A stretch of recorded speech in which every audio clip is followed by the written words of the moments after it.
大和金太郎、イス、ノー、ライブ、ストレアミング、フィナル、ファンタジー、クシブ、オンリネ、ファイナルファンタジー14、ただのミラー配信、何もやらないかも。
Engage!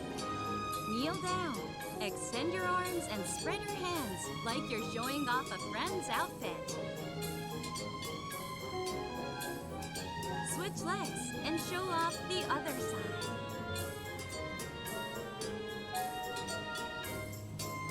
Now it's time for a new high score. Wind up your arm and punch! Give him another one with the other arm. Here comes Shiva. Strike your favorite pose and freeze in place.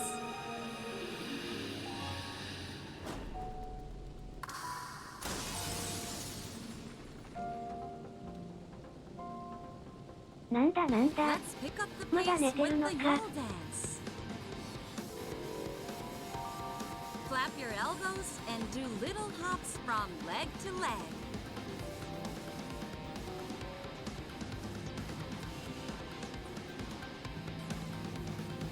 Build up fighting spirit with the sun dance.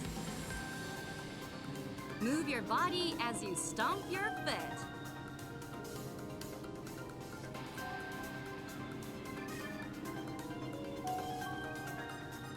Now for some squats. Can you keep up with Popoto? Susano's here. Prevent his blade from striking the party. Plant your legs and push back. One more time. Stand firm and push back. You've done well, but can you keep up with the Mandervilles? Swing your arms as you rock your body back and forth. A full body exercise is the key to staying gentlemanly.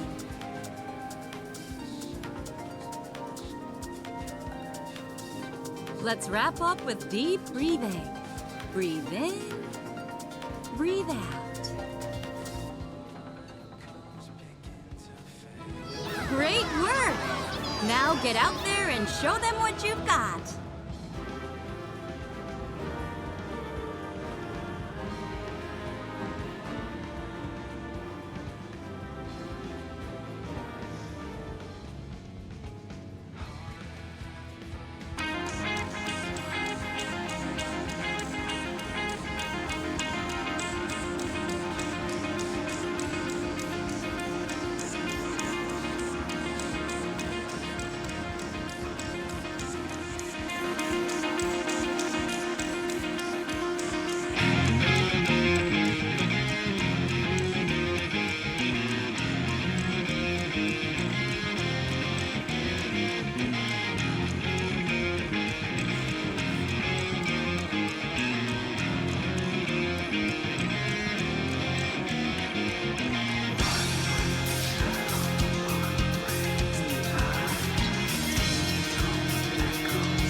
Lives a message in our podcast to see.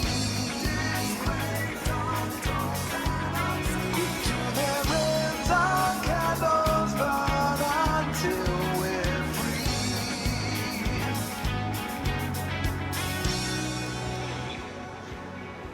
In monochrome melodies, our tunes are faded in red.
like a message in a podcast to see.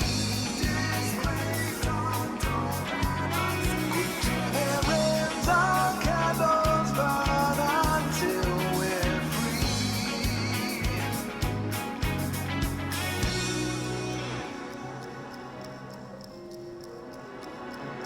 In all the melodies, all things are painted in red.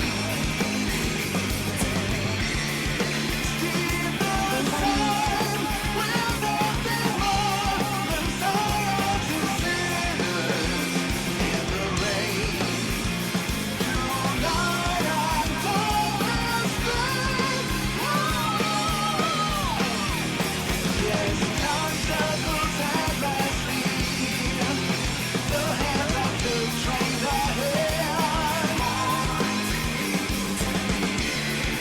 All things change, drawn to the flame, to rise from the ashes, to begin. We first must see the end.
Welcome and well met, my brave little spark.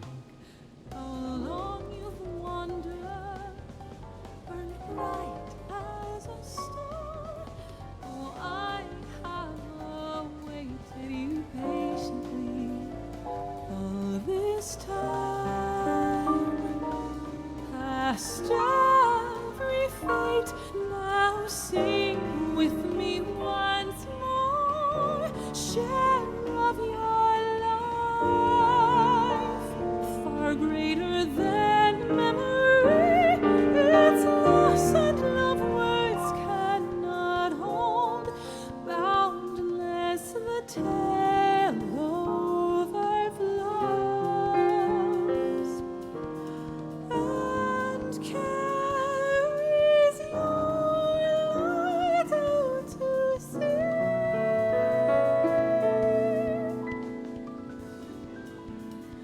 Remember the rain, near and far beloved, each drop a blessing from heaven's above. And how as time flowed on those waters became one, streams, rivers, and lakes reaching for the horizon and far beyond. They carry onward, however changed with each brief reflection, by setting sun, by storms wake, till welcomed home to gentle sea. Sinking deeper and deeper in calm embrace, loving tides sweep in and bear you down.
When picking a job, people often opt for the one with the fame or the fortune. But warriors are built differently. We do it for the thrill. Roll it. The thrill of overcoming the odds. The thrill of avenging those we lost. And also some of the best job representation. Period. Take it. We fight as one.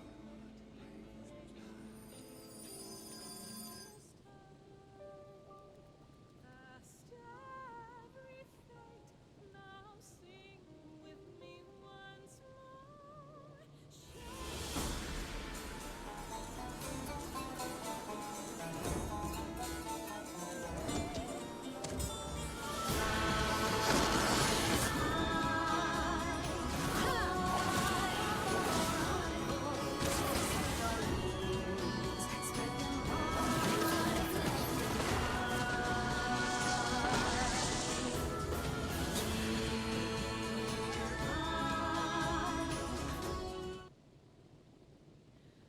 Remember the rain, near and far beyond. Each drop Do you like healing? Healing! Interested about the elementals? Don't invoke their wrath! Or protecting the woods itself? For the 12th one! Then you should become a conjurer. Yippee! Head on over to the Conjurers Guild and start practicing our arts. We need the guild! Time, you were once upon a time. Take flight, find your wings and spread them wide. Ah, blue seas, clear skies, and boundless possibilities.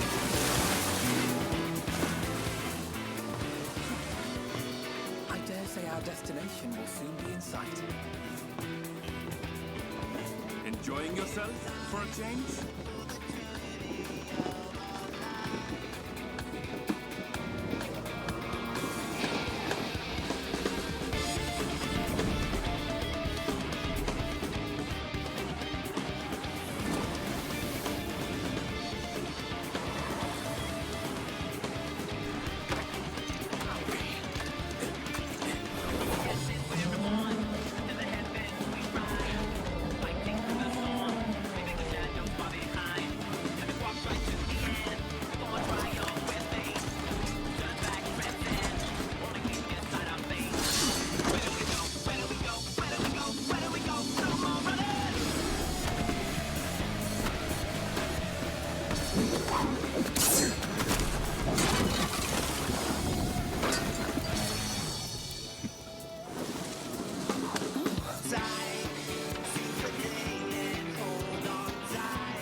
Might you have a moment to speak further?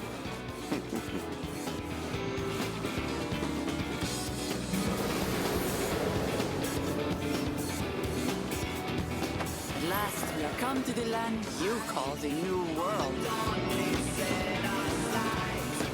My home. Tural.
Come on, Popoto. Let's show everyone some Eorzean ether aerobics.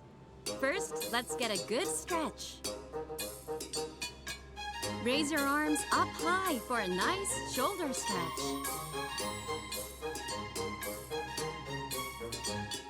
Now spread your arms to open up your chest and back. One more time. Make large arcs with your arm from side to side. You should feel a stretch in your sides. Now with your other arm.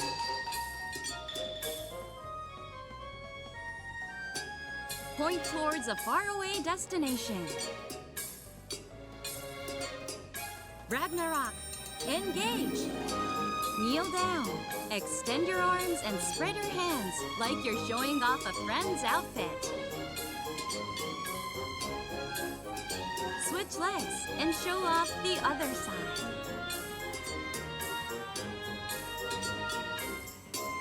Now it's time for a new high score. Wind up your arm and punch. Give him another one with the other arm. Here comes Shiva. Strike your favorite pose and freeze in place.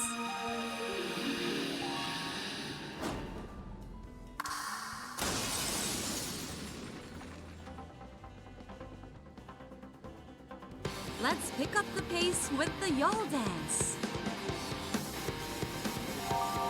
Flap your elbows and do little hops from leg to leg.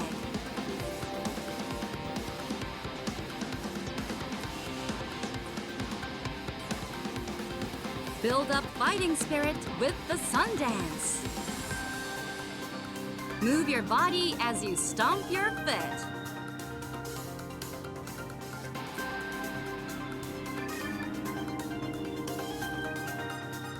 Now for some squats. Can you keep up with Popoto? Susano's here. Prevent his blade from striking the party. Plant your legs and push back. One more time.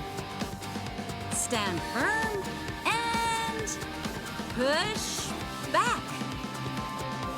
You've done well, but can you keep up with the Mandervilles? Swing your arms as you rock your body back and forth. A full body exercise is the key to staying gentlemanly.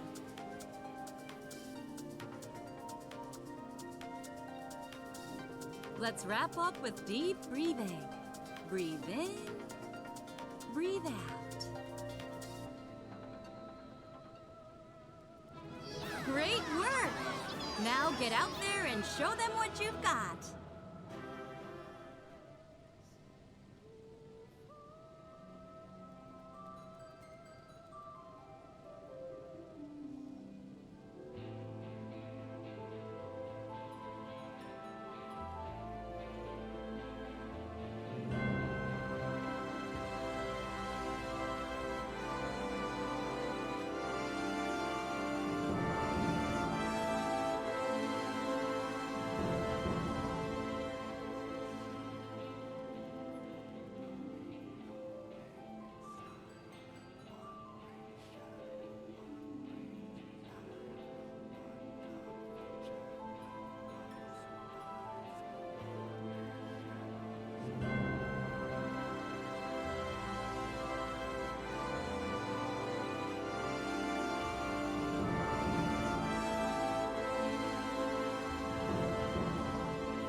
戻ってきました。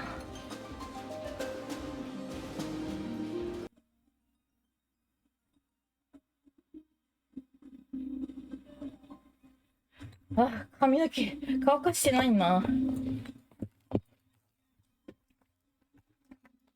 まずい。髪の毛乾かしてちょうどの時間かなと思ったら、こんばんは。髪の毛乾かしてちょうどの時間、おはよう。ちょうどの時間かなと思ったな。全然違った。うん、足りない。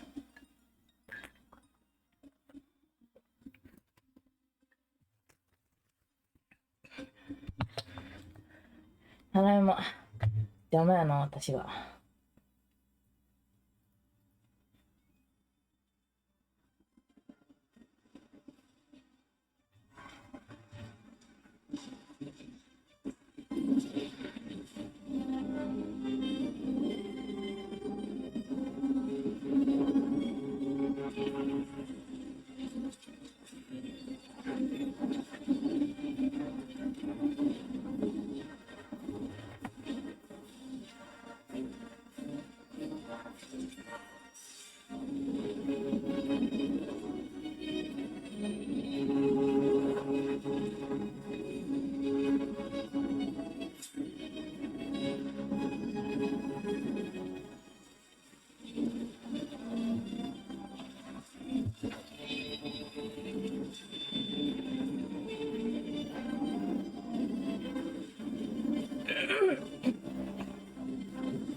Good morning, Las Vegas.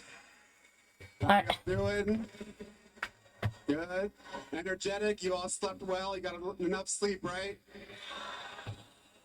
No, me either. Don't worry. Good. We're on the same page. Don't worry. We've got about 4 hours, so we'll make it up later. Don't worry. We're warriors of light. It's okay. Well, thank you all so much for coming back today. It's super exciting. We have a lot of fun stuff in store for you. You know, we're going to kick things off shortly with the letter from the producer live. Literally live.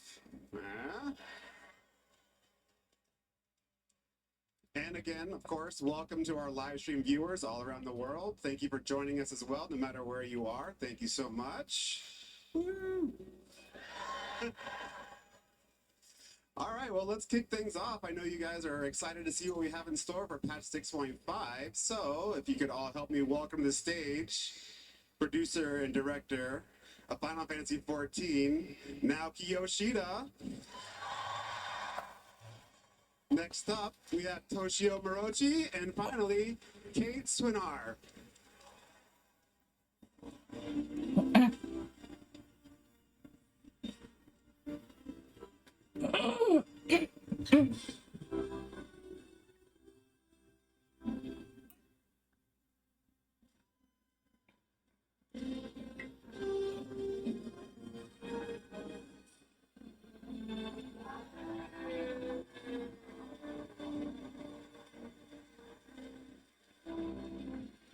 Good morning, everybody. All right, I'll hand the MC job over to Morochi. Good luck. Thanks, Matt. So, good morning, everyone. Morning. So, let's kick off the letter from the producer live number 始まったね、始まったね。 78? ここからの時間は第78回ファイナルファンタジー14プロデューサーレターライブをお送りしてまいります。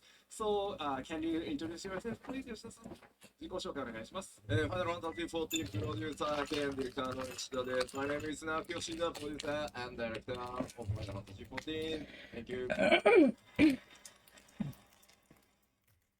ケイトさん。Hi, I'm Kate Swinner. I'm the English localization lead on Final Fantasy XIV.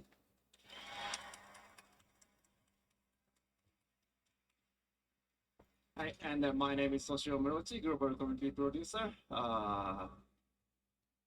That's it. Yeah. 進行を務めますコミュニティチームモルボルこと室内です。よろしくお願いします。So let me quickly explain how it works. I mean for this program. So 吉田さん will basically speak in Japanese, and then Keito-san will do the 吉田さん's English voice, and then I will do the other MC miscellaneous stuff. But basically I do not say really important thing anyway. So I mean. I mean, if you notice, I mistranslating myself. Just leave it. So that's fine. 進行ですが、吉田さんが日本語で喋ったものをケイトさんが、英訳するというスタイルで進めていきます。私自身は MC で進行していきますけれども、私から重要な情報は何も出ませんので、なんか翻訳ミスしてないなと思っても、ふーんと思っておいていただければよろしくお願いします。はい。So, let's begin. Before kicking off, so this is the day 2 of Fun Festival. So how do you like it so far? 2日目ですけど、ファンフェスいかがですか1日目を終えてめちゃくちゃ楽しかったし、もうこうやってね、ものすごいこう、視線の前で PLA やるのも超久しぶりなんで、すごい楽しみにしてます。Well, of course, the first day was tons of fun. And it's been a really long time since I've had such a large live audience in front of me when doing the PLL, so that's also very exciting.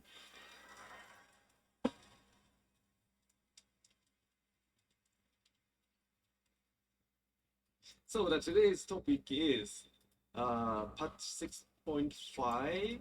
Yes. Contents part 1. So shall we begin? 今日はパッチ 6.5 コンテンツ特集パート1ということで始めていきましょうか。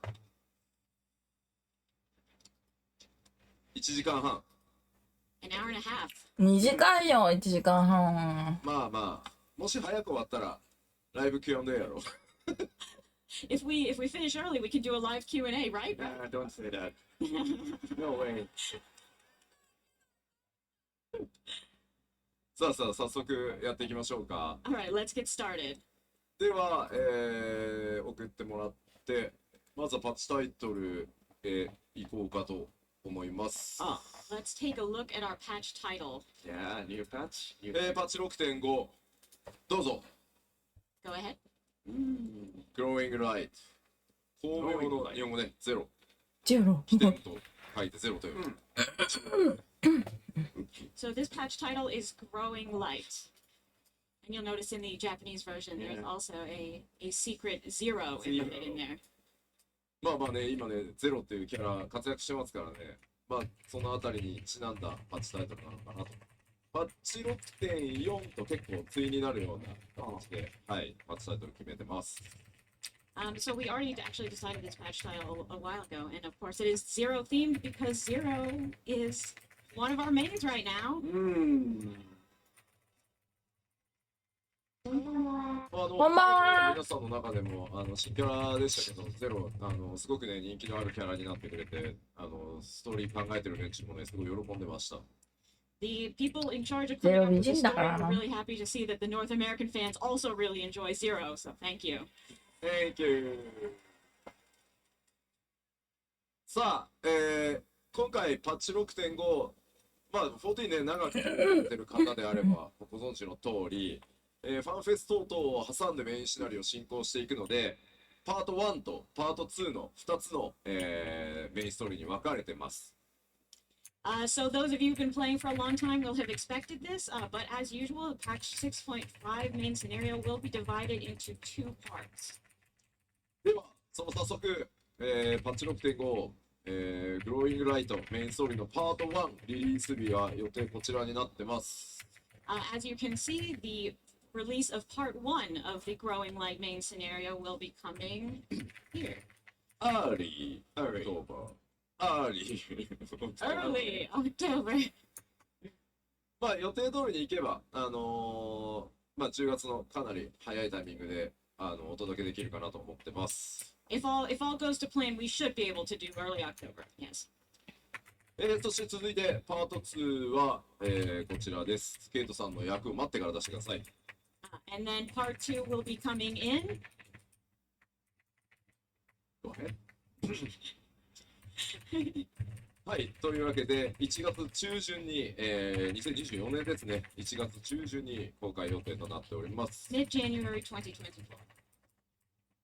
では、ここで、まあ、ファンフェスも含めて、ファイナルファンタジー14、まあ、次の拡張まで進んでいくみたいな形になってるので、そのスケジュールっていうのをちょっと確認していこうかと思います。はい、お願いします。Well, this FanFest included, we are progressing towards the release of 7.0, so let's take a look at our schedule for the next little bit. Yes, please.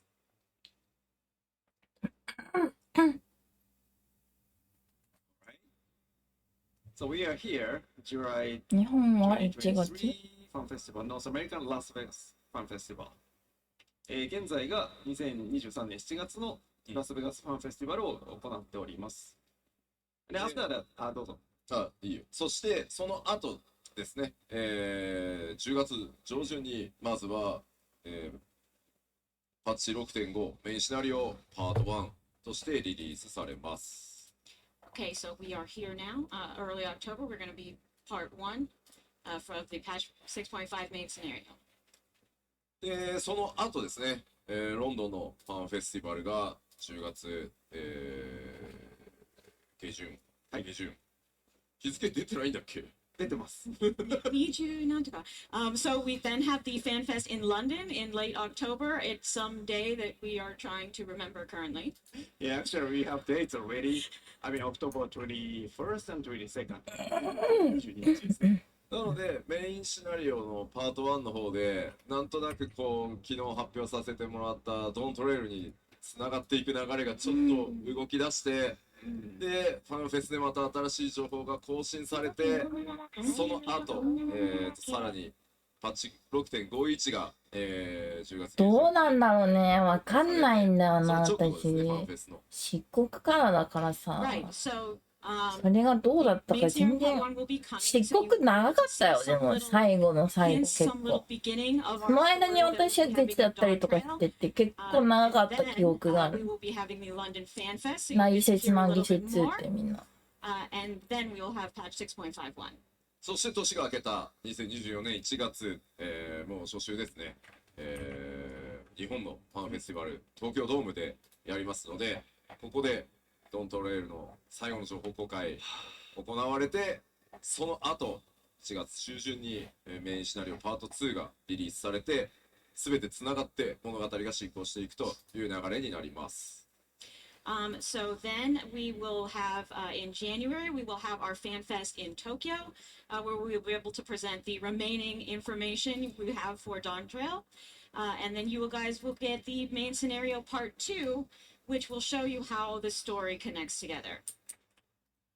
なので現行、メインシナリオ最先端でプレイされている方っていうのは、この通りの順番で追いかけてもらった方が、リアルタイム、ライブ感持って、ストーリー楽しんでいただける、よりね、楽しんでもらえると思いますので、ぜひですね、各、ファンフェスのライブストリーム、メインシナリオだと思って見ていただけると、いろいろさらにね、面白いんじゃないかと思います。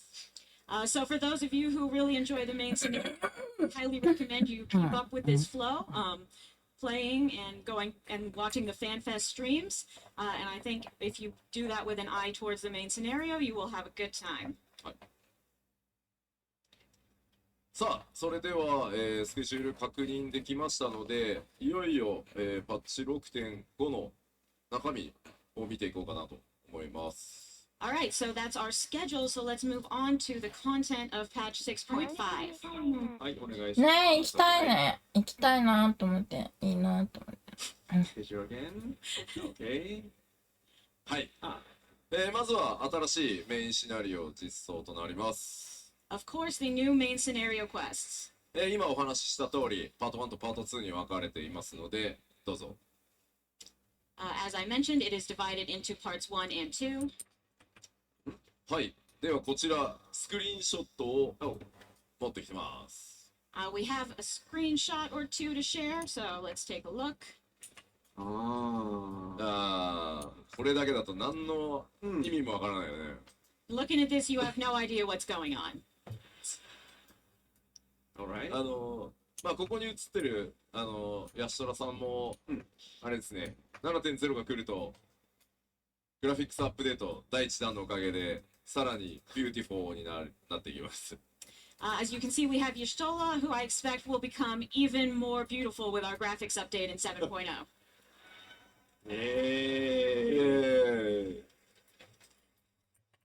スクリーンショットもう一枚ございます。 Here's one more screenshot. まあ。おどうしたんだろう。おゼロがこっちに、どういう組み合わせだっていうね。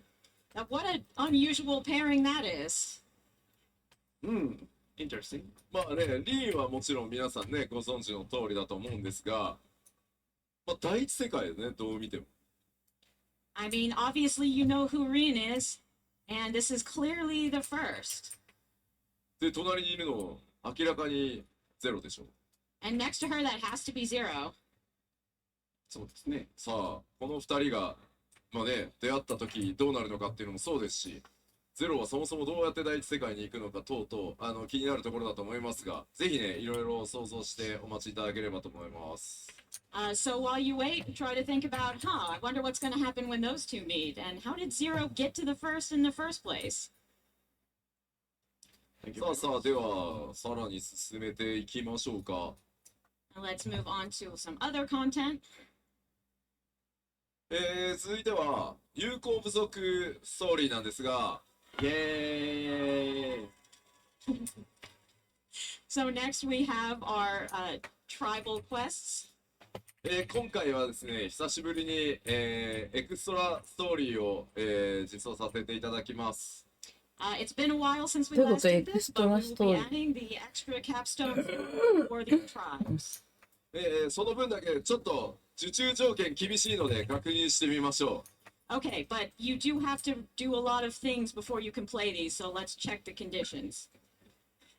アルカソーダナ族、オミクロン族、レポリット族の有効族とコンプリートしていることが条件です。You must complete all of the tribal quests for 終わってないよ、the Omicrons and the Loporets. 皆さん、もう終わってるんじゃないですかね。You probably already did. Everyone done all of three?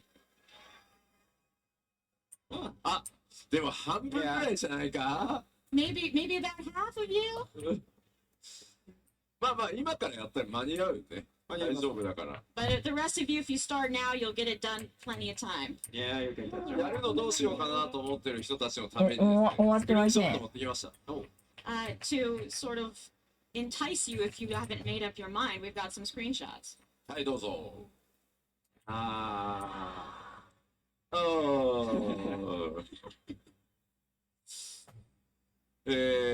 さらにもう一枚。One more.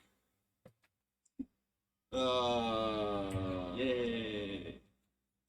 まあ、非常にいいお話になっているので、まあ、ぜひですね、ストーリー楽しみたいという方は、条件コンプリートしておいていただけると嬉しいです。I think it's a really great story, so please try to complete those prerequisites and check it out for yourself. Right. Thank you very much. はい。で終わは、ってない。行きましょう。 Let's go to the next. タタルの大繁盛商店続編になります。 Tataru's grand endeavor continues. タタルさんもやってない。ちょっと持ってきたんですけど、ネタバレをいろいろ避けた結果、大変地味です。So we also brought screenshots of this, but we also really didn't want to spoil it, so the screenshots are like really kind of a nothing burger. Okay, let's check it. Boys. 普通にプレイヤー同士のスクリーンショットじゃないの。It just seems like two players talking to each other, maybe. Yeah. そしてもう一枚ございますが、こちらも大変地味です。There's another one, but it's kind of the same deal. Let's check it. Okay. これ誰かコミュニティチームのキャラなんじゃないのって。It looks like it could be like one of the community team's characters or something. じゃあ次は地味じゃないコンテンツをちょっとお知らせしましょう。 Okay, let's move on to something a little bit more Alright. eye-catching. こちらで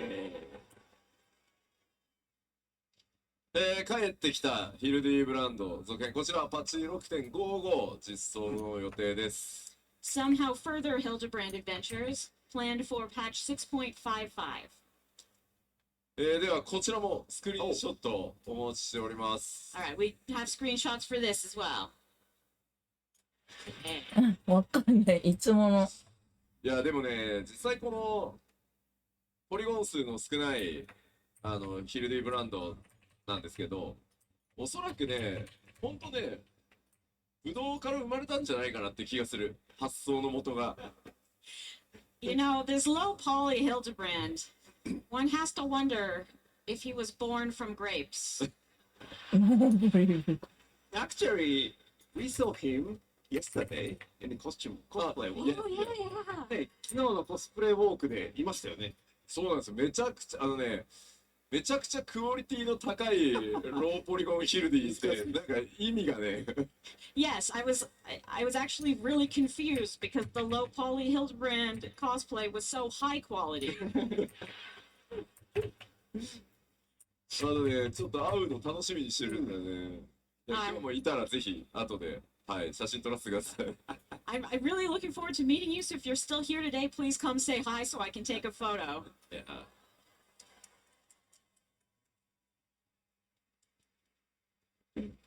ヒルディブランドもう一枚スクリーンショットございます。We do have one more Hildebrand screenshot.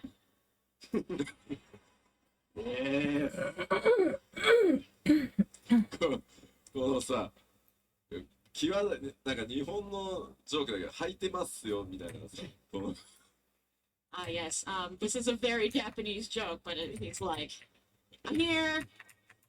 いやいや。まあまあ大活躍してくれます。But you know, Godbert will of course play his major role that he always does for us. そして続いて、まあヒルディがあればこちらもあります。Of course, if we have our normal Hildebrand stuff, we also have. マンダビルウェポン続編ですね。こちらも 6.55 実装です。Further maneuverable weapons will also be coming in 6.55. こちらもカットシーン、スクリーンショット持ってきてます。And we have screenshots here too. まあ、ジジイ2人はいつもなんで。服着てますね。He's wearing. Yes. We've got our two older gentlemen, as usual. まあ、服は着てるんですけど、次のスクリーンショットがまた。Godbert is wearing clothes here, but if we turn to our next screenshot. Oh. これ撮影するときに手がブレてこうなったわけじゃなくて、おそらく何かするんでしょう、この分身みたいなやつ。This is not like somebody was just twitching heavily while taking this screenshot. There's something weird is definitely going on in this cutscene. さらにですね、こちら新しい望遠ツールの続編も実装となります。Next, we of course have more splendorous tools as well. こちらですね。こちらもさらにですね、スクリーンショットございます。And with screenshots. もうね、だんだんわけがわからなくなってくる。This story gets weirder as we go along. I don't really know what's happening. 次のスクリーンショット見てみましょう。And here's the next screenshot.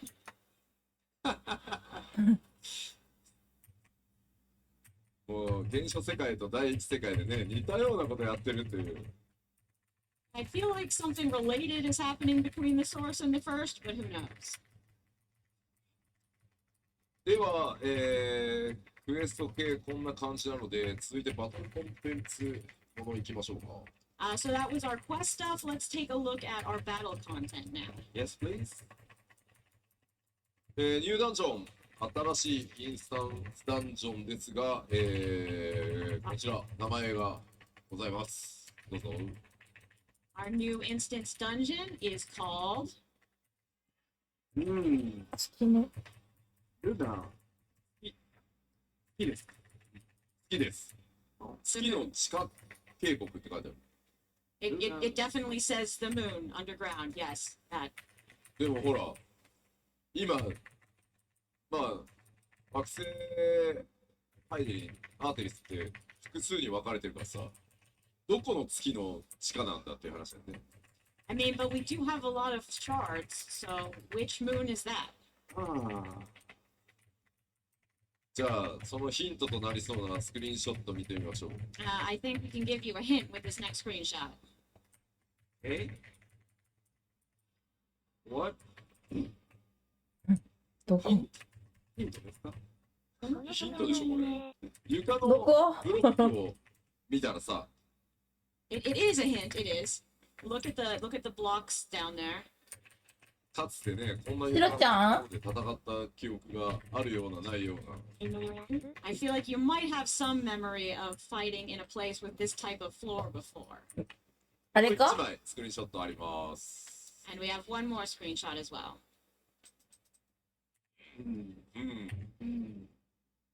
これちょっとネタバレのために見こってちゃうかな。かなりまた途中からガラッと変わるので、このダンジョンの風景とか仕掛けもかなり大掛かりなので、まずちょっと楽しみにしておいてもらいたいです。I also want to mention, we can't show you because it's spoilers, but this is another dungeon where the scenery changes drastically partway through. So look forward to that. また結構ね、凝った、道中作ってるので、実装公開されたらですね、まあ、最初は駆け抜けてもちろんもらってもいいんですけど、後々ぜひゆっくりね、また見てもらえると、結構細かい演出いろいろやってるので、注目してもらえると嬉しいです。Yeah, the team is really working hard on creating the various facets of this dungeon. And of course, when you're playing it, you may not notice, but I do recommend going through a little slower to really take everything in after it's released. さあ、では次行きましょう。 Next. 新たな討伐消滅戦。このミコピちゃんのやつか。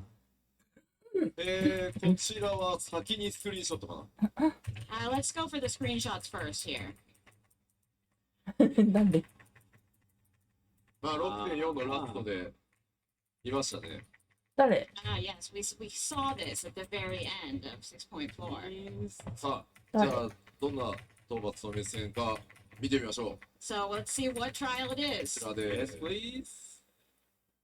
ごい。まあ、英語だとね、場所の名前になっちゃってると思うんで、ゼロムス透滅戦、こちらノーマルとハードございます。So in English, the place name is included, but you will be facing Zeromus in the Abyssal Fracture. And of course, normal and hard, as usual. さあ、14の中で描かれるゼロムスがどんな姿になっているのか、そのあたりにもぜひご注目ください。But yeah, let's see how Zeromus in FF14 turns out. さあ、さらに、次の項目いきましょう。Right, moving on. 次なる現凍結戦。Our next Unreal そう trial. か、もう次ゲーム来るのか。なんでしょう。Yeah, what are you expecting for next? なんだ、イフリート。やっこ。やっこ Did you say? イフリート。イフリート。きつそう。イフリートマジきつ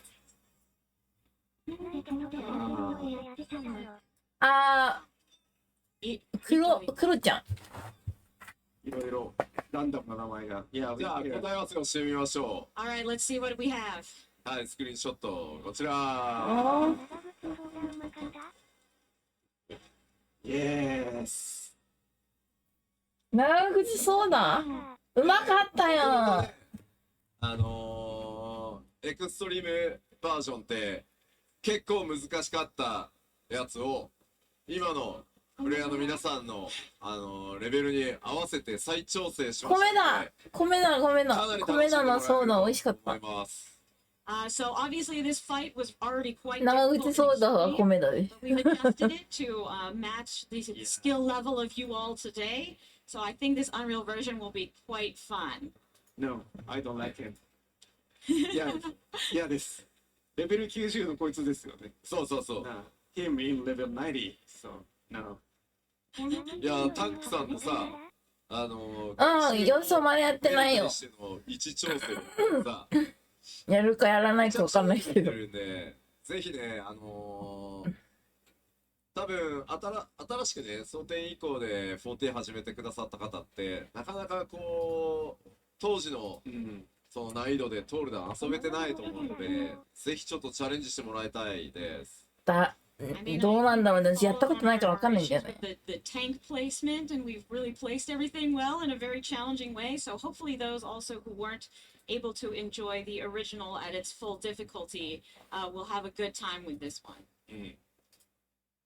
はい。というわけで、現当滅戦でした。And so that will be our Unreal trial. では続いてはこちら。Next up we have イエーイ。こちらも大変好評いただいてます。2週やるっていうのはね、めんどいよね。第3弾、完結編ですね。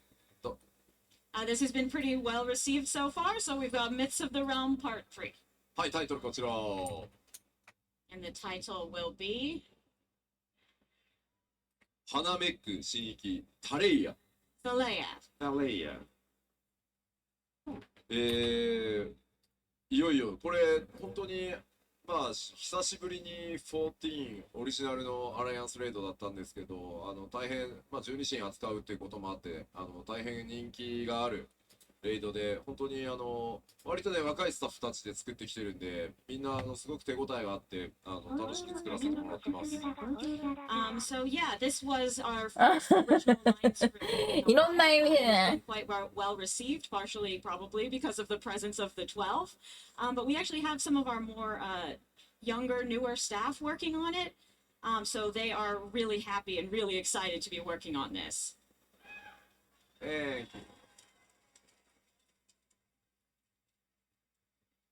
で、この神域と呼ばれる場所、ほら、美しいマップでも結構、評判なので、今回も結構こだわって作ってくれてます。One thing people have really liked about the Myths of the Realm thus far is the very pretty maps that you fight on, so we put a lot of effort into that this time as well. というわけで、こちらもスクリーンショットご用意してます。And so we have some screenshots to share. Right. わおなんですけど、もう一枚。And one more.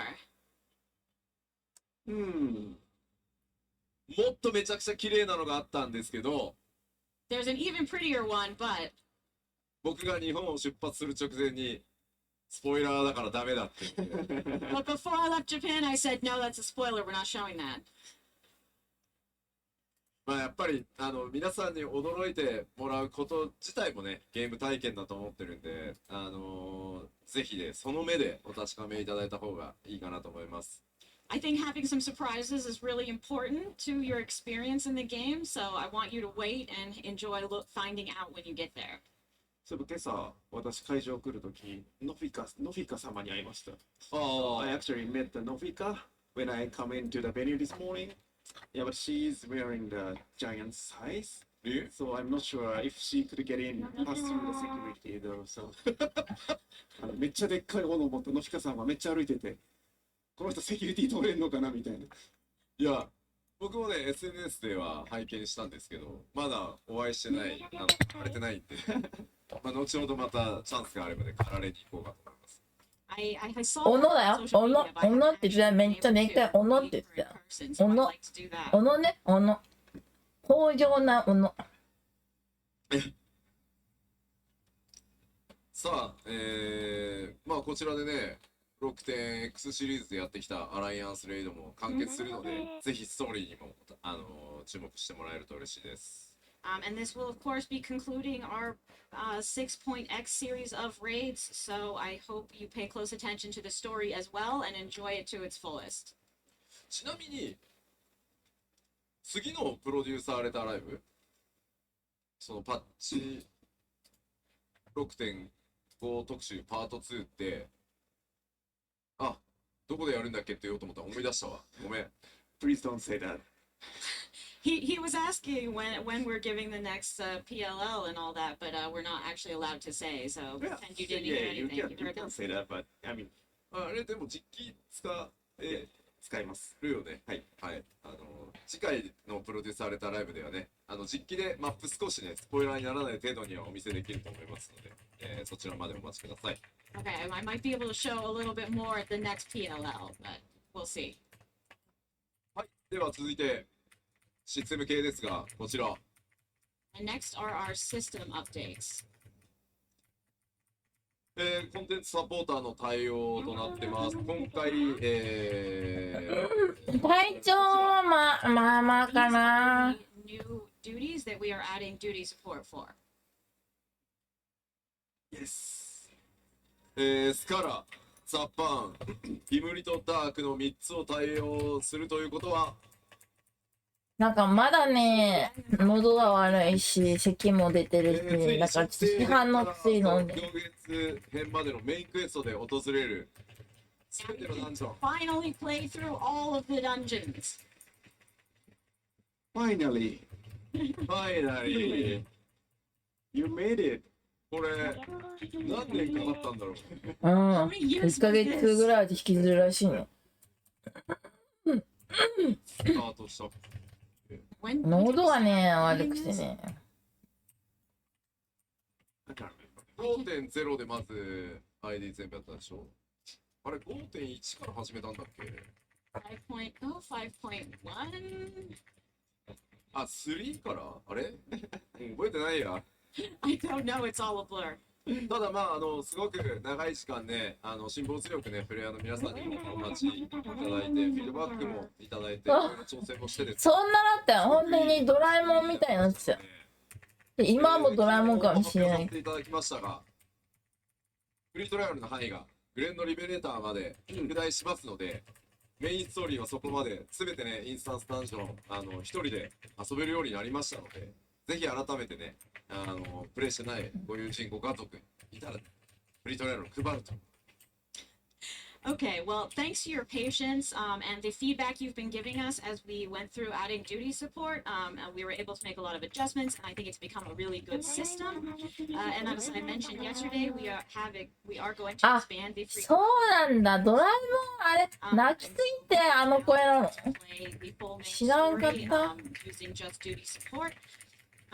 So for all of those dungeons.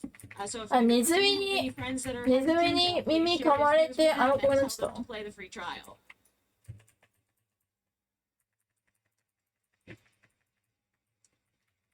ではこちら、このコンテンツサポーター対応をしたことによって生まれたシチュエーションがあるので、こちらのスクリーンショットで見てみましょう。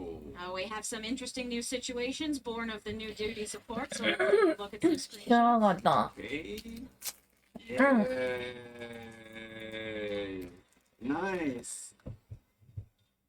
いやー、これはですね、パッチ 4.1 のメインストーリーをこう作ってた時、まあ、確か小田さんだったかな、担当。すごいいろいろ話し合ってね、アルフィノと、まあ、この2人のね、友情と冒険っていうのを描きたいっていうところで、まあ、どうしてもね、ダンジョンだとこう表現、まあ、しづらかったので、コンテンツサポーターなかったので、まだ当時、まあ、うまくこうやりくりしてたんですけど、ついにね、ダンジョンの中でこの絵が作れたんで、ちょっとね、感慨深いです。So when we were making the main scenario for 4.1, actually, I think I was talking to Oda-san. We talked a lot about how we really wanted these two characters to be able to get together and fight together and be a team. But obviously we didn't have duty support at that time, so it was hard to depict in the dungeon. But now we can, and we have this amazing scene. そう、アレンバルドとね、アルフィノの友情っていうところも、ぜひね、体験として見られるようになるので、ぜひ、メインシナリオいろいろ終わったら行ってみてもらえると嬉しいです。And so I think after you finish the main scenario, maybe you can go back and really experience this friendship between Arnvald and Alphino for yourself by playing through this dungeon. はい。では、続いて、新コンテンツになりますが、こちら。Alright, this is a new addition. はい。早くもバリアントアナザーダンジョン第3弾いきます。The third variant and Criterion dungeon. まだやってない。こちら舞台となるのはアロアロ島という島になってます。And the setting for this will be a place called Alo Alo Island. アロアロ。ウォー、まあウォーっつったってどんな島だよって話だよね。Everyone goes, whoa, like what kind of island is that? こちらは過去と同じくですね、ノーマル、それから異分例式と、3つの難易度同時実装になります。As usual, we will be implementing 3 levels of difficulty at the same time, normal, criterion, and criterion savage. そして第1弾第2弾である白リハ水道とか、六根線未プレイでもプレイ可能です。You do not need to complete the Sildan subterranean or Mount Rokon in order to unlock this dungeon. そして気になる今回の同行者。And I bet you're wondering who your partner NPC will be. マトシャです。Matsuya! マトシャと強そう。Looks strong. Looks strong. Looks strong. Yeah, I wonder how our journey with Matsuya will be. He looks strong. Looks strong. さあではそのアロアロとスクリーンショットをちょっと持ってきましたので見てみましょう。But we do have some screenshots of Alo Alo for you.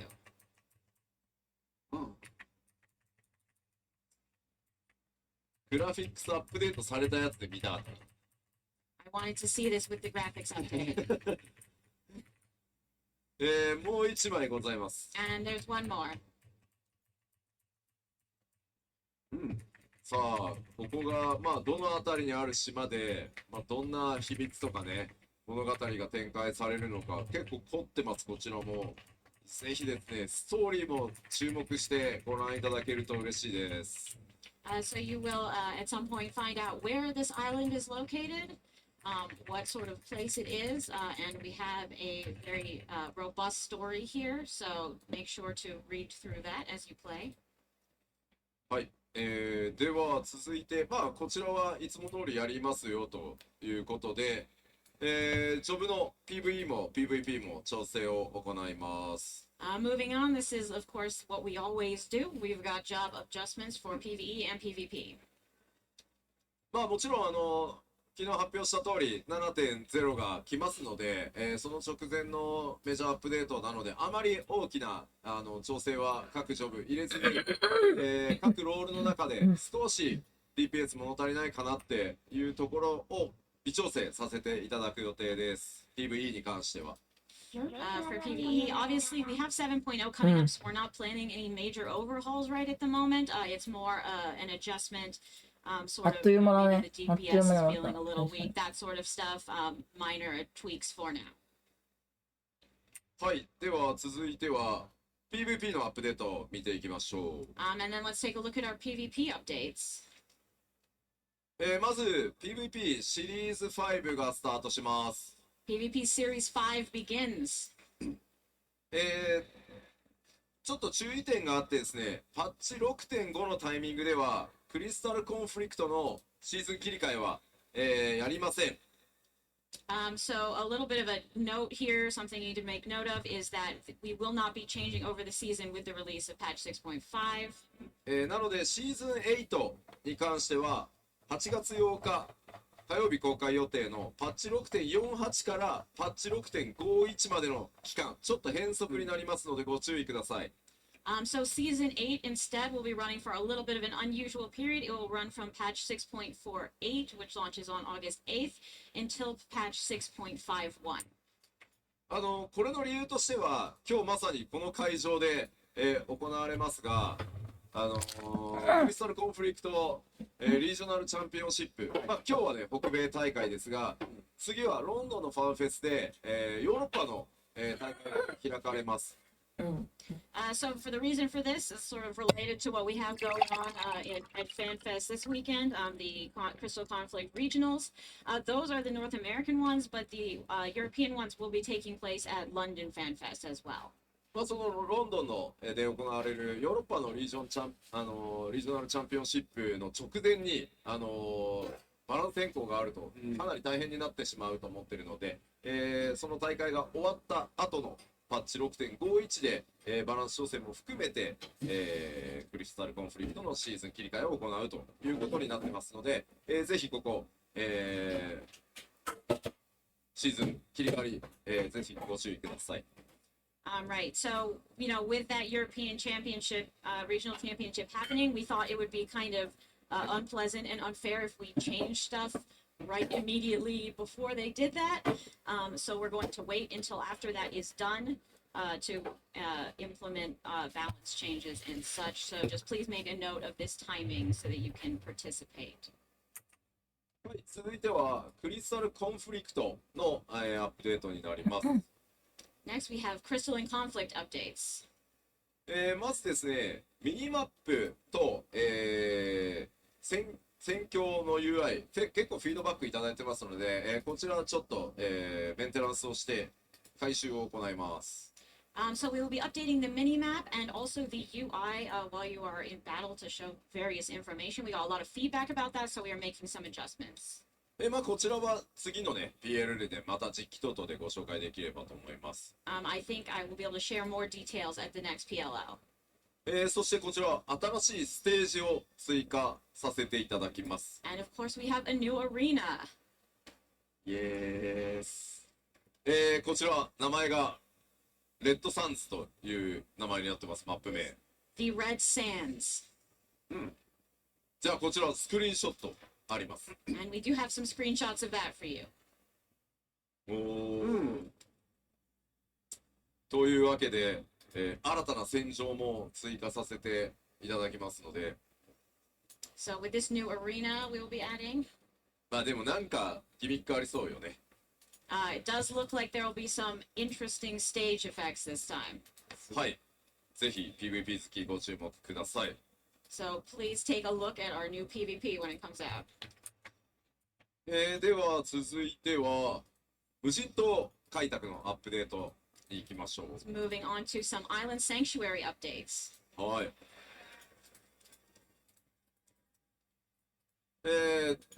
行きましょう。無人島でこんなうおーってなるの？新たな開拓ランク、開拓目標、追加し、最終エリアも。Of course, we're adding new sanctuary ranks and visions, as well as a new area in the wilds. まあそうなってくると、はい、新たな開拓素材、製作、作物、動物、倒産品、建築物と、もろもろアップデートさせていただきます。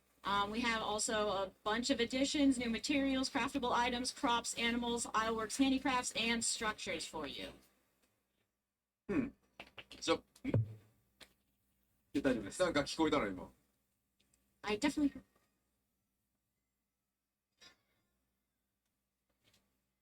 なんて言ってんだろう、聞こえねえな。We totally cannot hear you, but yeah. 後で聞きに行くよ。Yeah, please come and tell us about it later.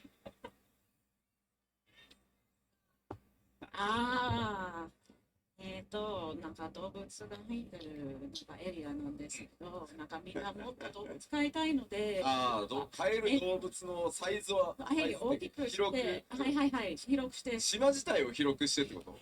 まあ島じゃないけど、まあそれも必要になるでしょうが、なんか多分なんか動物のエリアだけを広くして、伝えておきます。ありがとうございます。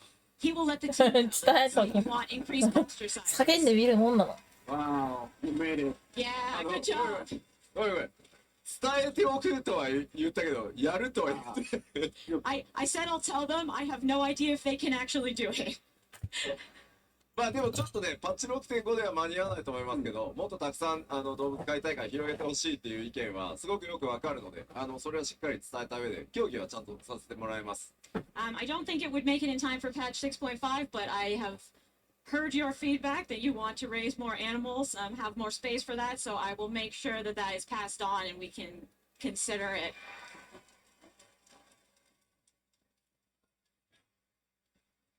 では、新しい建物の、スクリーンショット持ってきてます。We did bring a picture of the new structure for you. なんかね、地域にありそうだね。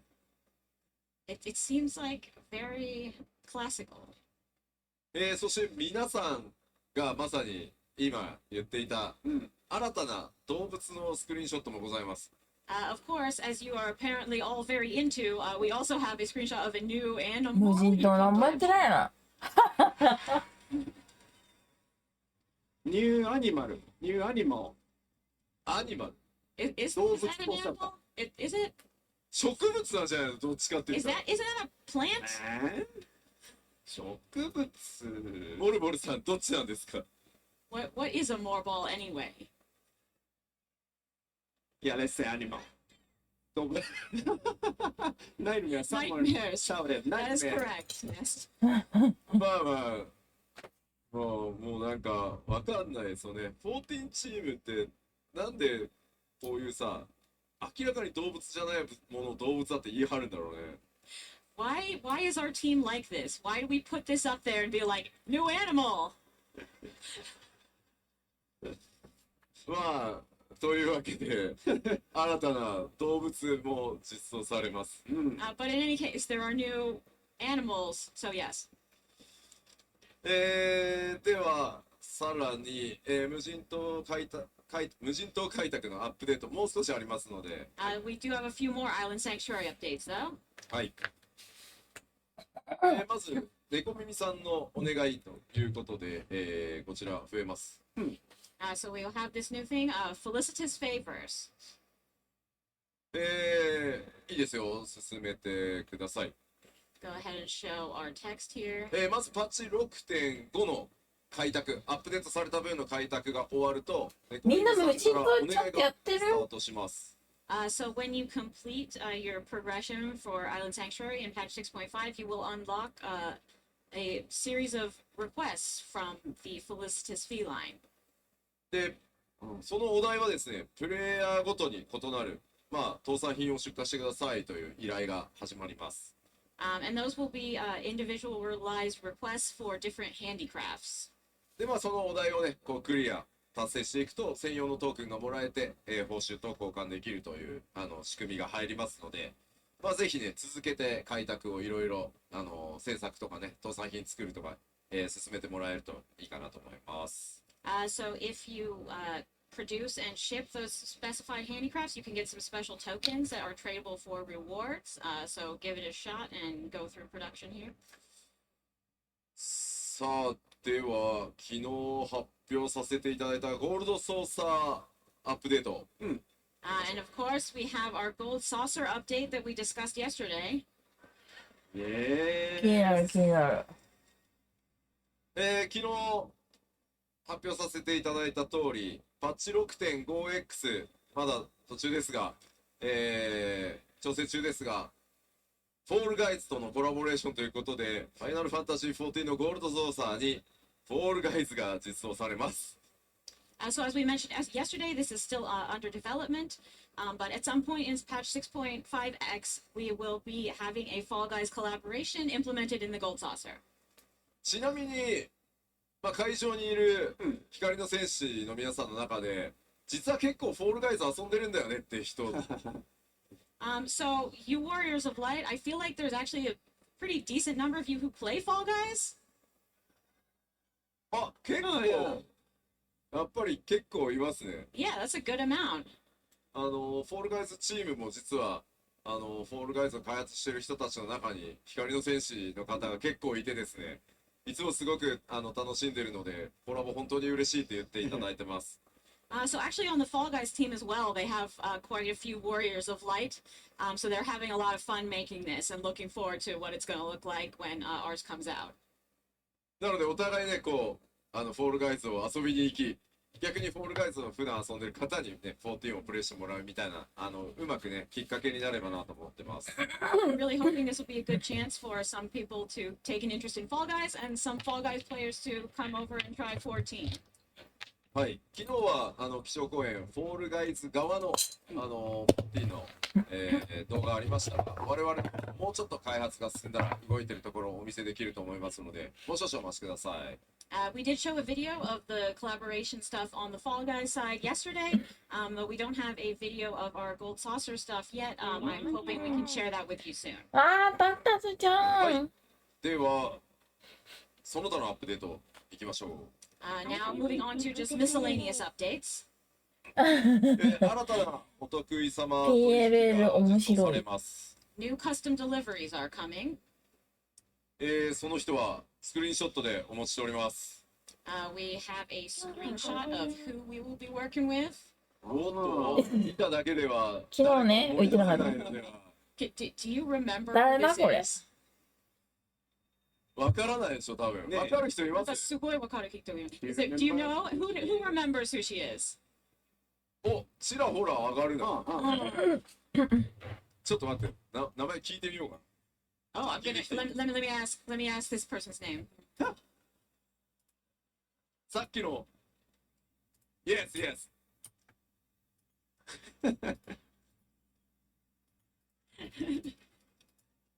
Yeah, he's テンション上がりまくってる。テンション上がりまくってる。Was that such a long name? テンション上がってる。Okay. Oh, so who do you think is in the audience?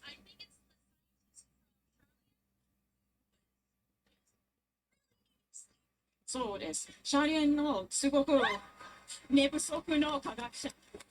The scientist from Charlene who really あげあげ、めっちゃテンション。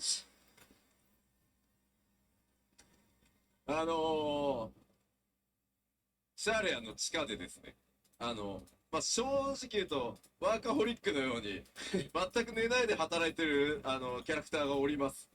Yes, so this is the character in Charlene who is really kind of a workaholic and doesn't seem to sleep. 答え合わせを見てみましょう。すごいな。So let us look at the name here. マーグラットさん。Margaret. で、そのまま、で、このマーグラットさんなんですけど、まあ、なんでこの人になったんだろうって。You might wonder why we've chosen Margaret. かなりピーキーなキャラなんですよ、仕事に対しての。She's very sort of extreme work-wise.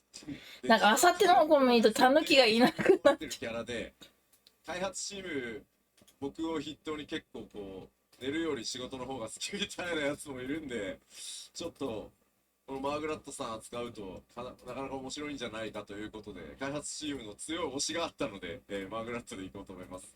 This was actually due to the dev team's personal preference, because you know there's a very deep internal setting behind this character that you know she's a workaholic and never sleeps, which is quite similar to many of us. So the devs thought like perhaps I can express some really interesting things through her. そしてですね、非常に細かくキャラクターを見てくださってありがとうございます。Thank you to those of you who noticed her before. 改めて。だから肌もブラックなのか。どういうこと？ワカホリックはそうなの？はい、というわけでその他のアップデートを続けていこうと思います。Alright, now moving to our other updates. 収集品の連続生成機能という生成機能というのを、実装させていただきます。Yes, we'll be adding いや全然関係ないと思うんだけどそれ。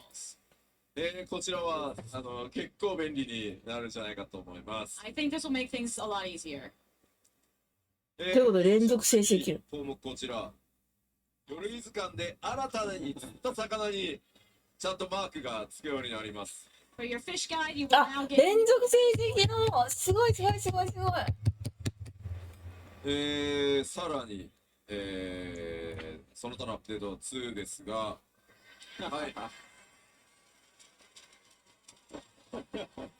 Wow. 今日一かもしれない。Biggest upload we got today. なんか、まあ、オプションアイテム、ようやく愛蔵品キャビネットに入れられるようになるので、だいぶまたこう、ギュッとね、荷物減るんじゃないかと思うんですけど、now that you can put these optional items in your armor, I think that'll reduce the amount of junk you have to carry around quite a bit. まあ、昨日も 7.0 ね、いろいろお話しさせていただいたんですけど、一番の完成は、染色が複製できるようになるだったんじゃないかなと。Yeah, I noticed that yesterday I announced a whole bunch of stuff at the keynote, but the thing people cared about the most was the 2 dyes. いや、改めて思ったんですよ。MMORPG ってやっぱりアイテムに関するアップデートが一番喜ばれるなんて。And I felt once again that I guess in MMOs the most important kind of updates are the item related ones. 消えれるの間にこれを。まあでも逆に言うとね、ものすごい数が多いから一番大変なアップデートでもあるんですが、大変お待たせしました。はい。もう On 必死 the よ other hand, they are also the most difficult because we have so many items. But in either case, sorry for making you wait so long. そして続いてです。これはちょっとね、バランスの調整に近いんですけど、This is sort of a balance change here. あ、よかった。皆さん好きみたいね。You like it. Wow.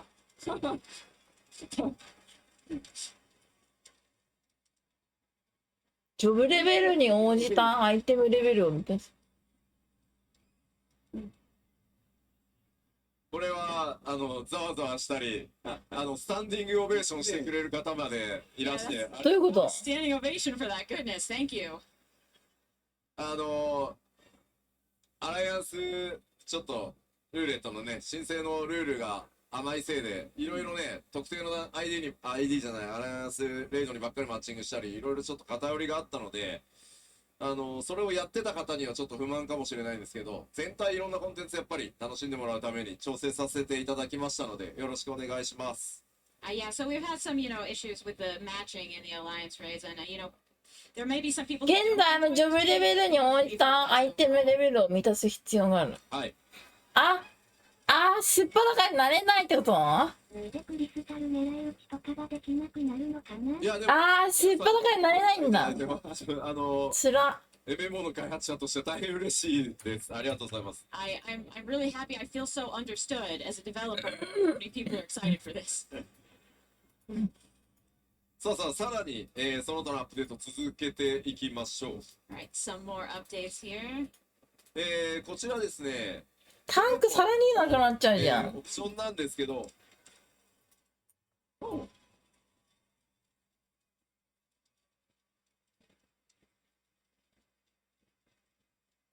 ちらはですね、テレポのウィンドウがこれに変わるってわけじゃないんですが、オプションで切り替えることができるようになります。今エリアごとにテレポのタグって分かれてるんですけど、それをもう自分の頭の中では拡張のごとのイメージの方が強いんで、もう拡張ごとに並べたいというリクエスト結構ありましたんで、オプションで切り替えられるように、させていただきました。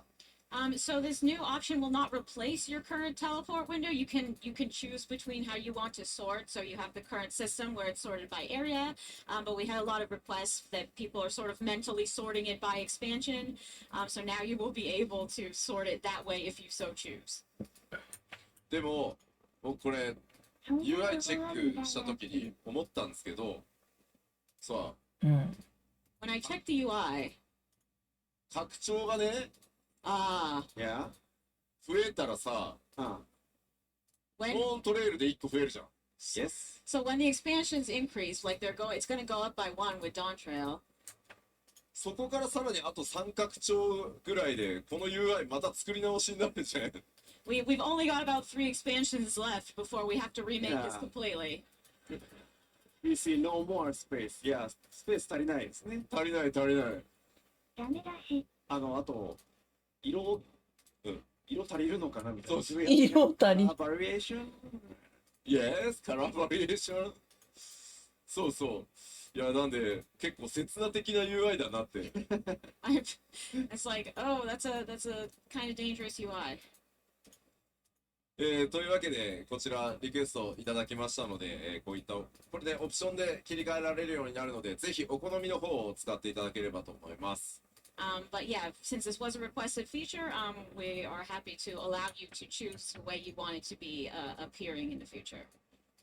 そしてもう一個ございます。こちら、6.X のマウント、透滅線マウント全種コンプリート報酬追加させていただきます。We will be adding the reward for getting all the trial mounts in 6.x. スクリーンショットお持ちしております。And of course, we have a screenshot. こんな帽子が来たね。おー、かっこいい。でも椅子なんだ。かっこいいっちゃかっこいいけど情けねえって情けねえ。吉高先生が描かれたドット絵から、忠実に再現したドラゴンなんですけど、堂々と抱えていただいてそれに乗ろうじゃないかと。So this is actually modeled after a pixel art by そうです。まあ、かっこいいっちゃかっこいいけ rendered it in ど、 its full glory with おもろい。 まあ結構でかいんで迫力ございますんで、ぜひね目指してた方も多いと思いますので、はい。 I mean, it's pretty huge, so I think there will be a lot of people who want to impress people by having this. そしてパッチ 6.5 で昨日もこちらお知らせしましたが、フリートライアルの範囲を拡大させていただきます。改めて見てみましょう。And as I mentioned yesterday in 6.5, we are also adding the expanded free trial. パッチ 6.5 と同時に、はい、適用となります。This will be available with the release of patch 6.5. ここのスクリーンショット実はねめちゃくちゃ懐かしくてThese screenshots really take me back. さすがにね今僕の業務量だと随分ねマーケティング PR チームにお任せできるようになってたんですけど、この頃まではガチで価格から何から全て1枚ずつチェックしてたんです僕。 Oh, these days I kind of have too much work for this, so I mostly leave it to our marketing PR teams. But back in the day, I was checking every single screenshot. だからすごいよね。メガネだからこれ当時の PR 素材なんですよ。The Kugane one is part of the PR stuff we released at that time. だから当時の基調講演とか見ると多分出てくる。If you go back and look at the keynote, you'll probably see it. まあついにフリートライアルもグレンまで来ましたので、またね別にグレンで終わるわけじゃなくて、また機会があれば範囲はまたね引き続き拡大していくと思いますので、ぜひね大いに楽しんでさらにねその先の冒険っていうところで、製品に移行していただければいいので、これを機会にぜひ始めていただけたらなと思ってます。So we are expanding to include Stormblood right now. There's still a possibility we will expand the trial feature further in the future. But in any case, this is quite an expanded amount of stuff to enjoy. So I hope people will check it out. はい、まだちょっといくつかアップデートがパッチ 6.5、6.5X シリーズにはあるんですけど、ちょっとまだまだ情報公開できないものも隠れているので、今日のところはパート1としてはここまでにさせてもらおうかと思います。Of course, there's still plenty of things about 6.5x to share, but this is about all I can tell you for today. We have many things still in progress. So for now, we will leave it here. まあ、パート2では今日ご紹介した内容を実機で、いくつかご紹介しつつ、もうちょっとさらにね細かい機能のアップデートも含めていろいろお話しできたらなと思ってますので、次回もぜひご注目ください。In our part 2 presentation, I think I'll be able to share more details 髪の毛乾かしてくる。 presented today, as well as some other finer points. So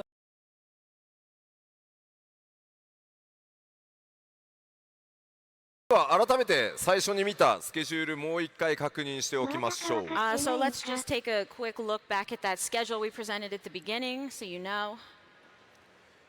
発表した内容を下に付け加えてます。コンテンツを確認してください。So we've added down at the bottom, we've added what new things will be introduced per patch.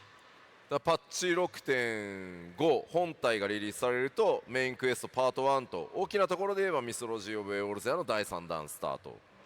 So patch 6.5 will bring the main scenario part 1 and Myths of the Realm number 3. ロンドンのファンフェスがあって、その後、10月下旬にパッチ 6.51 がリリースされて、こちらでバリアントダンジョン第3弾が、実装されます。So then we will have our London Fan Fest, and then after that, in late October, will come patch 6.51 with the new variant and criterion dungeons. そして年が、明けた直後、2024年1月上旬に、日本でのファンフェスがあって、その後1月中旬にパッチ 6.55 があり、メインクエストパート2や各種サブクエスト、いろんな遊びここでも実装される予定です。So of course at the very beginning of the year we will have our Japan Fan Fest, and this will be followed by patch 6.55 in mid-January with part 2 of the main scenario and our new side quests. はい、ではアップデートの内容としては、ここまでかな。I think that's all the updates we have for now. Alright, thank you very much. ありがとうございました。Thank you. Thank you. So before closing the letter from the producer live, we have some announcements to show you. So let's check it. PLL 終わる前にいくつかお知らせ事項がありますので、そちらも皆さんと確認していきたいと思います。So the first one is this one. Yes, we have new Fan Festival commemorative items. And then the first one is the mount Garland GL1S。ファンフェス記念インゲームアイテムを、販売中でございます。一つ目はマウントで、ガーロンド GL1S というものになっております。こちらすでに販売中ですが、ビデオがありますので見てみましょうかね。We have a video for this, so let's check it out. どうぞ。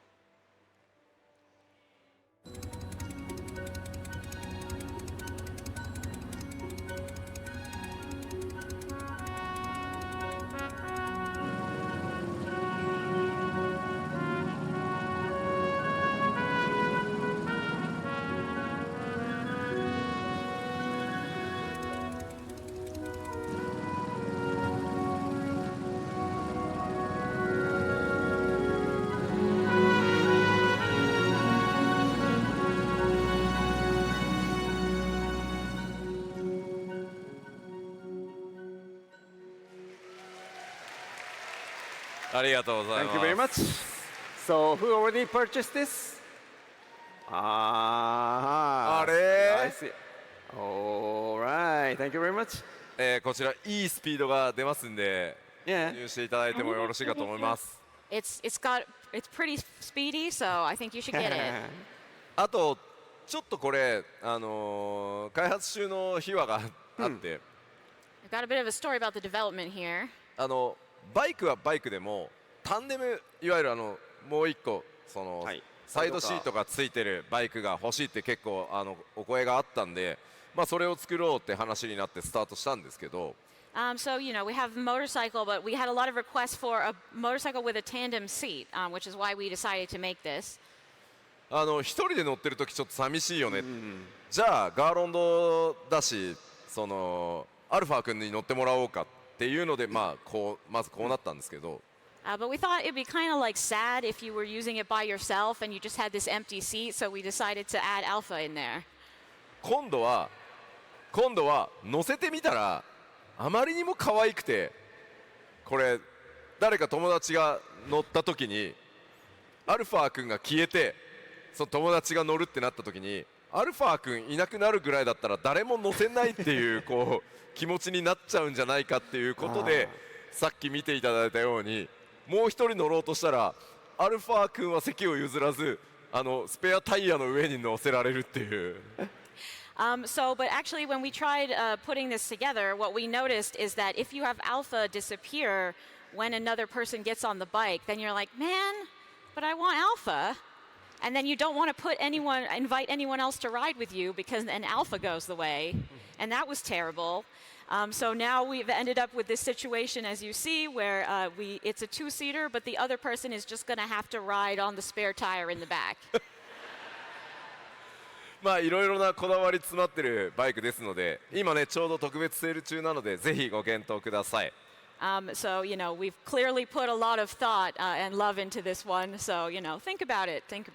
あとちなみにこれ準備しているときに、So when we are preparing this document、名前これガーロンド GL1S 読むんですけど、読み方がわからなくて、So yeah, the name of this mount Garland GL1S. So our confusion is this GLIS or GL1S、IS じゃないの 1S ってなったので、小田さんのとこ気に入ったんですよ。So when we went to 小田さん、how do you read this? So he has a clear answer. This is GL1S, or isn't it GLIS 1S? So his answer was, you guys already have a GL2, right? In-game mount, one of the reward from Iron Sanctuary. 無人島開拓系で手に入る GL2 というバイクを皆さんすでに持ってらっしゃる。でそれの1個前のモデル、the one prior model is, that's why this is GL1. The what about S? S is from sidecar. そうサイドカー付きなんで S なんです。はいはいはい。おでサッチャロアすごいロアがいっぱい詰まってんだなという名前をそうです知りましたということ。めっちゃちゃんと作ってる。Yeah. So yeah, please make a purchase. It's already available on online store. Okay, so let's move to the next one. Is this one? こちらです。Yes, Immort, Advent of Light. 竹木光の降臨エモートです。こちらもまず動画があるので見てみましょう。はい、We also have a video for this one, so let's check it out.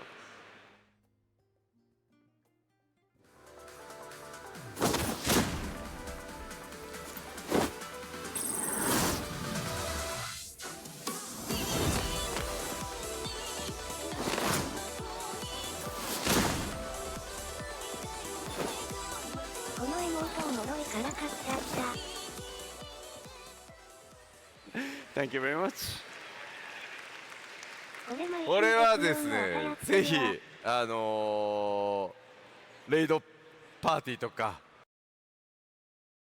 で揃ってこう戦う。あ、これ妹これ買うんだ、この妹は。毎週月曜の朝やってるわって意味わかんない。いやー、スーパーヒーロー needs this。ね、ヒーローには必要な動きですからね。はい。はい、こちらもセール中ですのでよろしくお願いします。This is also available online. And then, まだ濡れてるけど、まあいいかなみたいな。So we have some more items. いくつか他にもアイテムがございます。The other able fantastic cheer set. Green, purple, and white.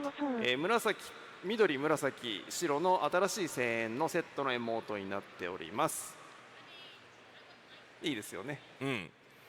これかなりいろんな使い勝手が良いので、持ってると他の方を応援する機会って実は結構意外とあったりするんで、持ってると大変便利なので、今セールかかってますんで、ぜひご検討ください。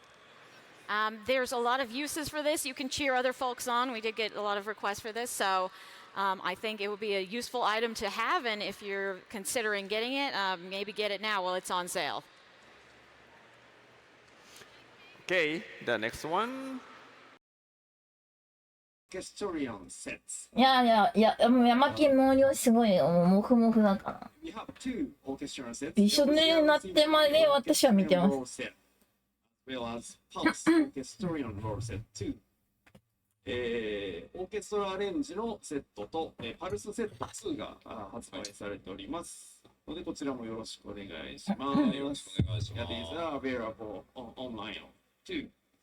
Okay, so let's check the next one. The next one is the new arrangement album. Yes. Forge Ahead Final Fantasy 14 new piano and band arrangement album.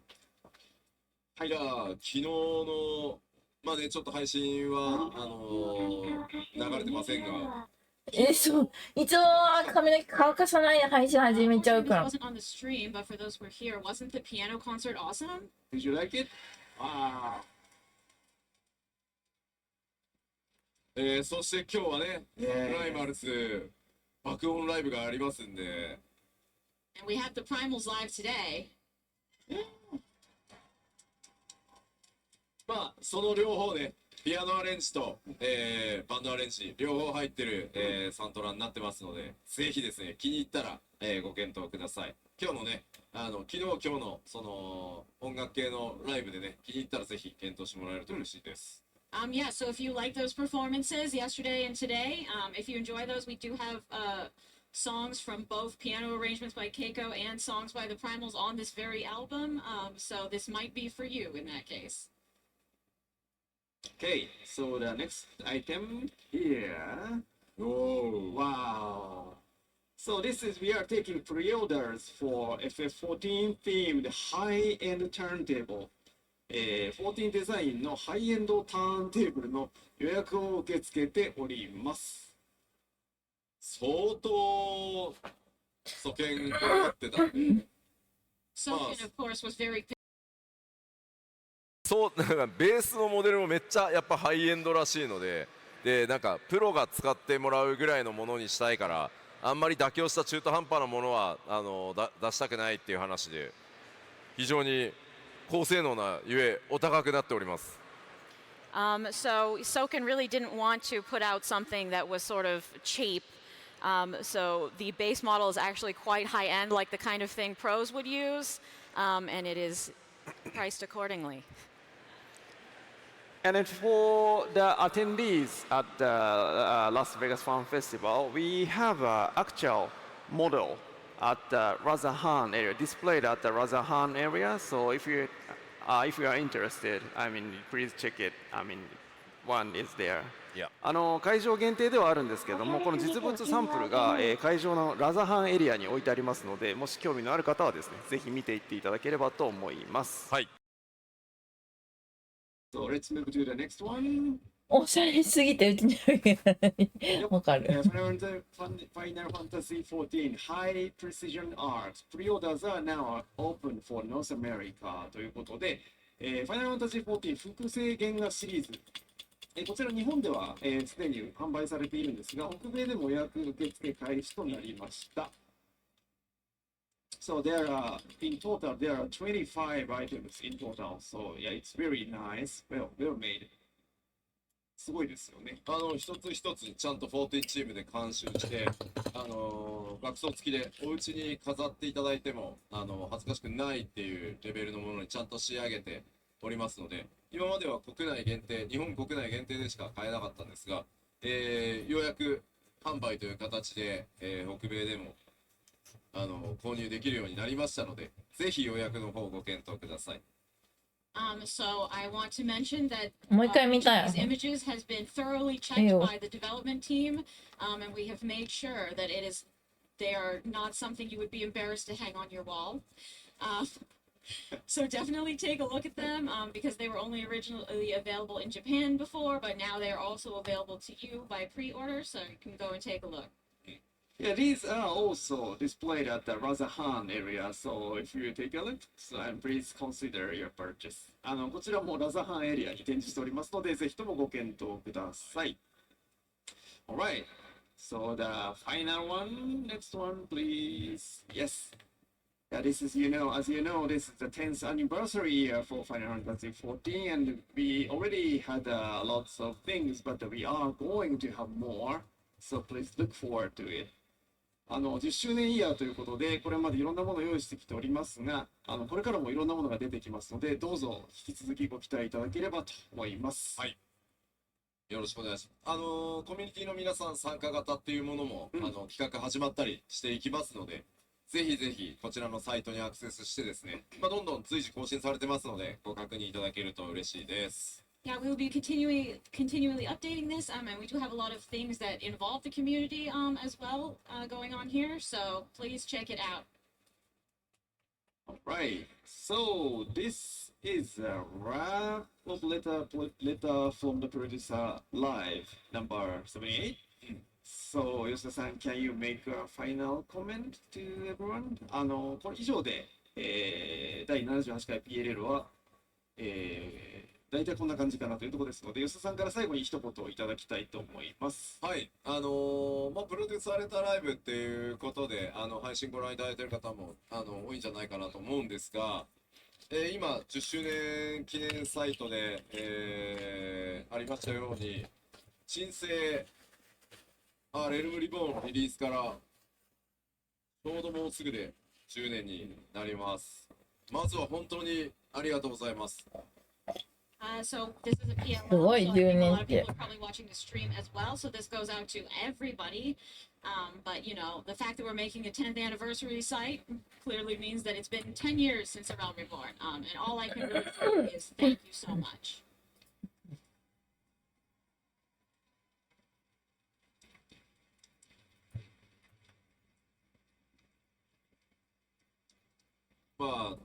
その旧14、ファイナルファンタジー 14.1.0 バージョンを引き継いでからだと、約13年ぐらいになるとは思うんですけど、本当にこんなラスベガスの、しかもコンベンションセンターで本当にたくさんの方に詰めかけていただいて、ファンフェスがねできるようになるまで14が育つなんて本当に夢にも思ってませんでした当時は。Honestly, it's for me. It's been about 13 years at least since I took over with 1.0.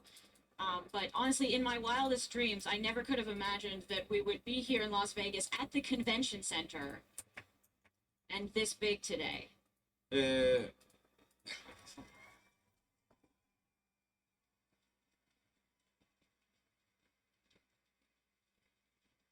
まあそれもやっぱりこう本当に下チーム上チーム頑張ってきたっていうのももちろんそれは全力でやってきたんですけど、やっぱりプレイヤーの皆さん、光の選手の皆さんあっての14ですし、皆さんのご声援とプレーがあってこそここまで来れたので、この先もさらに、10年と言わずね、20年、30年、40年目指して、頑張っていこうと思いますので、よろしくお願いします。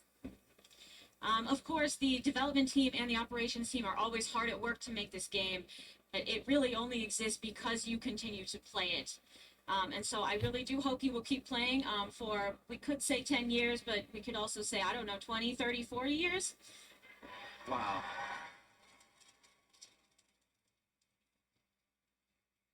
はい、というわけでこれからも頑張ってまいりますので、ぜひですね、パッチ6.5、それからファンフェス等々、どんどんいろんなイベントも目白押しになっていきますので、よろしくお願いします。ありがとうございました。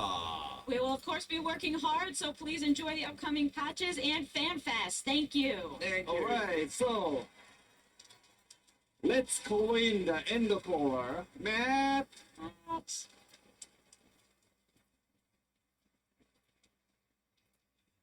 I like that end caller. That's all. Put on my business cards now. Matt Hilton, end caller.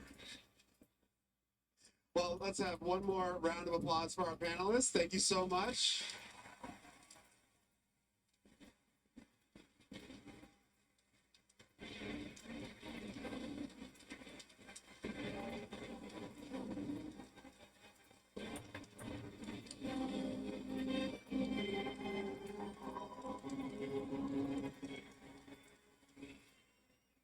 And we will be back here at 1 p.m. for the Crystalline Conflict Regional Championship 2023 North America. It's going to be some exciting matches. You don't want to miss it. Make sure you're here. It's going to be really hype. So we'll see you at 1 p.m. クリコンの Take 大 care. 会か。1時間後。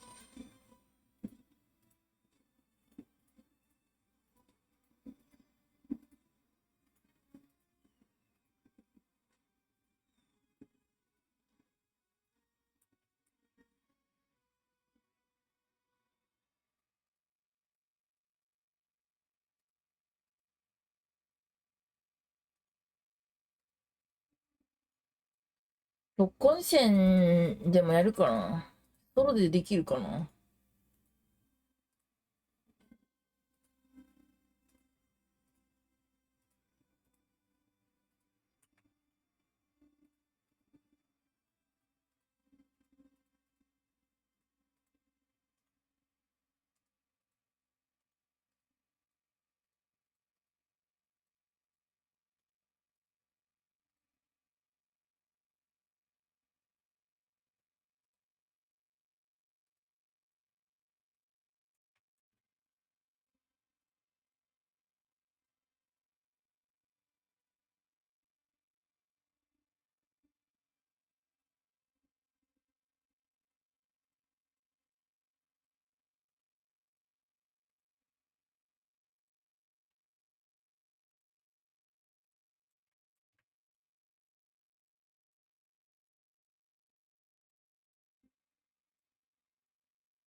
録音線やらないとな。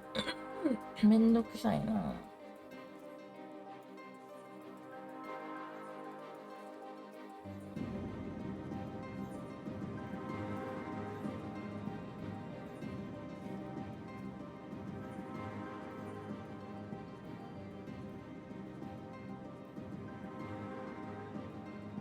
みんな寝るのか？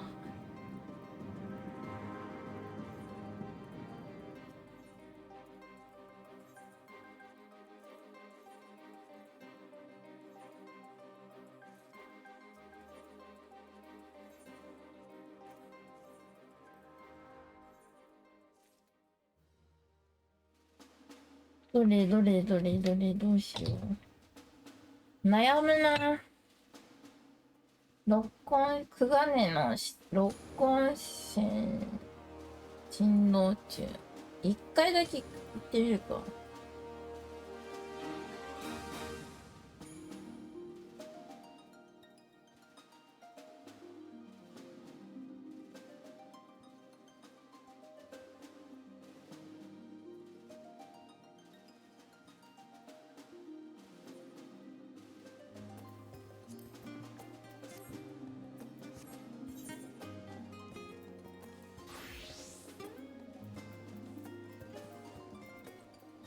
今日は翌朝山金なんですか？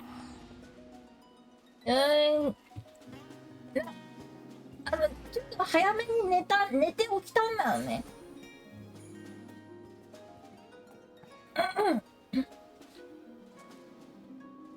早めに寝たんでしょ、今回。早めに寝て、早めに起きた、PLL のために。早めっていうかめっちゃ早く起きた。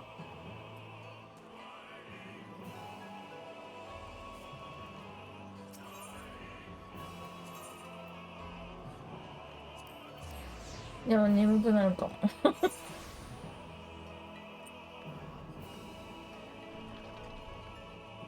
録音時やりました？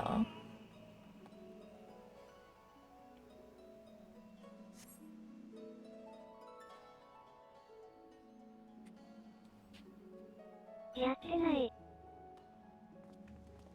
なんかもらえるんだよね。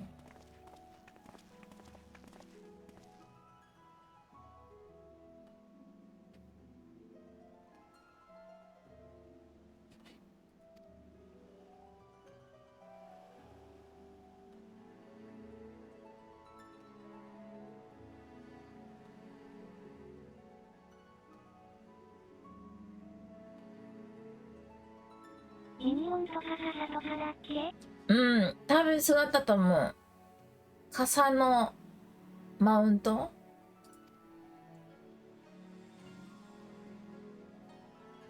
分岐めんどくさそうで。前回のやつはやりました？これはそれで楽しかった思い出はあるのだが。やったー。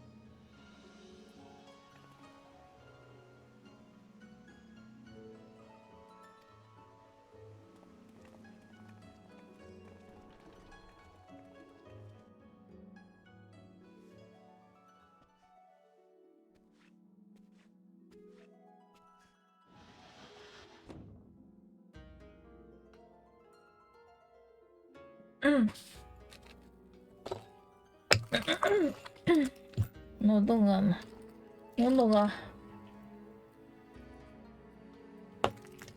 飴ちゃんがないと。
録音者はどこかと言いますと、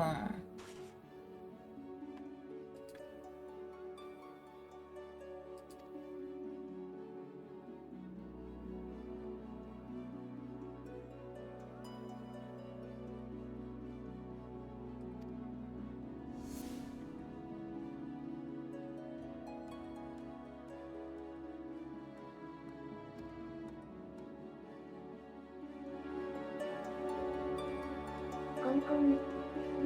コンコン。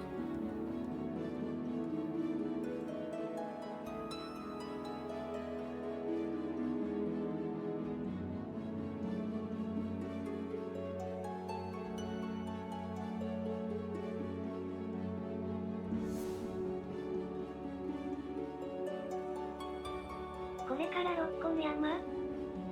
一緒にやる？一緒にやる？どうする一緒にやる？一緒にやるとか言ってちょっと悩んでんの悩んでんのめんどくさいかなどうすかな悩んでんだよちょっと。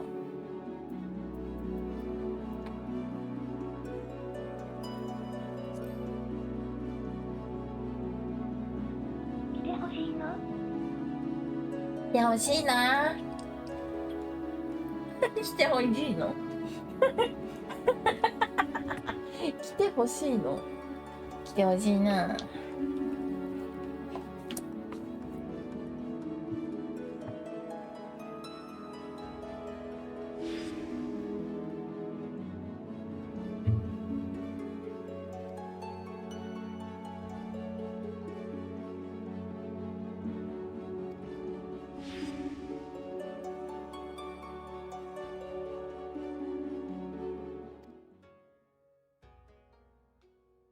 When picking a job, people often opt for the one with the fame or the fortune.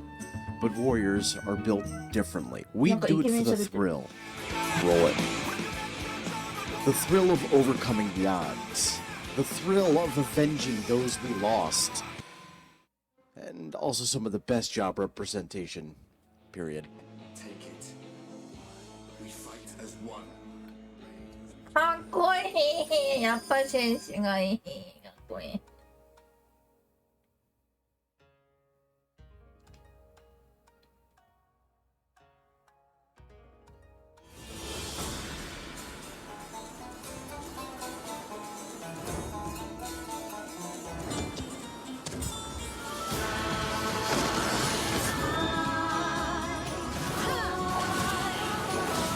文句じゃん。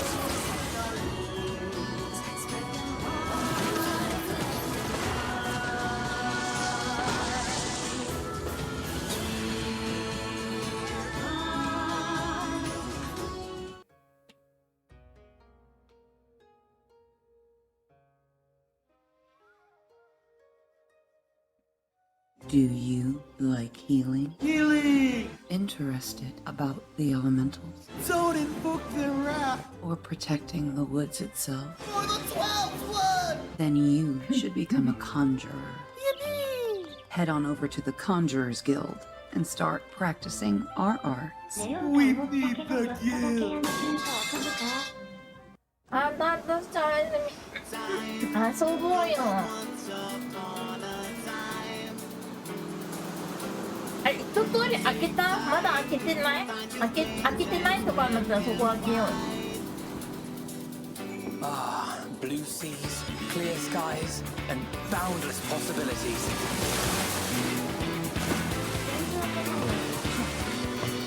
I dare say our マジ destination. 全部開けたのに。いいの？やった。 Enjoying yourself for a change?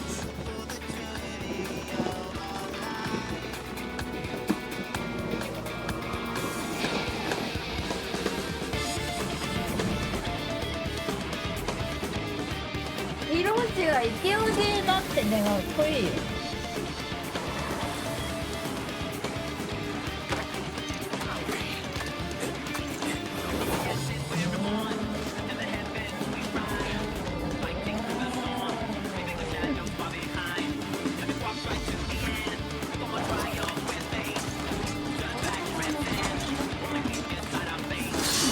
色落ちだよ、色落ち。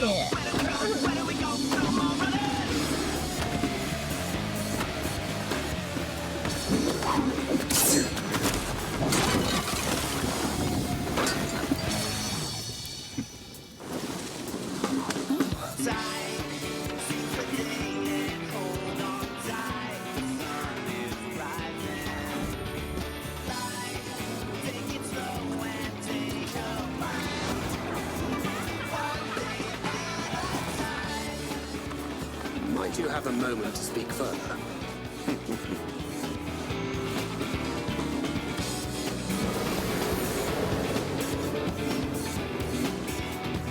At last, we have come to the land you call the New World.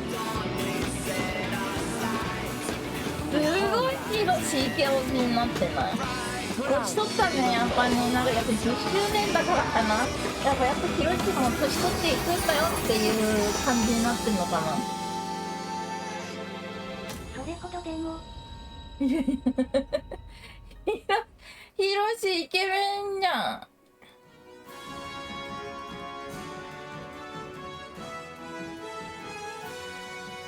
ありがとう。いえいえいえ。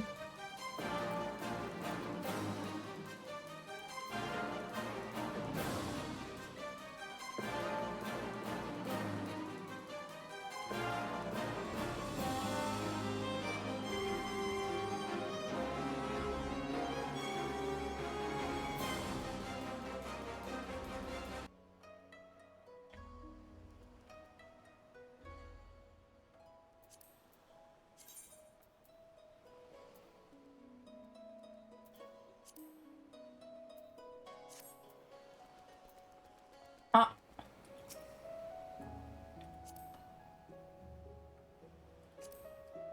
この豚ちゃんかな。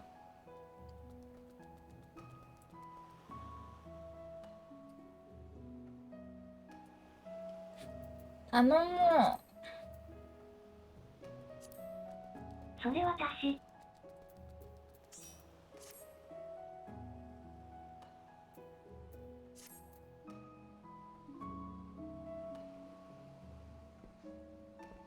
入っていい？二人で行けるよね。一人でも行けんでしょ、これって。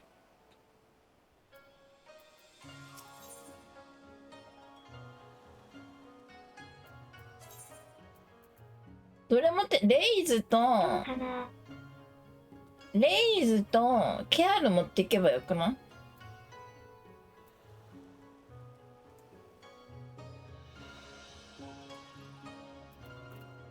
チョコボール12個目突入しましたがエンジェル出ません。当たりはあるのでしょうか？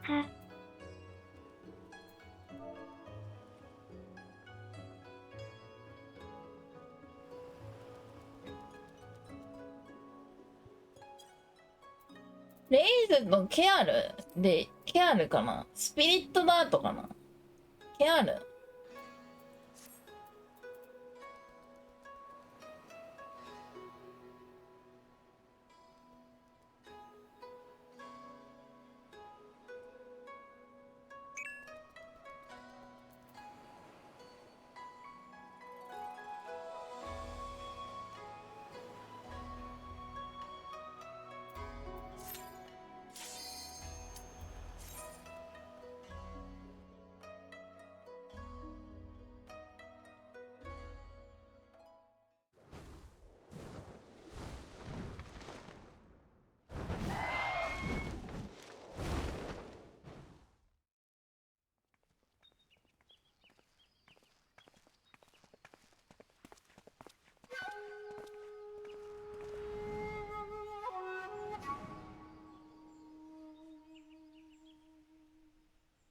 あ、下水道と違ってなんかやっぱ綺麗じゃん。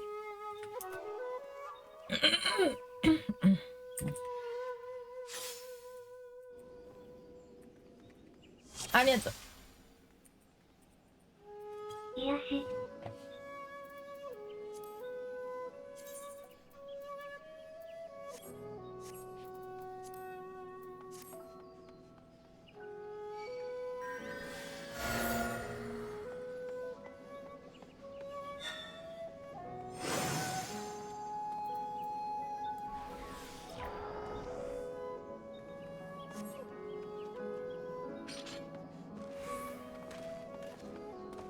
あ、綺麗。下水道と違う。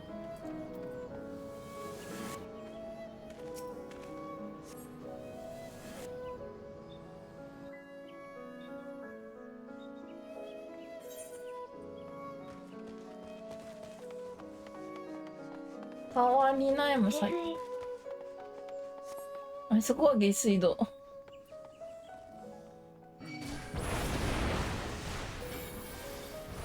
金融で尺八つけるようにならんか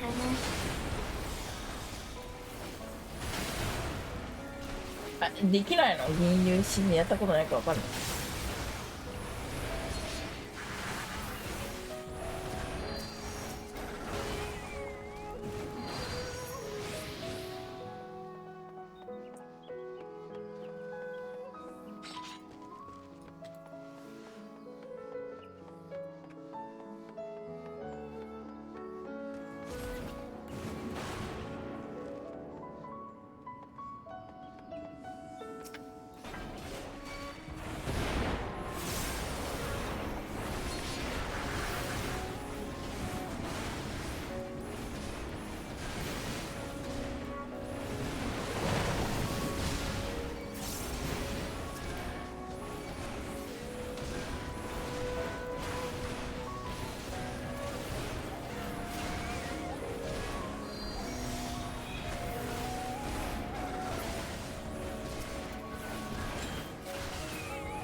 あ、いいね、いい、いい。雰囲気よ、良い、良き。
なんだこの桜は。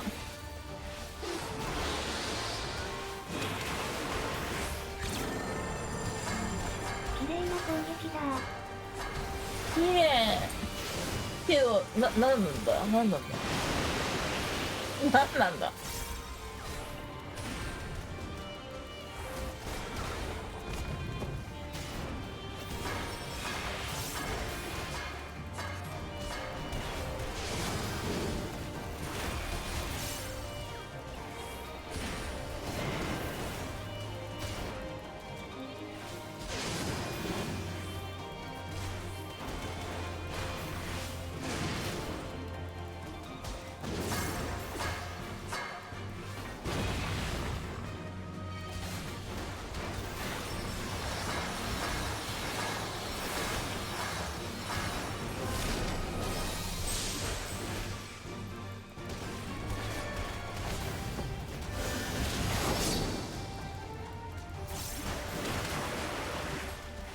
綺麗な。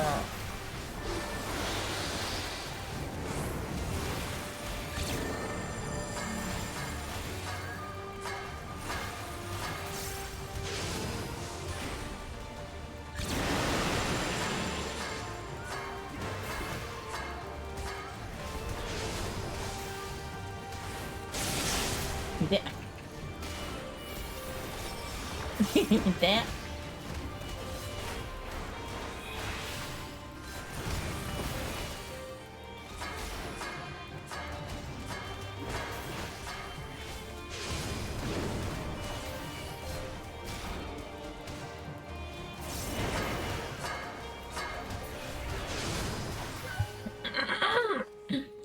麗綺麗綺麗。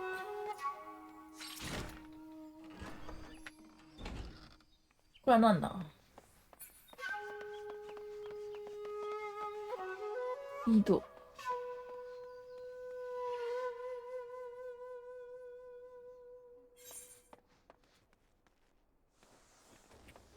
貯蔵庫として使われているようですね。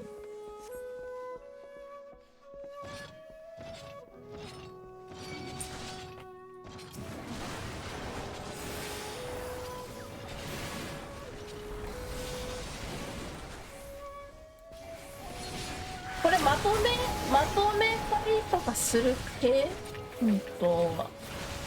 違う。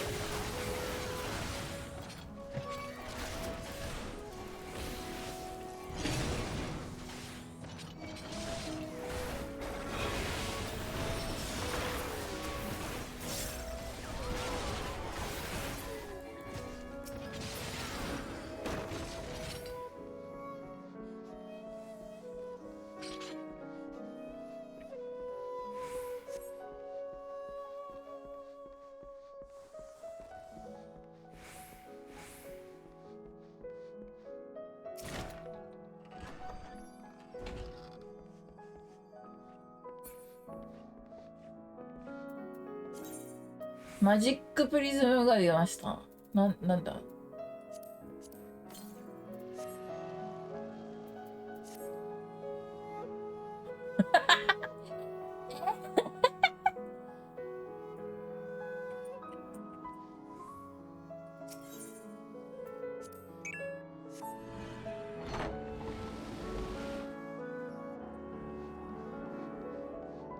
何にも聞いてなかった今。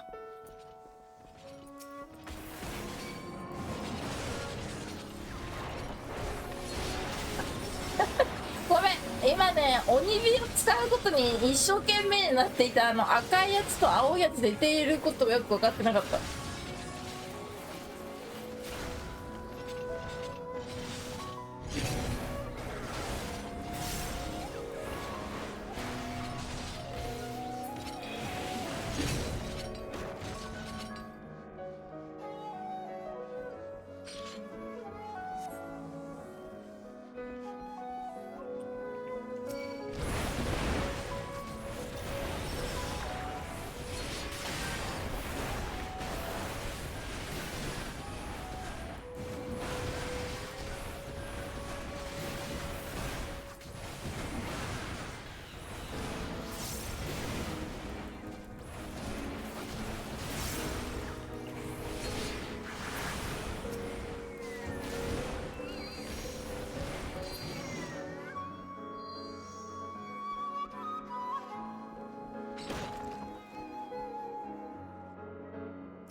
マジックプリズム鬼火いるか？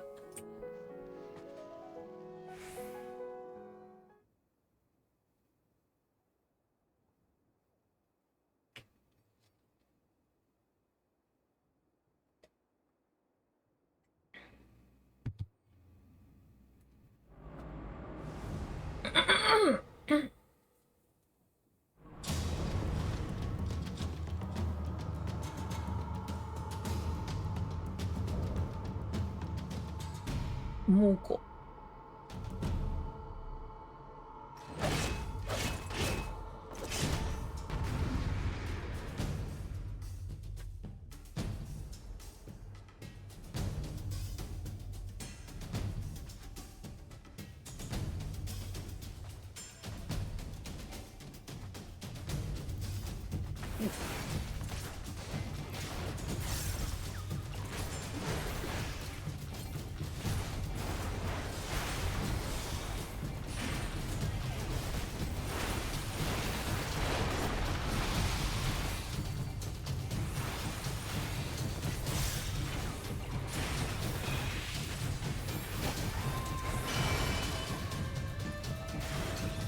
なんだこれ、なんだこれ、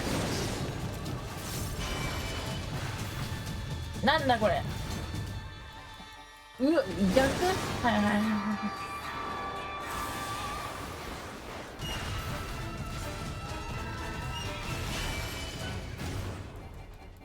あ、今度こっち。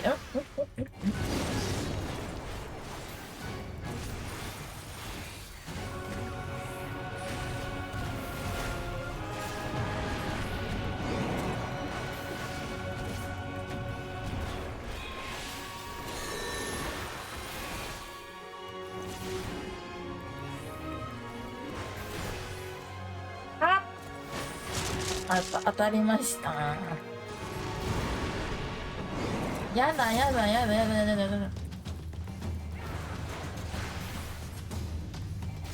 なにおー、やだ。死んじゃ。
こっち？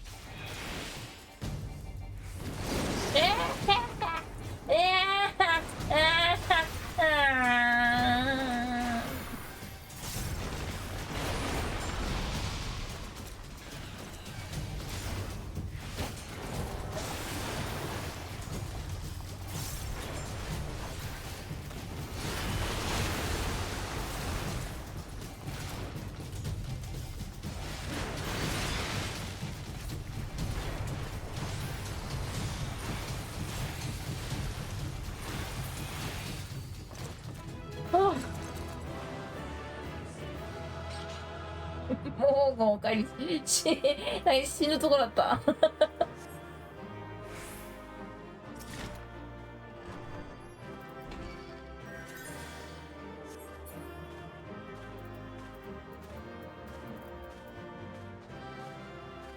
これで出て大丈夫なの？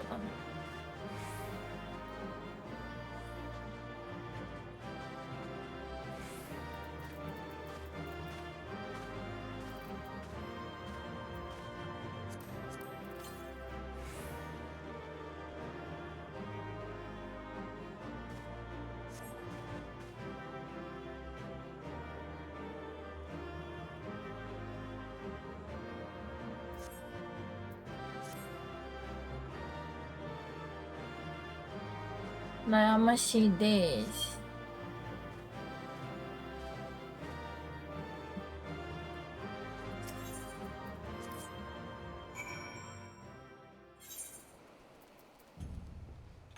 レスルート行く？行きたい。これはさ、どこでどう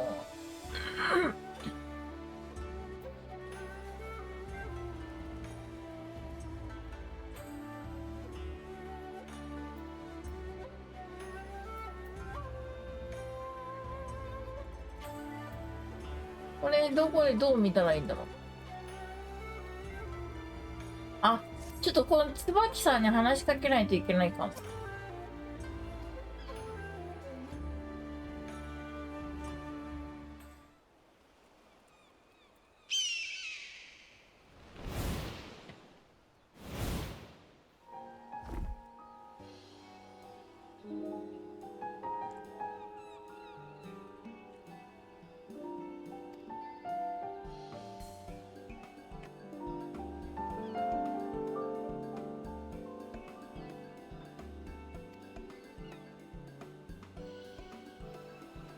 Welcome and well met, my brave little spark. セクシーお姉さ How ん。 long you've wandered セクシーお姉さん大事。 bright as a star.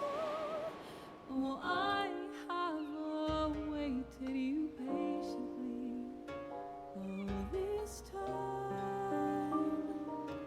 Past every fate, now sing with me once more. Share of your life, far greater than memory. ピアノ弾いてるお姉さんも綺麗。 Words cannot hold. だよね。どっちもやっぱ綺麗な人見るのは癒される。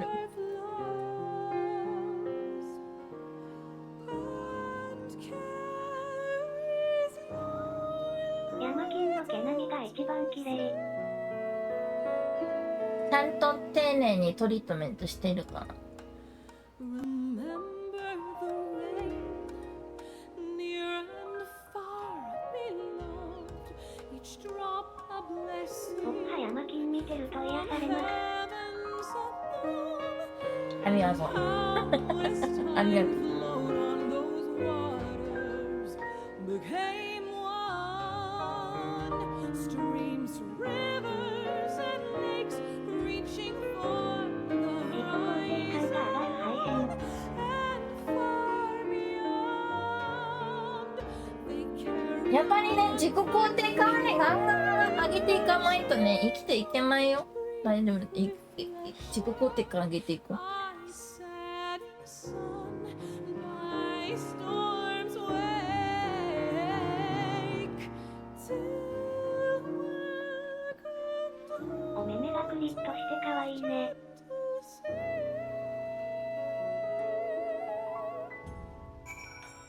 Sinking deeper and deeper in calm embrace, loving tides sweep in and bear you down.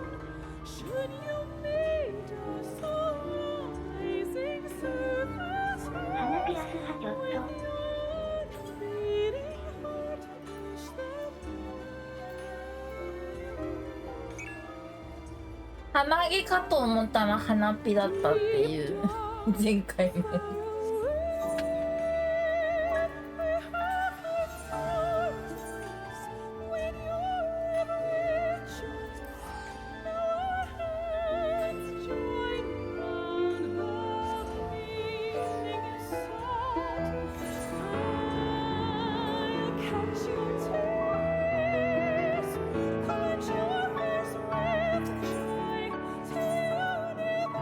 Shore,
麗な背景に溶け込んでてちょっと面白い。どういうこと？綺麗な背景に溶け込む、遠くを見つめるヤマキン。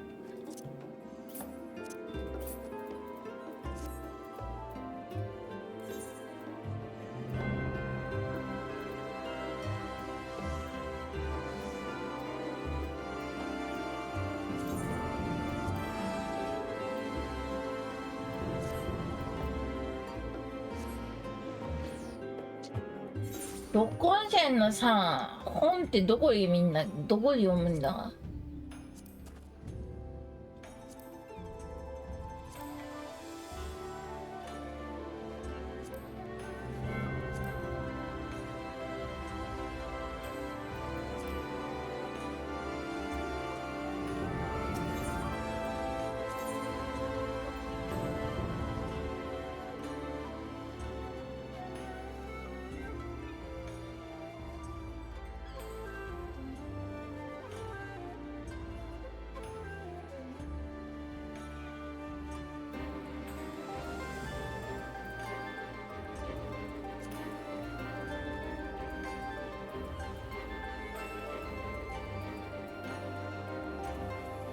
ごめん、どこだっけ？わかんなくなっちゃった。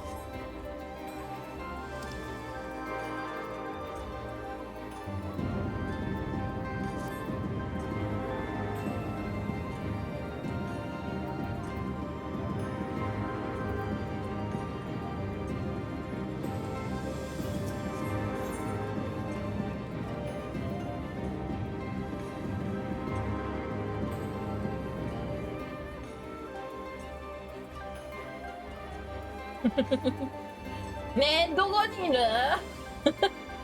どこにいる？どこにいる？ちょっと、どこにいる？どこだ？どこ？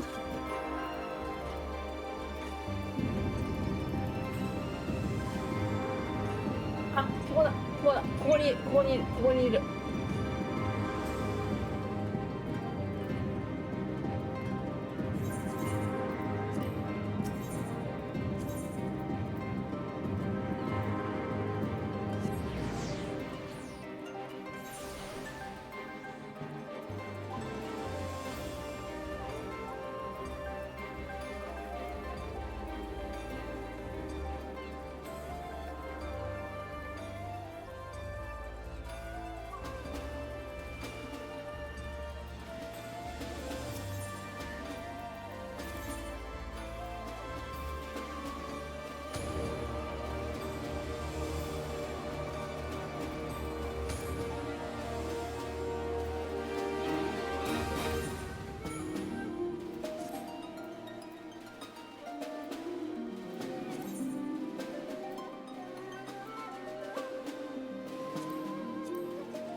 ね、バリアントダンジョンのさ、本どこにあるの？本なんかあったよね。パッと開くやつ。どこ？どこ？そんなのないっけ？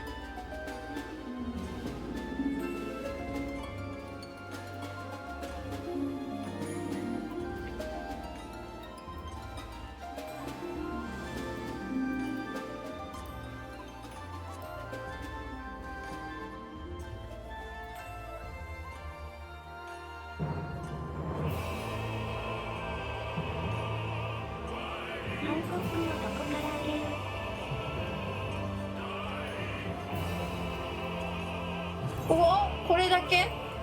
なんかさ、ここら辺に置いてさ、私ピッてやってた気がしたんだけど、前回。違う？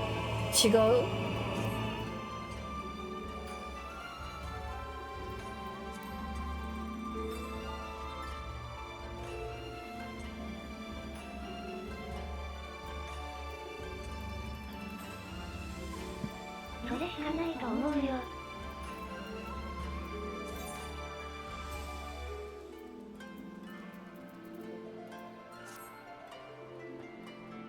なかったっけ？なんか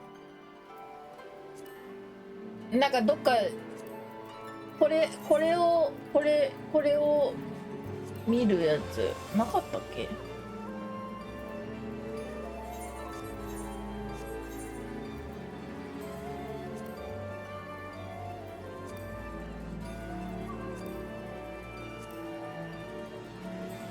左端も読めるんじゃない？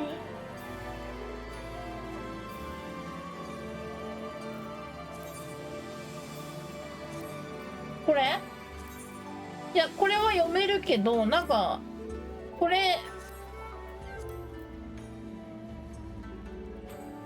なんか普通にその辺にいるとき、ここに来なくても見れるやつなかったっけ？ここに来なくても見れるやつなかった？私の夢？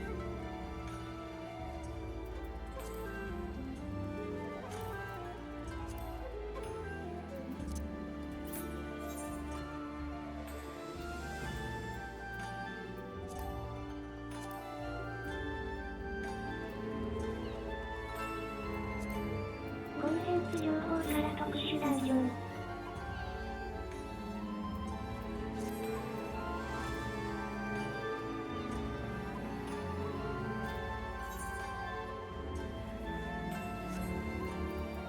これか？コンテンツ情報からコンテンツ情報。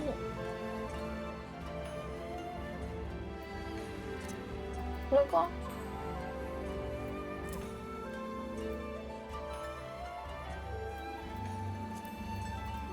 入るか。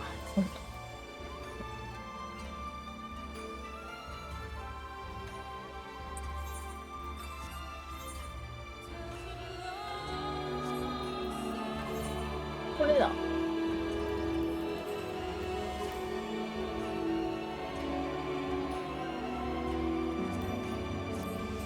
じゃ次行きましょう。あ、行こう行こう行こう。行こう。ちょっとトイレ行ってきていい？トイレ。貧するので少々お待ちを。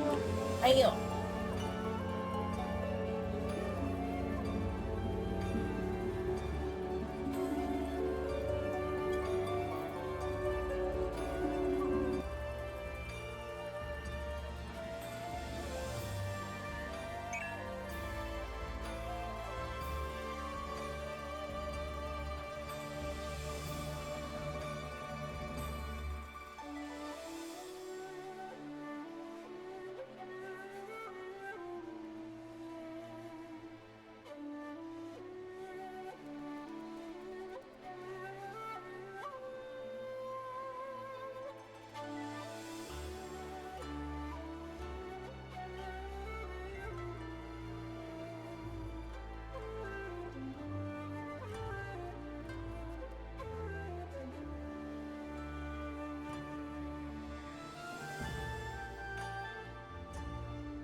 インスタッピ。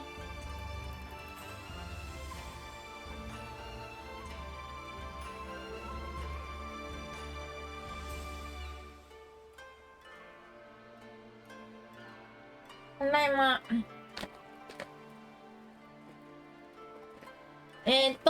あれにいる。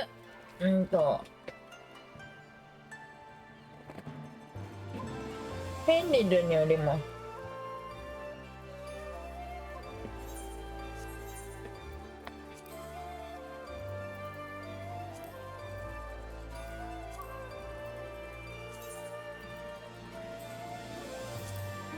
これクロスワールドプとダメなんだっけ？わかんない。いけるかも。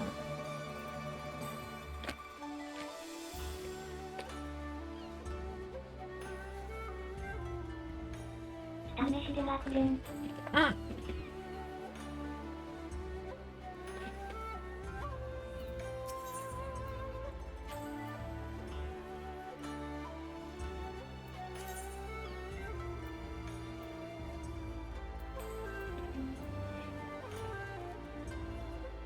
何この文句広告。なんか誰か作ったやつっぽいよ。Healing. Interested about the elementals. Or protecting the woods itself. Then you should become a conjurer. Head on over to the Conjurers Guild and start practicing our arts. We need the guild.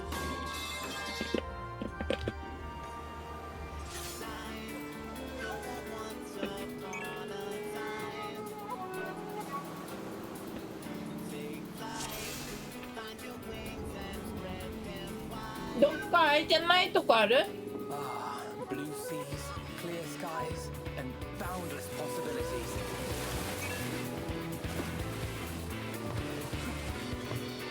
Dare say our destination will soon be どっか空いてないとこあるための。 Enjoying yourself for a change? オッケー。じゃあ。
こっちか。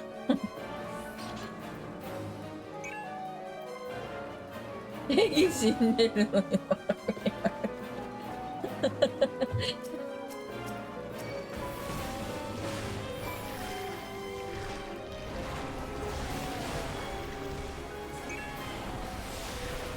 怖い。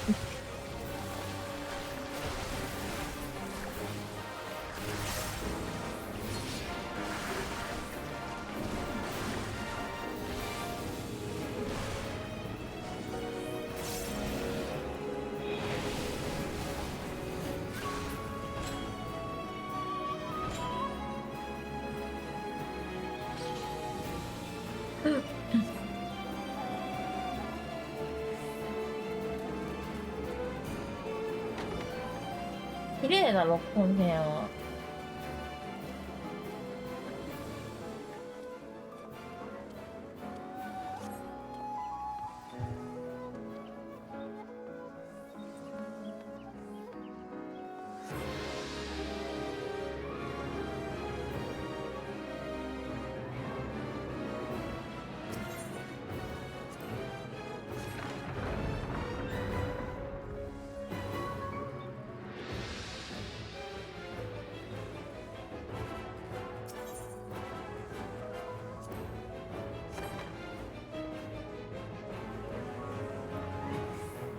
あ、また夜桜さんに会いました。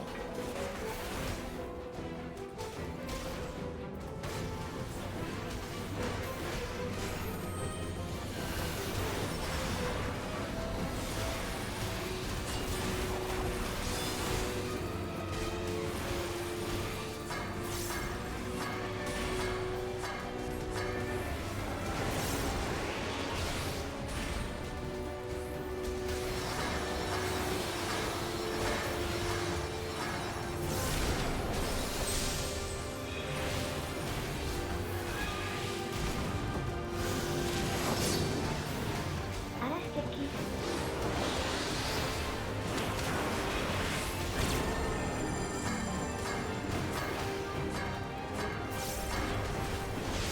ね、綺麗な技よ。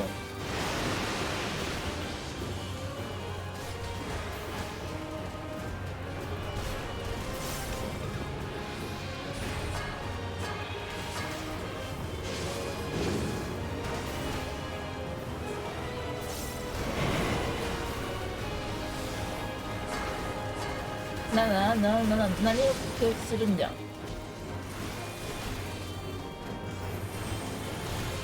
ワンワンさ、こっち見てる。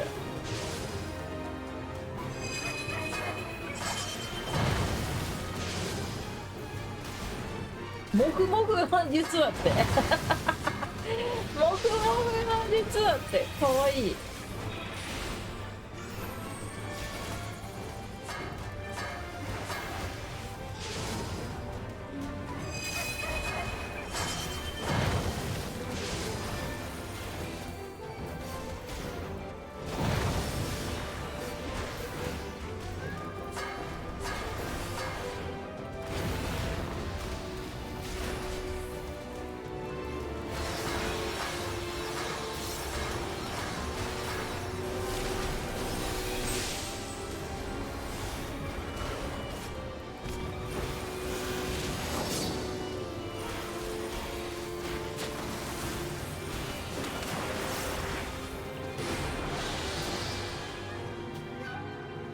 早い。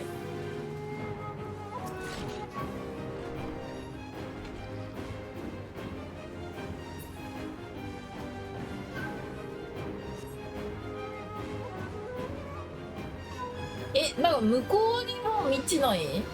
向こういう道あるよね。一緒か。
あれ？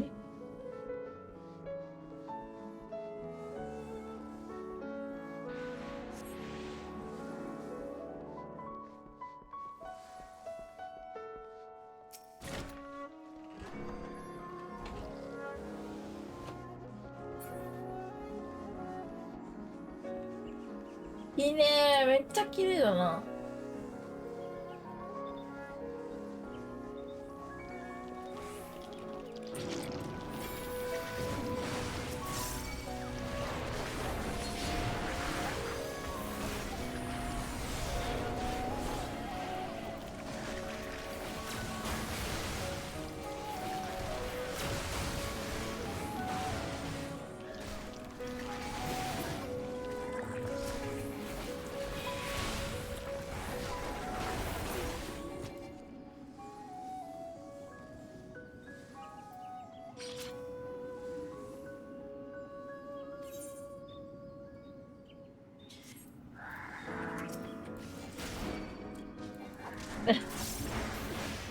どうしよっかなとか言ったな。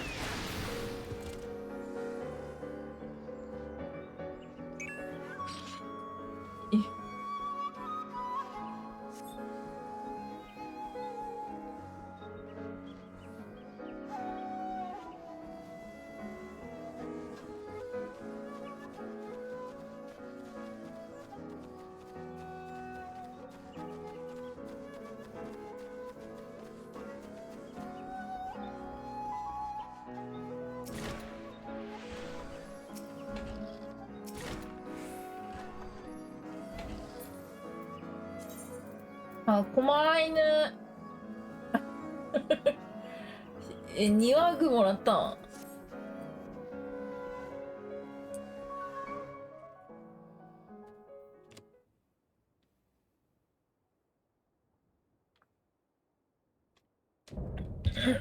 強来。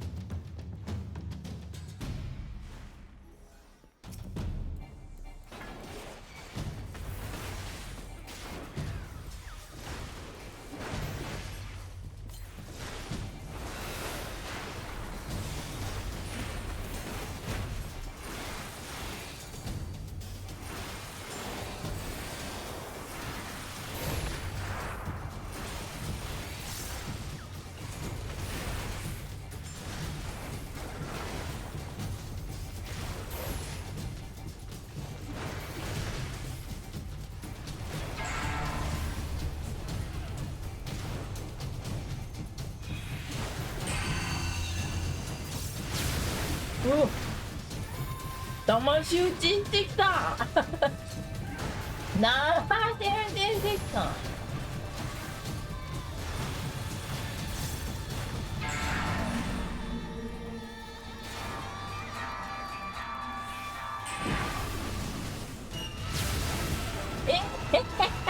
嘘だろ。死んじゃった。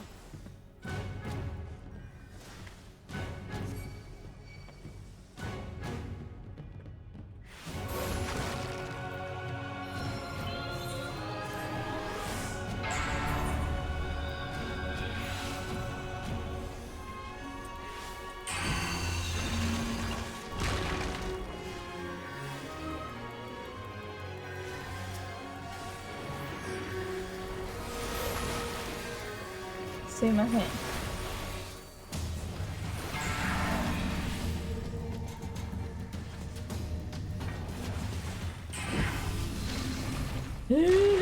死んじゃう、死んじゃう。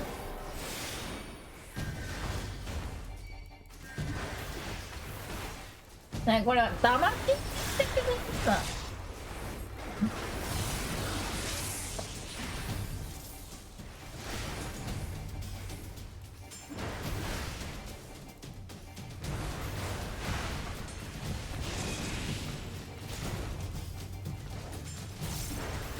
道で残る。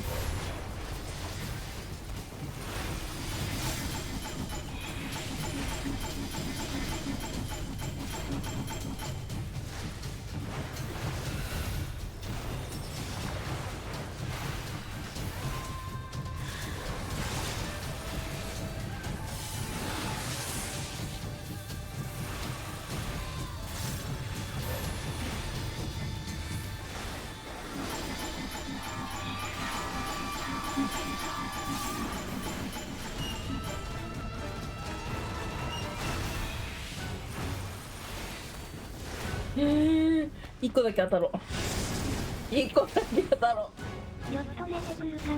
またね。またね。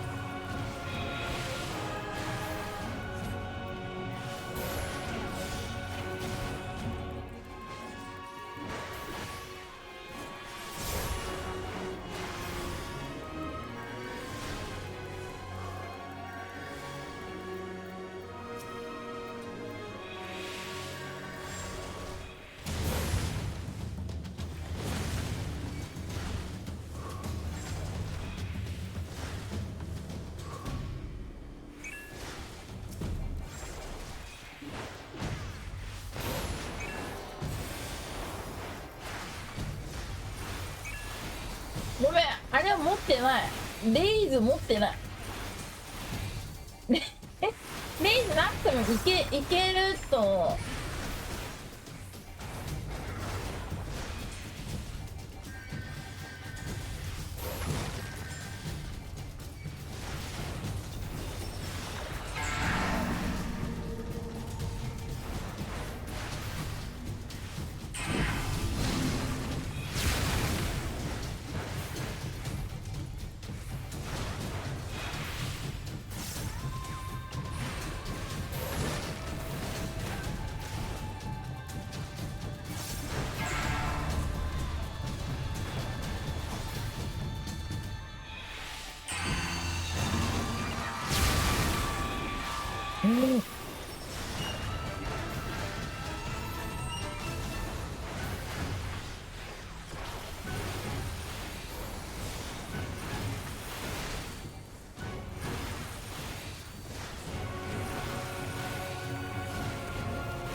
すみません。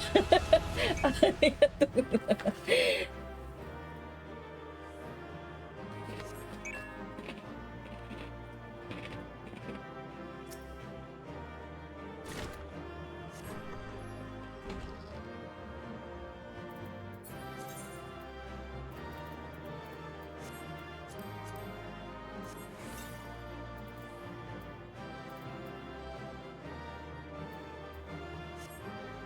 これ何個貯めると何がもらえるとかあるの？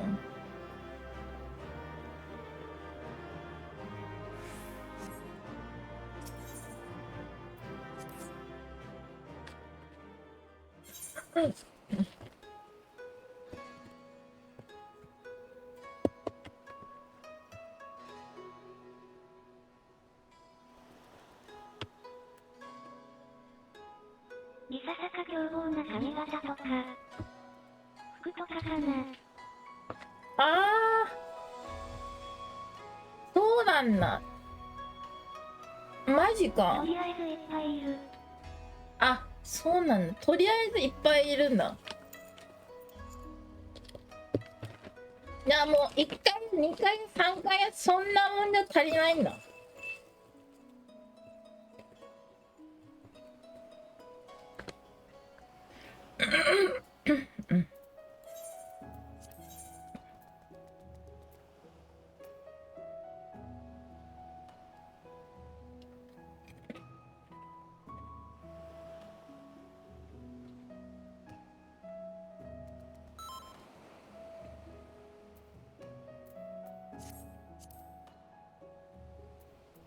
やっぱレイズ持ってくわ。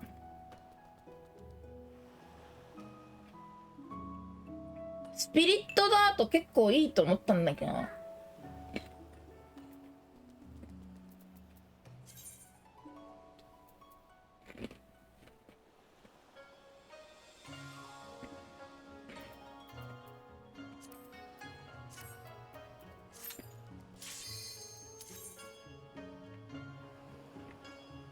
和風な格好で来たし。うんうんうんうん。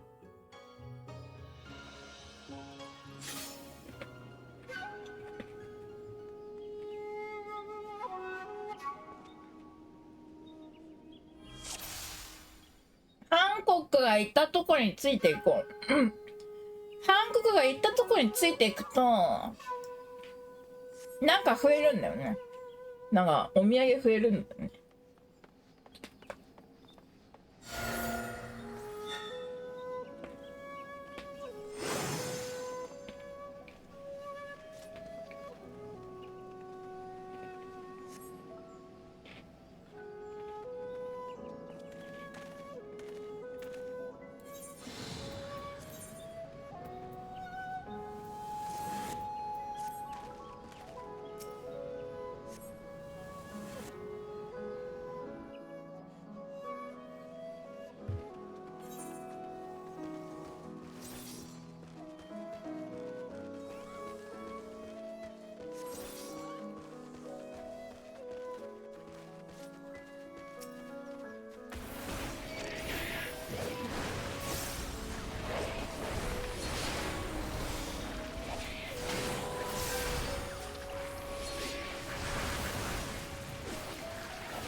温泉使ってる人いるここに。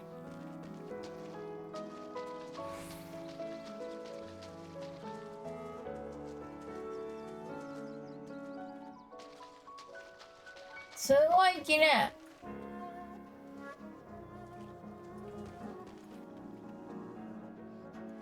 うち実家はこの山あいを抜けて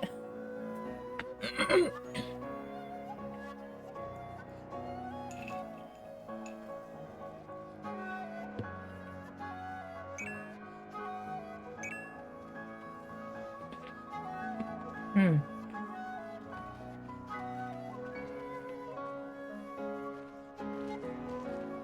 いやまあ私はタヌキだからね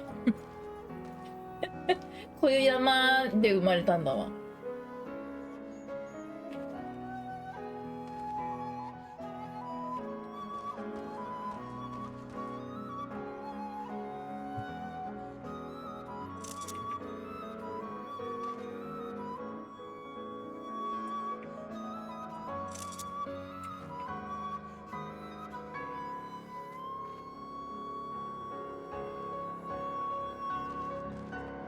よし行くぞ。下水とは違う。ほんと綺麗、ほんと綺麗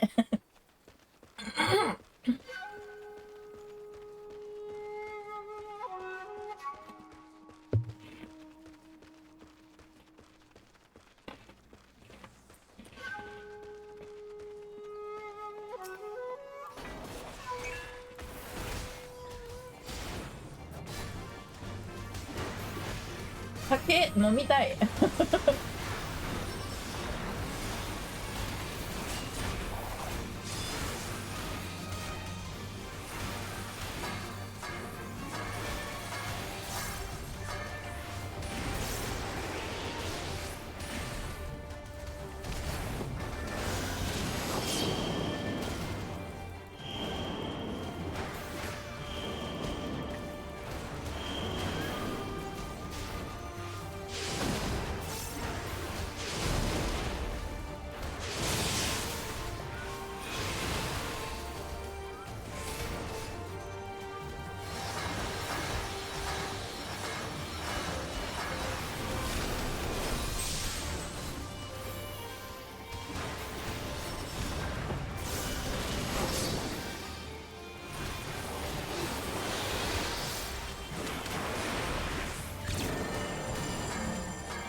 めっちゃ綺麗。やっぱ下水とは大違い、ほんと。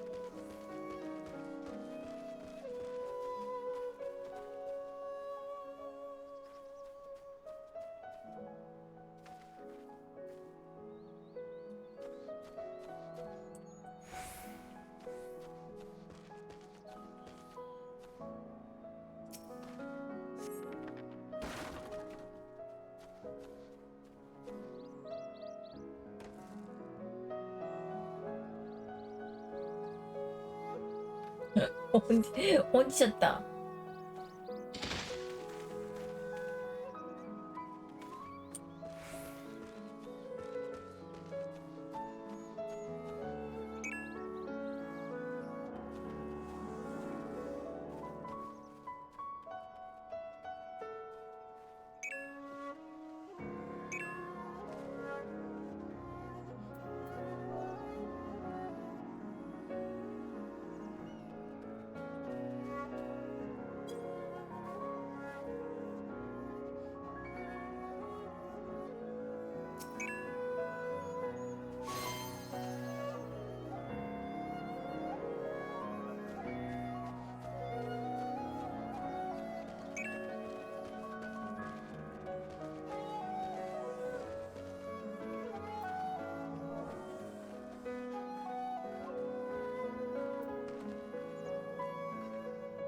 私サグ壊しちゃったかな。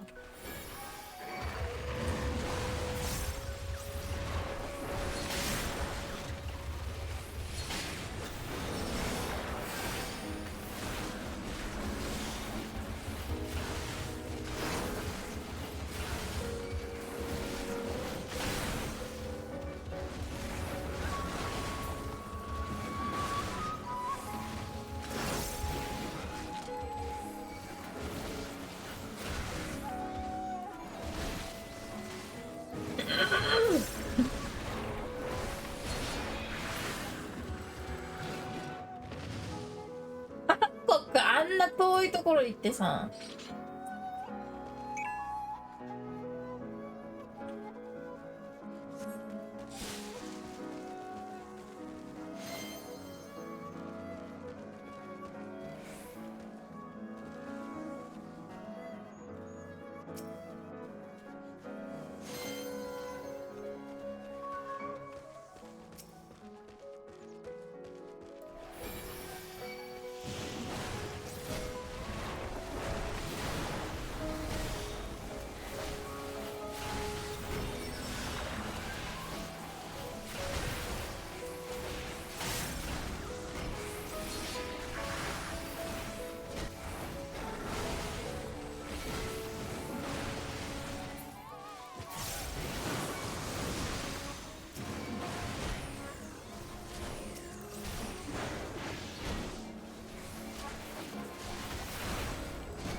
うわ、気持ち悪い。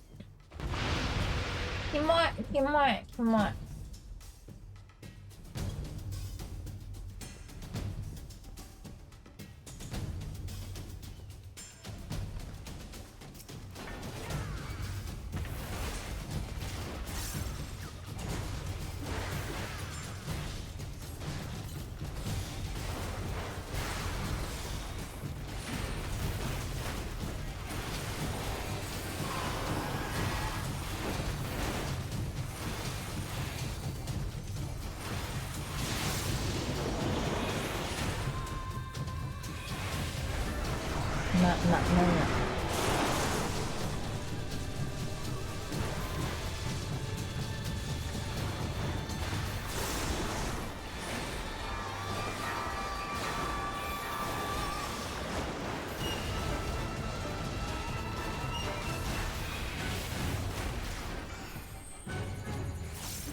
わおわお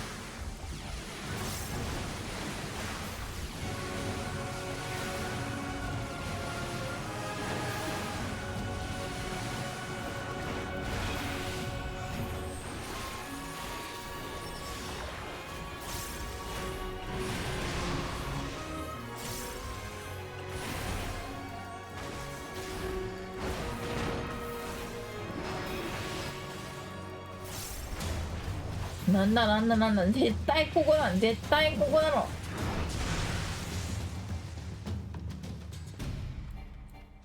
いや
まだまだいる感じでした。私はこの辺で。ありがとう。トンちゃんありがとう。私も疲れたかもしれん。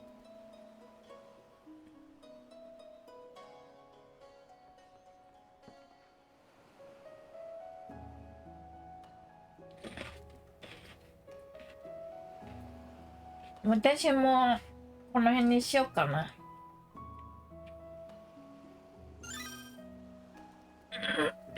ありがとう。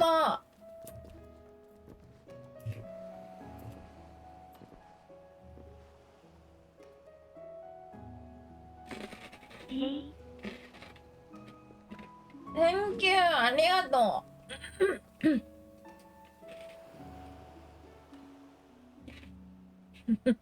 なんか豚から何かわいいミコってちゃんだったの？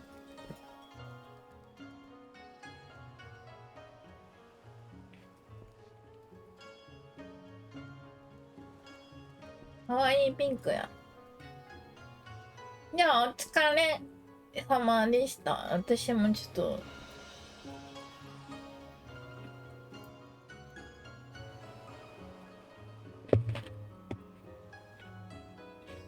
瞑想タイムに入ろうかなと思います。今日も今日とって瞑想タイムに入ります。タメゾさんもありがとう。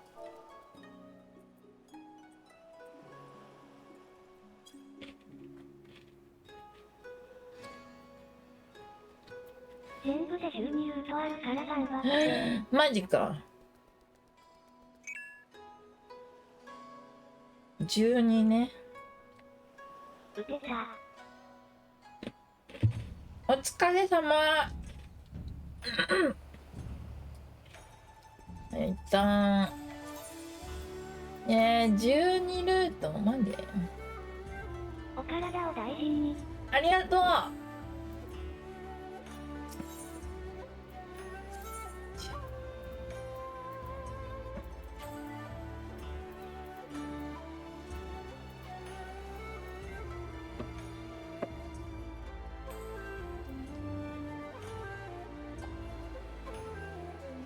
少しずつ行くわ。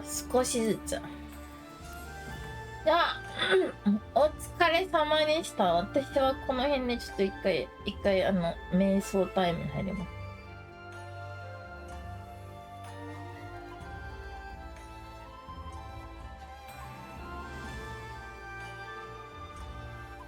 またね。またね。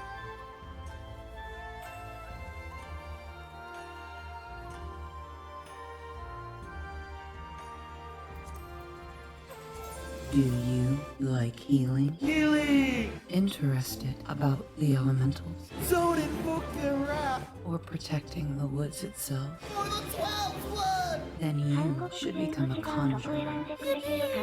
Head on over to the Conjurers Guild and start practicing our 本当だね。本当。韓国同じとこ選んだらあれだもん。嫌だもんね。よかった。3つ違うとこね。ありがとう。おやすみ。またお願いします。またお願いします。おやすみ。Ah, blue seas, clear skies, and boundless possibilities.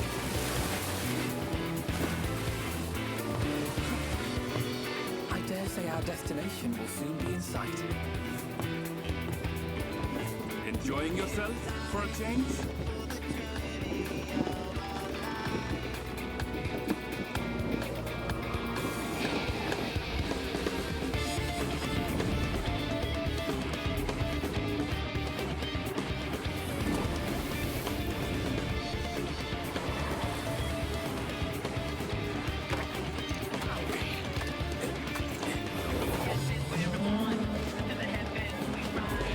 瞑想中。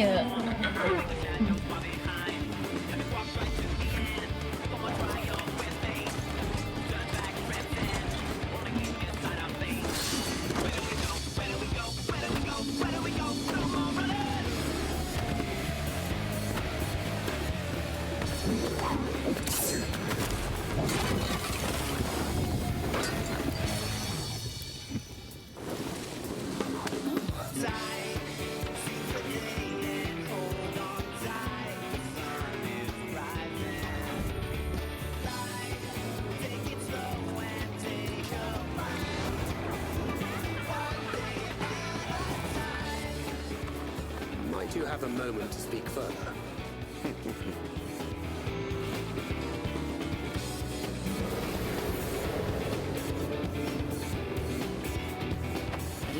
We have come to the land you call the New World.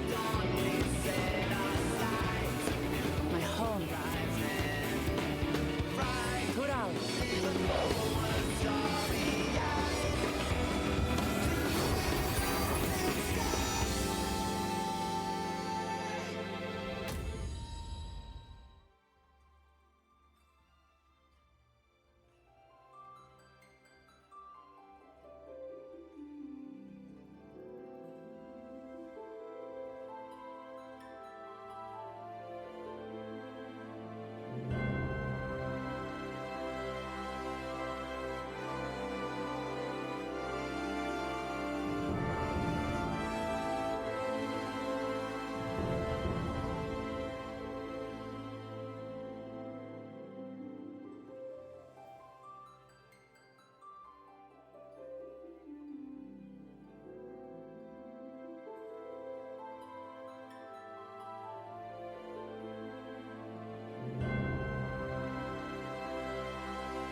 everybody, and welcome back to the Fan Festival stage here in Las Vegas. My name is Aya Saizeker Montoya, and we got quite the event for you. How you guys feeling for day two? Let me hear it. All right, I feel like you could do better than that. One more time, let me hear it. That is more like it. So I want to get that adrenaline going because today is quite the adrenaline-filled event. But you know what would make it even more hype is if I invite a special guest out here. So please give a warm welcome to the producer and director of Final Fantasy XIV, Mr. Naoki Yoshida.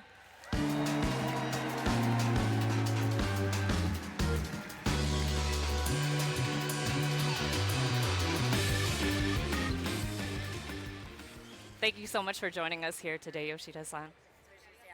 いいえ、まあファンフェスね、いろんなプログラムありますけど、このステージもめちゃくちゃ楽しみにしてきたんで、楽しんで帰ろうと思います。もう一回。There's so many activities at Fan Festival, but this is one of those events that I've been looking forward to seeing. So I'm going to really enjoy watching these guys go head to head. Speaking of things to watch out for, speaking of things to watch out for, Yoshida-san, are there any things that new players could watch out for during these matches that are going to be extremely hype, in your opinion? そうですね、今回の決勝戦で、その PVP にあまり馴染みのない人たちが、ここは注目すべきだろうと思うポイントなど教えていただけますか？そうですね、クリスタルコンフリクトっていう、ゲーム、実際、一回も実はやってないわっていう人、どれぐらいいるの？ Actually, I am curious to know how many of you have not played Crystalline Conflict before? あ、ちらほらいるな。Yeah, I guess, yeah, there are a few of you. もちろん PVP なのでノックアウトを取る、相手を倒す、倒されるっていう場面はたくさん出てくると思うんですけど、 So of course, because with this being a PvP, you do knock out other opponents. Yeah. 勝敗が決まるポイントはマップの中中央に最初置いてあるクリスタル、その上に、キャラクターが乗ると、そのプレイヤーのチームが相手側にこうクリスタルが移動していくので、このクリスタルがどっち側のチームにより押し込んだか、それで勝敗が決まるので、そのクリスタルがどの位置まで押されてるかっていうのをよく見るようにしておいてください。But what determines who wins or loses is how far you can carry your crystal to the opponent's sort of territory. Whenever a player gets on top of the crystal, it starts moving towards your enemy's territory, which you're supposed to do. So I think if you're new to Crystalline Conflict, that's a good point to watch out for, is how far the crystal has moved on the map. で、応援する時のポイントなんですけど、もちろんもうすでに応援したいチームがある場合はもちろんそのチームを応援してもらって構いません。And of course, in terms of rooting for which party, I'm sure you have your favorite teams up there. If you already have that, more power to you, cheer them on. で、応援するチームまだ決めてないっていう人は、ぜひ自分がメインで遊んでいるジョブを応援しようっていうふうに決めて、そのジョブの選手の動きに注目してみると、すごくこうフォーカスして見えてくると思うので、ぜひコツにしてみてください。And if you're not familiar with either of the teams that are going to be going head to head today, maybe look out for somebody who's playing the same job you main as, and maybe pay attention to what their movements are. Maybe that might encourage you to pay attention to the movements, and then you can cheer them on as well. で、楽しむためのポイントあと2つ。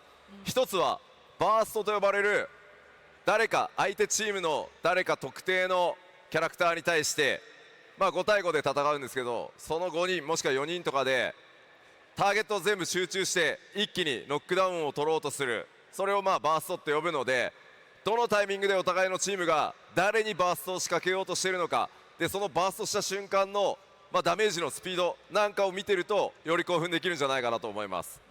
And another couple more points about how to look out for, what to look out for in a match. Sometimes we have these moments where we call burst. We're fighting 5 versus 5 or 4. And sometimes people would kind of go in on one particular opponent to try to knock them down. And you see how much they go in, and then you can see how fast they can deal damage. That's another point to look out for and get really excited about. あとはやっぱり興奮するポイントはリミットブレイク。各ジョブ、各キャラクターごとにリミットブレイクゲージがあるので、パーティーリストを見ていればリミットゲージがどれぐらいみんな溜まってきてるのかっていうのが分かるので、誰のリミットブレイクが発動するのか、またチーム全体でリミットブレイクのタイミングを合わせて一気に使っていくみたいなことが発生しやすいので、チーム戦だとそのあたりのリミットブレイクの管理、いつ使うのか、そのあたり注目するとより興奮して見れるんじゃないかなと思います。And then finally, another exciting point to look out for is when people start using limit breaks. There's a gauge that would show you how close you are to being able to unleash a limit break. So if you look at the party list, you can pay attention to like who is almost getting ready to cast their limit break, or are they strategizing so they go in as a team, something like that. So that's another point to look out for. Awesome. Well, make sure you all look out for those kinds of cues when these matches are happening. But now it's time for us to present what prizes await our champions tonight. So can we get the first prize out here, please? It is none other than an amazing Crystalline Conflict branded trophy. Look at that. Awesome. Thank you so much, Tony. And of course, if that wasn't enough, these players are playing for a whopping $22,500. And so, with so much on the line, Yoshida-san, do you have any words of encouragement for our players today? いろいろな賞金がかかったトーナメントですけれども、プレイヤーさんに向けて励ましの言葉をぜひお願いします。もちろんすべてこの NA の CCRC 全部予選から全試合見てきているので、僕なりの注目ポイントがあるので、そこをまず楽しみにしたいと思ってます。And I've been watching the preliminary tournaments in North America for CCRC from the pre-selection period even. So I know I'm already looking out for certain elements in the match. So I'm looking forward to those.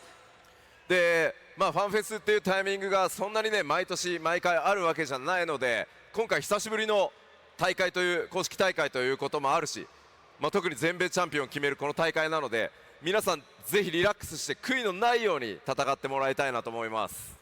And of course, with Fan Festival, we aren't doing this every year. It's not as frequent an occurrence. And plus, this is the first one in a while to be doing in person. And we're going to be determining the All-American champion in this tournament. So I'm hoping that everybody gives it their all so that they have no regrets. そして会場の皆さんにお願いです。選手たち緊張しているとは思いますが、皆さんの声援、歓声が何より力になると思いますので、ぜひ先週以上に盛り上がってもらえると嬉しいです。And of course, I want to also ask for everybody that's watching in the audience. I know our players may or may not be nervous to come onto this stage, but what's going to encourage and motivate them is your applause and your cheering, rooting for them, and that will motivate them. So I hope you get just as excited, if not more, than our players that are coming on the stage today.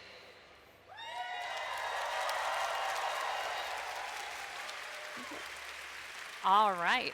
And thank you so much for your words of encouragement, Yoshida-san. And I think that's it. We'll probably see you at the end once we crown our champions.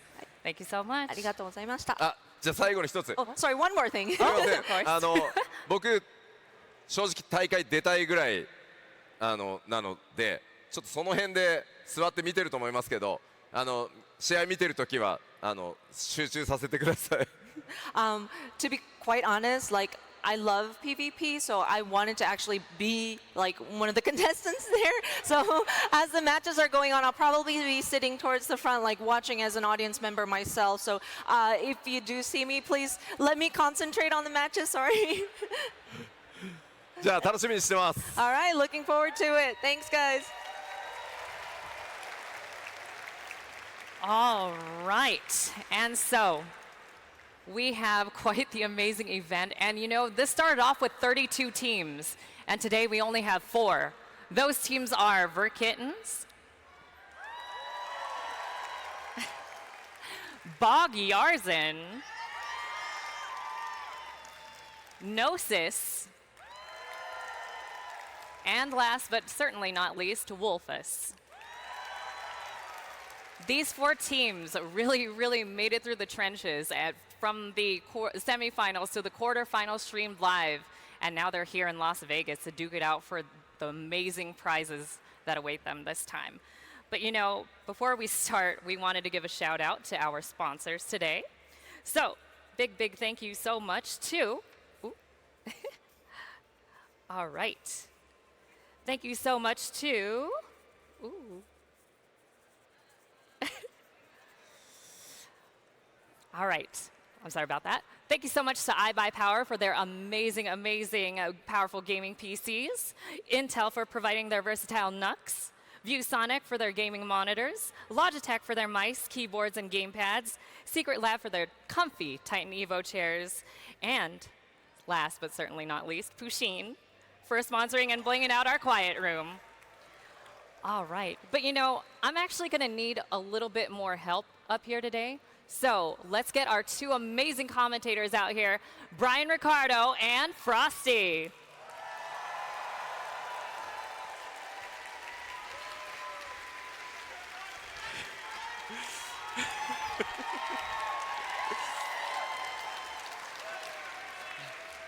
Now, I know the both of you are no strangers to the PvP scene, so Brian, I'm going to actually start with you. What are you expecting to see today? I'm expecting to see the highest, most intense PvP matches we've ever seen. These teams fought so many other teams to get here, and they're fighting for $22,000. This is going to be insane.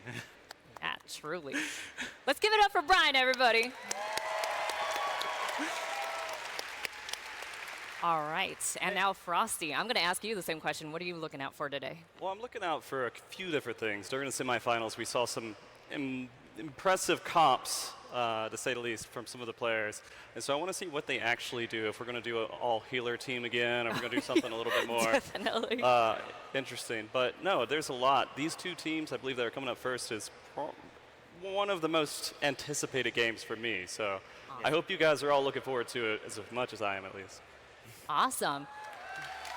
Let's give it up for Frosty. Yup. All right. So now I'm going to ask the both of you to please take your stations. And now, please, everybody, give a warm welcome to our first team, Verkittens.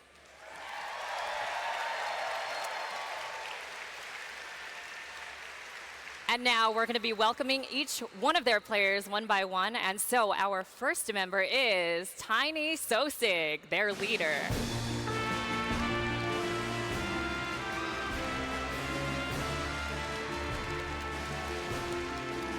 And next up we have Buzzy the Bear Wuzzy.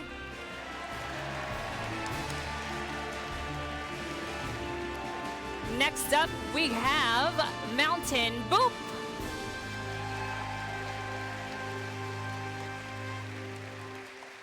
Next up, we do have Big Silk.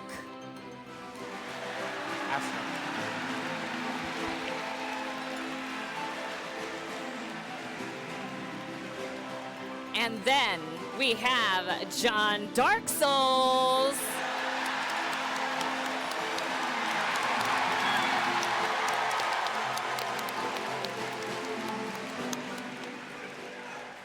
All right. This is going to be our first team, and now we're moving on to our second team. Please give a warm welcome to Bog Yarzin. And their leader up first is Tomokote.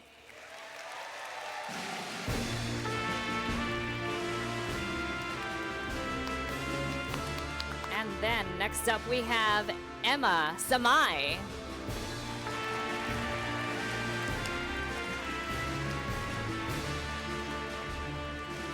And then there is Zeke Owaza.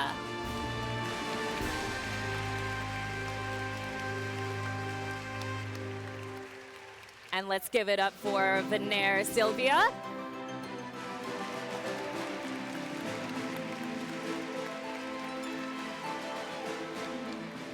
And next up we have Azalin Zoe.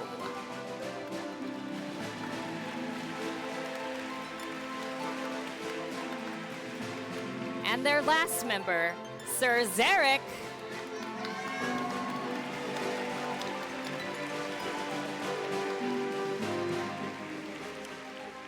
Awesome. So I actually want to go ahead and ask our two teams a few questions, if you wouldn't mind.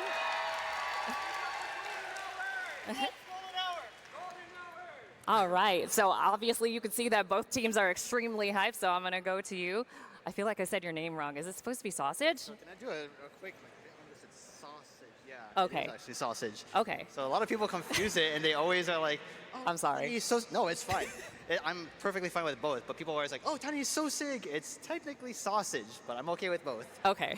Well, I did want to ask you, how are you feeling about today? I'm hyped. I'm really hyped. So both teams, we're all pretty good friends, so there's no hard feelings for whoever wins, and we're all here just to have a good time. Right? It's Play the all best. just business Yeah, when it's you're in the business. ring, though, right? It's just business, yeah. Awesome. Thank you so much. And now I'm going to go over to the other team.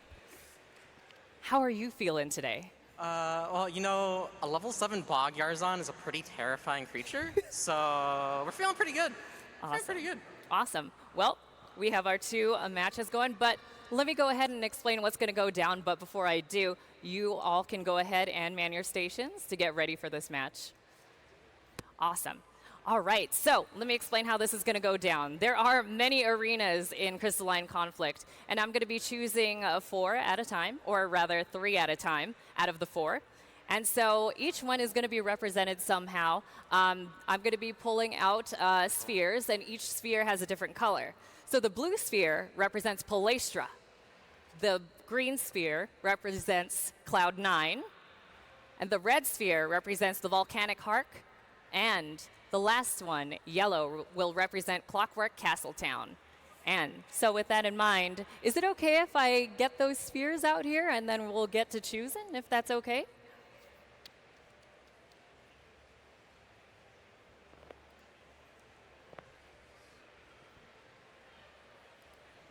Oh, awesome.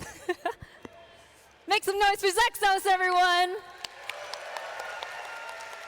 All right, so I'm going to go ahead and choose these spheres now. So their first match is going to be on Clockwork Castletown first. And then the next one is going to be Cloud9. And last, in case there is a round 3, it's going to be Palestra again. All right, so with that said, let's make some noise. Who likes fur kittens?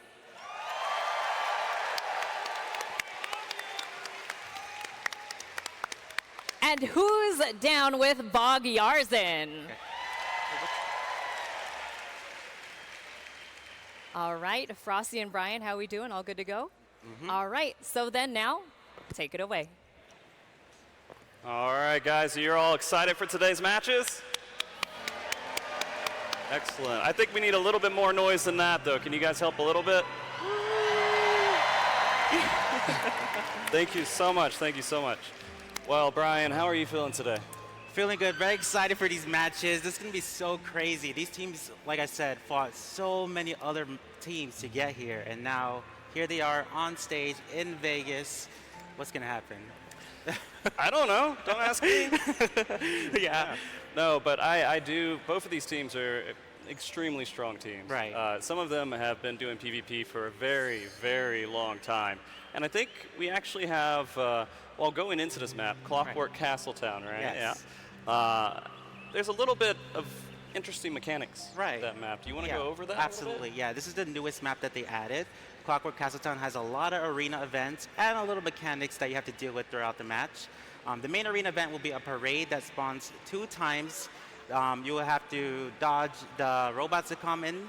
There'll be a Yojimbo robot that will do a point-blank AoE, and you have to be out of range.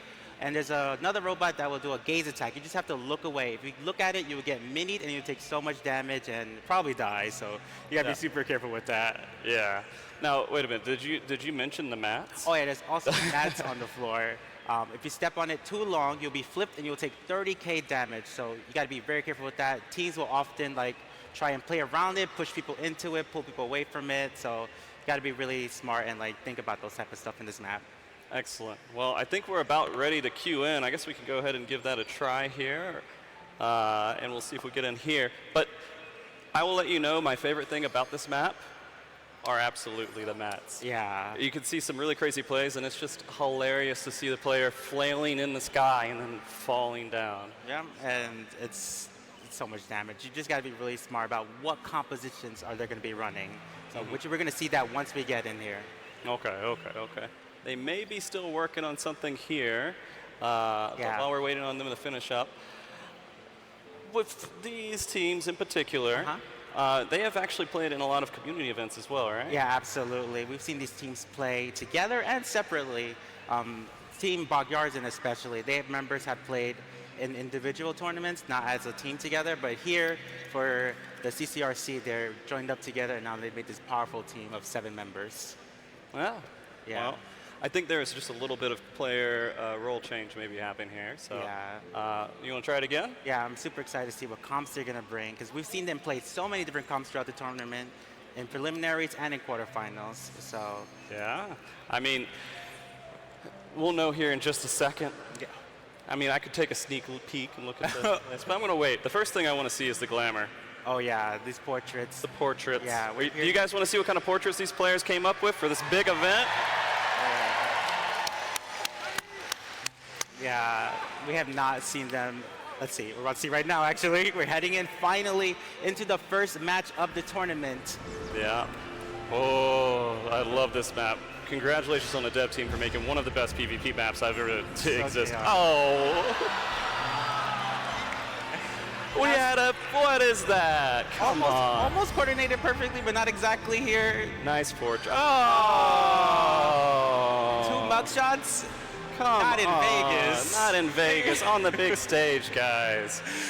All right. Let's see these comps though. We see Paladin, Astro, Monk, Ninja, and Machinist for Team Verkittens here. And for Team Bogyardzin, we have Warrior, White Mage, Dragoon, Ninja, and Summoner. Mm-hmm. Yeah, and I mean, like, these guys, what can you tell us about these comps? They look kind of familiar. Yeah, a little bit balanced. You have 1 tank, 1 healer, 3 DPS on both sides. I must mention, in Crystal Conflict, you do not need to have specific jobs like that. You can have 4 healers like we've seen in the tournament before. It just depends on what people want to bring and what works for them. Yep. And Here we're we go, jumping guys. right The first in. match. Let's do it.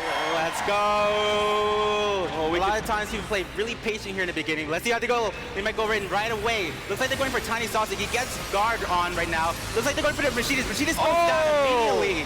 Very first, awesome first kill. Veneer's the second target. Veneer has low HP, goes down. We're in a 4v4 situation right here.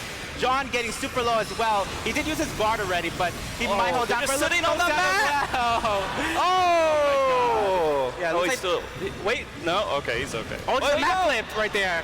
Tomo gets flipped, but still alive. Lots of MP rate available, so Tomo might still be okay. No one's pushing the Crystal right now, unfortunately, though. Yeah, this is actually a fairly good lead, I suppose, for Bogyardzin to start off this match. Yeah, it's getting super close. Tiny Sausage also low. Guard up right now. Has no more resources. Goes down. So we're seeing a 3v5 situation right now. Yeah, they're just kind of standing back right now. You can hear the energy from the teams on the sides here. Yeah, absolutely. Veneer trying to push a point, but they're still having issues. Bogyardzin is very dominant right now. Oh yeah, you can see them chasing them on the mats right now, trying to get another kill, trying to stagger these kills out. Oh wow, Bogyardzin is so dominant. They get it to 50%. They have a big advantage here. Oh, we can hear that. Oh, that energy is so good right now. It looks like they're able to escape the white mage here. Yeah. Bogyardzin is not trying to push it all the way though. Oh, here they go. Emma on point, pushing it past the checkpoint. It looks like Team Verkitten is jumping in though. Looks like some LBs are coming out. Tomo goes down. This is going to be a great thing for Team Verkittens here. Absolutely amazing. We can see a couple of limit breaks about to come up. No more limit breaks for Team, Bogyardzin here. Almost 3 though ready for Verkittens. Yeah, looks like Azalin's getting super low. Has Carbuncle shield on right now, gets guard. They're gonna be okay for a few seconds. They have to get a kill here though because the checkpoint is still running. If they get it past the 100% mark, they will be in a big, big lead. Warrior Limit Break comes out. We also have Astro Ninja. Tiny Sausage gets hit by the Warrior Limit Break and goes down. Oh, they are actually blasting right now. Holy crud. We can see a couple people here dying on the side. It is a team advantage, it looks like, for Bogyardzin. Yeah. Still pushing this crystal, trying to make some... Yeah, they're still holding a lead, but they are not being able to push it all the way past the checkpoint yet. But they're still in the lead, so this is still good for them. Yeah. Well, no, it looks like they're okay. They use guard. They're okay. They're okay. Beautiful. Team Verkittens has a lot of limbricks on, like tank LB's out right now, using mock LB's out onto Aslan. Aslan goes down. There's a 5v4 4v4 situation right now. Yeah, you can see John here holding on to the point as much as they can. It looks like they're trying to push it back. Verkitten's starting to make a little bit more ground here. Absolutely. They almost have Vernier down. Vernier goes down. So now they're in a 5v2 and Team Verkittens is taking the lead. Turnaround. Beautiful turnaround. Now they just have to focus on pushing the crystal to 50% on their side so they can have at least a more closer situation. Yeah, they are running over there to stop the 50% if they can. Ooh, and they make it to 50%. So this is like beautiful, the even. Dragoon limit breaks out. The Summoner limit breaks ready to go. The White Mage limit break is going to be a Here blast. Here we go. Just Here's some limit breaks coming out. Looks like they're going to go for Tomo. Tomo gets super low. He's going to lift. Mountain Boop goes down from the Bahamut. Dragoon LB also doing a ton of damage there. We're in a 4v4, but they're still holding on. Buzzy goes down. There's only Tiny, Sausage, Big Suck, and John left on Team Verkittens here. Yeah, they're definitely running back here. They're going to have to try to push this crystal. Again, this is a tied match. Until that crystal gets pushed past the 50% mark, it will be considered tied, and they will go in overtime in the next minute if they don't make progress. Absolutely, yeah. Team Bogdarsen is pushing the crystal now. They're going to have to fight for their lives in this last 45 seconds. It looks like they're prepping on attack here. They're all just waiting for their team to come back, and they're going to do another. Oh, wait, hold on. They're coming in from the side. Looks like Buzzy gets on the target here. Buzzy has guard. Warrior Limit Break goes out. Buzzy is debuffed. He gets guard in, though. He's protected by his paladin, but Zeke goes down in exchange. Absolutely. Tiny using the Ninja Limit Break. That can get extremely deadly if he can just roll kills with it. Yeah. Dragoon goes down. Once again, this is trading sides. Once again, Verkittens is now in the lead right now in terms of player count. Yeah, they're going to be able to... They're going to be able to push this back most likely here. They have to kind of just... They have no choice. Yeah. Literally, whoever pushes this crystal right now past the mark wins. Yeah.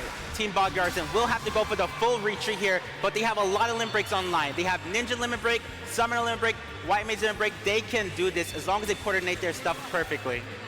Yeah. Oh, okay, we're in the last moments of this round here, guys. Paladin Limit Break is ready on Team Verkitten, so that's something they have to look out for. The Paladin can mitigate a ton of the damage here. So. Well, there's a lot of limit breaks up. Here we go. Ground goes up really fast here. Looks like they're going to jump in. They're saving limit breaks. They don't want to deal with the Paladin damage. Summoner LB goes out. Dragoon LB comes out. They have to run away or they're going to take massive damage from this telegraphed AoE. Oh, they've guarded. Oh, they got the point. Wow. Congratulations to Verkittens for winning round 1 of this matchup. Wow, they got off the point there at the last second. 13 kills to 13. Yeah, that was a very, very even match. 50.1% versus 50%. Yeah, and 13 kills on both sides. Super duper even. We went into overtime there. All right, well, we're going to give the players a second to kind of think about the match and everything else. That's the first match of the night. How do you feel? Oh my God. We're starting like this already? Like, that was so intense to start. That was absolutely intense. Yeah. Now, those comps were pretty conventional. There was nothing crazy about it at all. But, you know, is there anything that stood out in particular about how they played? Yeah, the Paladin was making such good work with their limit break. A lot of guards, mitigating a lot of the damage that was coming out from Team Bogdarsen, and that was able to give them the game there. And excellent. The next map is going to be Cloud9. Cloud9. Do you guys like Cloud9? Yeah? Now, there's a mixed reaction normally with Cloud9. It has some fun tornadoes. Yeah. You want to explain that for the audience a little bit? Absolutely. So this map also have arena events. The main one will be a turbulence. So there'll be 2 in the match. There'll be a timer, a 20-second timer. And when that timer runs out, every player will be launched into the sky unless they use guard or they jump into the black chocobo feather icon that's on the map. Right. So, yeah, another thing you have to strategize against, make sure you have your cards ready. Hold on. Let's see if they fixed their portraits. Let's see. See if they took the time to do it. I don't know. This is kind of... Vegas, guys. Oh! There we go. There we go. Very cute. All right, let's see. Let's see. Oh, well, one miss, guys. Azalin, what are you doing here? All right. Well, that was actually, you know, I'm glad they made a little bit of effort there. Sure. It looks like we're coming back into this with not a huge major change for any kind of the comps here. Yeah. Will they play a little bit differently, at least on this map, you think? Oh my God. A lot of times on Cloud9, people want to play back in the beginning, but that also is the case in Castletown, and that did not happen. So we will see what's going to happen, I guess. Do you think maybe there's a chance that Bog-Yarzan might play a little bit safer at the start? Because, I mean, they have to win 2 now in a row. Right. For Kittens, if they win this, they go on to the very last match of the night. Oh my God, that's insane. We're already there. Already, it feels like we're getting close. Oh, here we go, everybody. Let's hear some noise for these guys. Woo! Looks like we got the Scholar Shield spread right now. So Team Verkins is pretty defended right now. But they're going for Emma right away. Emma gets super low, has a ton of NP, so they might be okay. It depends if they get a crowd control. Stun goes out, so they're down. So much damage. But living. Oh, this is actually a really good start here for Verkins. Tomo's getting super low, goes down as well. Verkins is already being super dominant. Oh, but they get Buzzy down at least. So this is a 4v3. They may not have to jump off the crystal right now. All right. Well, yeah. Well, they're still doing pretty good. They're still pushing pretty good here. Yeah. They have to try to stop this crystal from going forward too much, because you don't want to give a huge early lead to the other team. Absolutely. And that was another beautiful Guardian by the Paladin, mitigating a lot of damage and allowing their team to push safely. Yeah. Well, I mean, Crystal is staying pretty stable right now. It looks like they're, even with those losses, they didn't make too much progress. Right, and we're about to see some limit breaks come online right now. White Mage limit break is ready. They got to be super careful about that line AoE. It does a ton of damage and it stuns. So they got to be very aware, use some guards, use some mitigations. They do have a Scholar Shields. Emma goes down once again. Looks like they're going to be focusing on that Bard. That's actually a very smart move. Bards can be very, very pesky if you don't. Oh, they got Tiny though. Unfortunate. 4v4. This is being super even once again. Looks like a Machinist LB is coming out straight onto Tomo. Tomo goes down. Wow! That man's Machinists are like snipers. They literally pull out a sniper rifle and get you down. So we're in a 4v4 once again.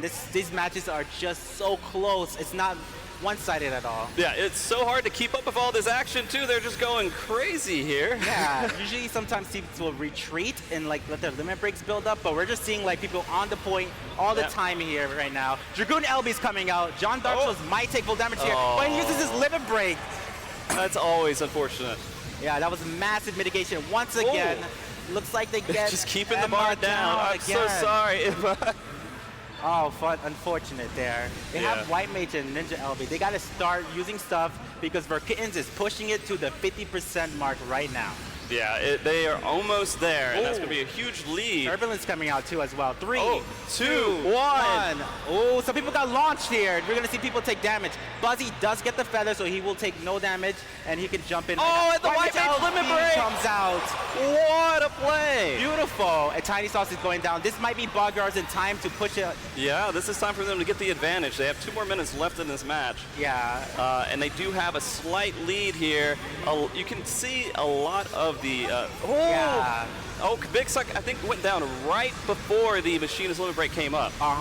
Looks like Mountain Book is gonna go down right now too. Looks like they're gonna finally go for a retreat here, and Team Bog-Yarzan will push the crystal. Yep, they are moving forward. They are coming. Well, actually, Buzzy's staying in. Buzzy stayed on the crystal, but he's down now. So. Yeah, that was an interesting move. I think they just wanted to sacrifice a little bit of time here. Yeah, good stall effort right there, I would say. Monk is really good at that. They have a lot of bulk. They have Riddle of Earth.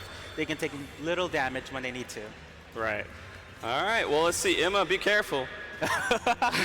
Yeah, they have a couple limit breaks ready right now. Dark Knight can stall the point. They use Living Dead, and here they go. They're jumping in. Tiny Salt Kid goes in. He gets silenced, so he's going to go down here. And the Dragoon limit break going out right now. Oh, my God. Are they going to be able to get anyone? They had a lot of mitigation there. Scholar Shield was doing a lot of work in this match, but John Dark Souls goes down. Oh my God, this is going to be a big comeback for Bog-Yarzan. They have 2 kills right now, and they're on the point, so... Oh, Buzzy goes down too. Yep. Oh, that is... Oh my gosh. Wow. Bog-Yarzan in the lead with just a minute left. Yeah, and they're getting really close here. The checkpoint is at 75%. If they get it to 100%, they will win this round. So even if Verkins is able to wipe their team, they have to push it to the crystal and push it way past the crystal at this point to win. Yeah, and they just lost 2 people, unfortunately. No. This is looking really bad for them. There's only 30 seconds left here. Okay, 30 seconds left in the match. Huge lead here by Team Bog Yarzan. They used the Machinist LB there, try to get Zeke down, but he didn't go down, so that's going to be really good once again for Team Bog Yarzan. Oh, John Dark Souls going down as my well. God, they're really pushing on them into their spawn, so they can't really do much right now.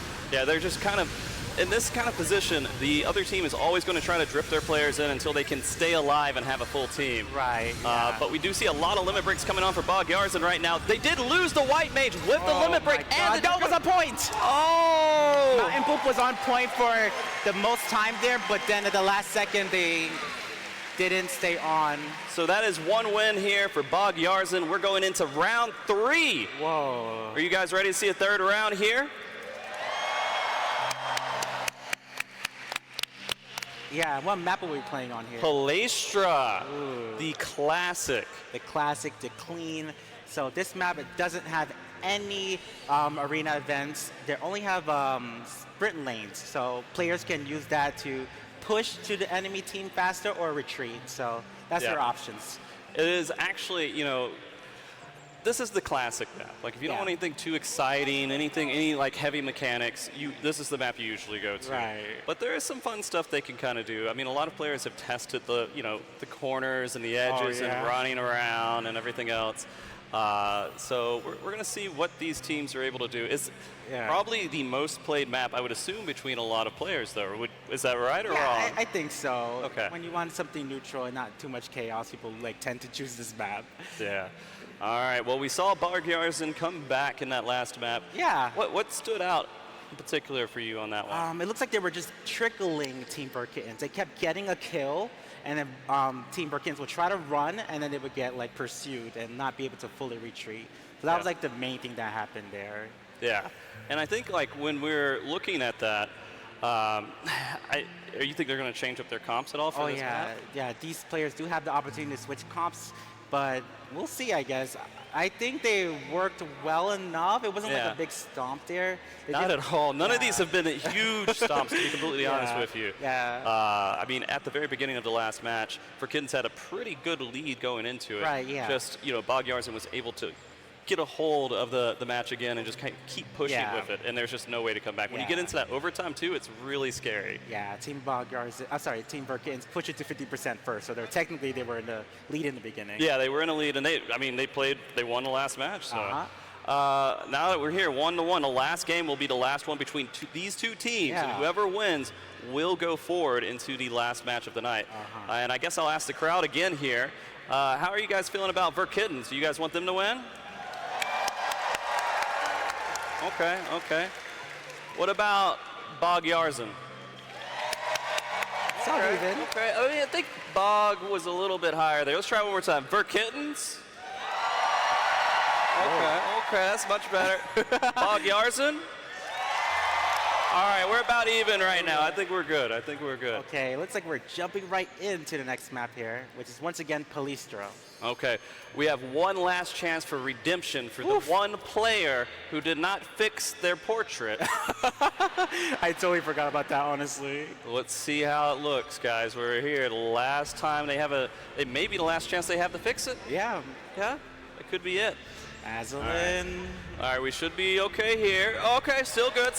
No mess ups. Yeah. Very good. It was cooler when John Dark Souls was on the right side. Yeah. All right, here we go. Oh! Rebellious. I see you. Oh, no. That's okay. That's all right. Now they're going to lose. No! Don't say that. No comp swamps, though. Everyone's running the same jobs here, it looks like. Yeah. Nothing too major that I can see that has changed. It looks like just a standard party comp. You have a tank, a healer, and 3 DPS. It's not required at all. There's a lot of different comps you can use with different reasons for using them. Yeah. But yeah, this is what they have elected to do, and they feel most comfortable with it. So let's see how they play on Palestra. Yeah. PlayStation's just you look at it and you're like, this is a official esports map. You guys ready? Last match for these two teams, at least for one of them. Here we go.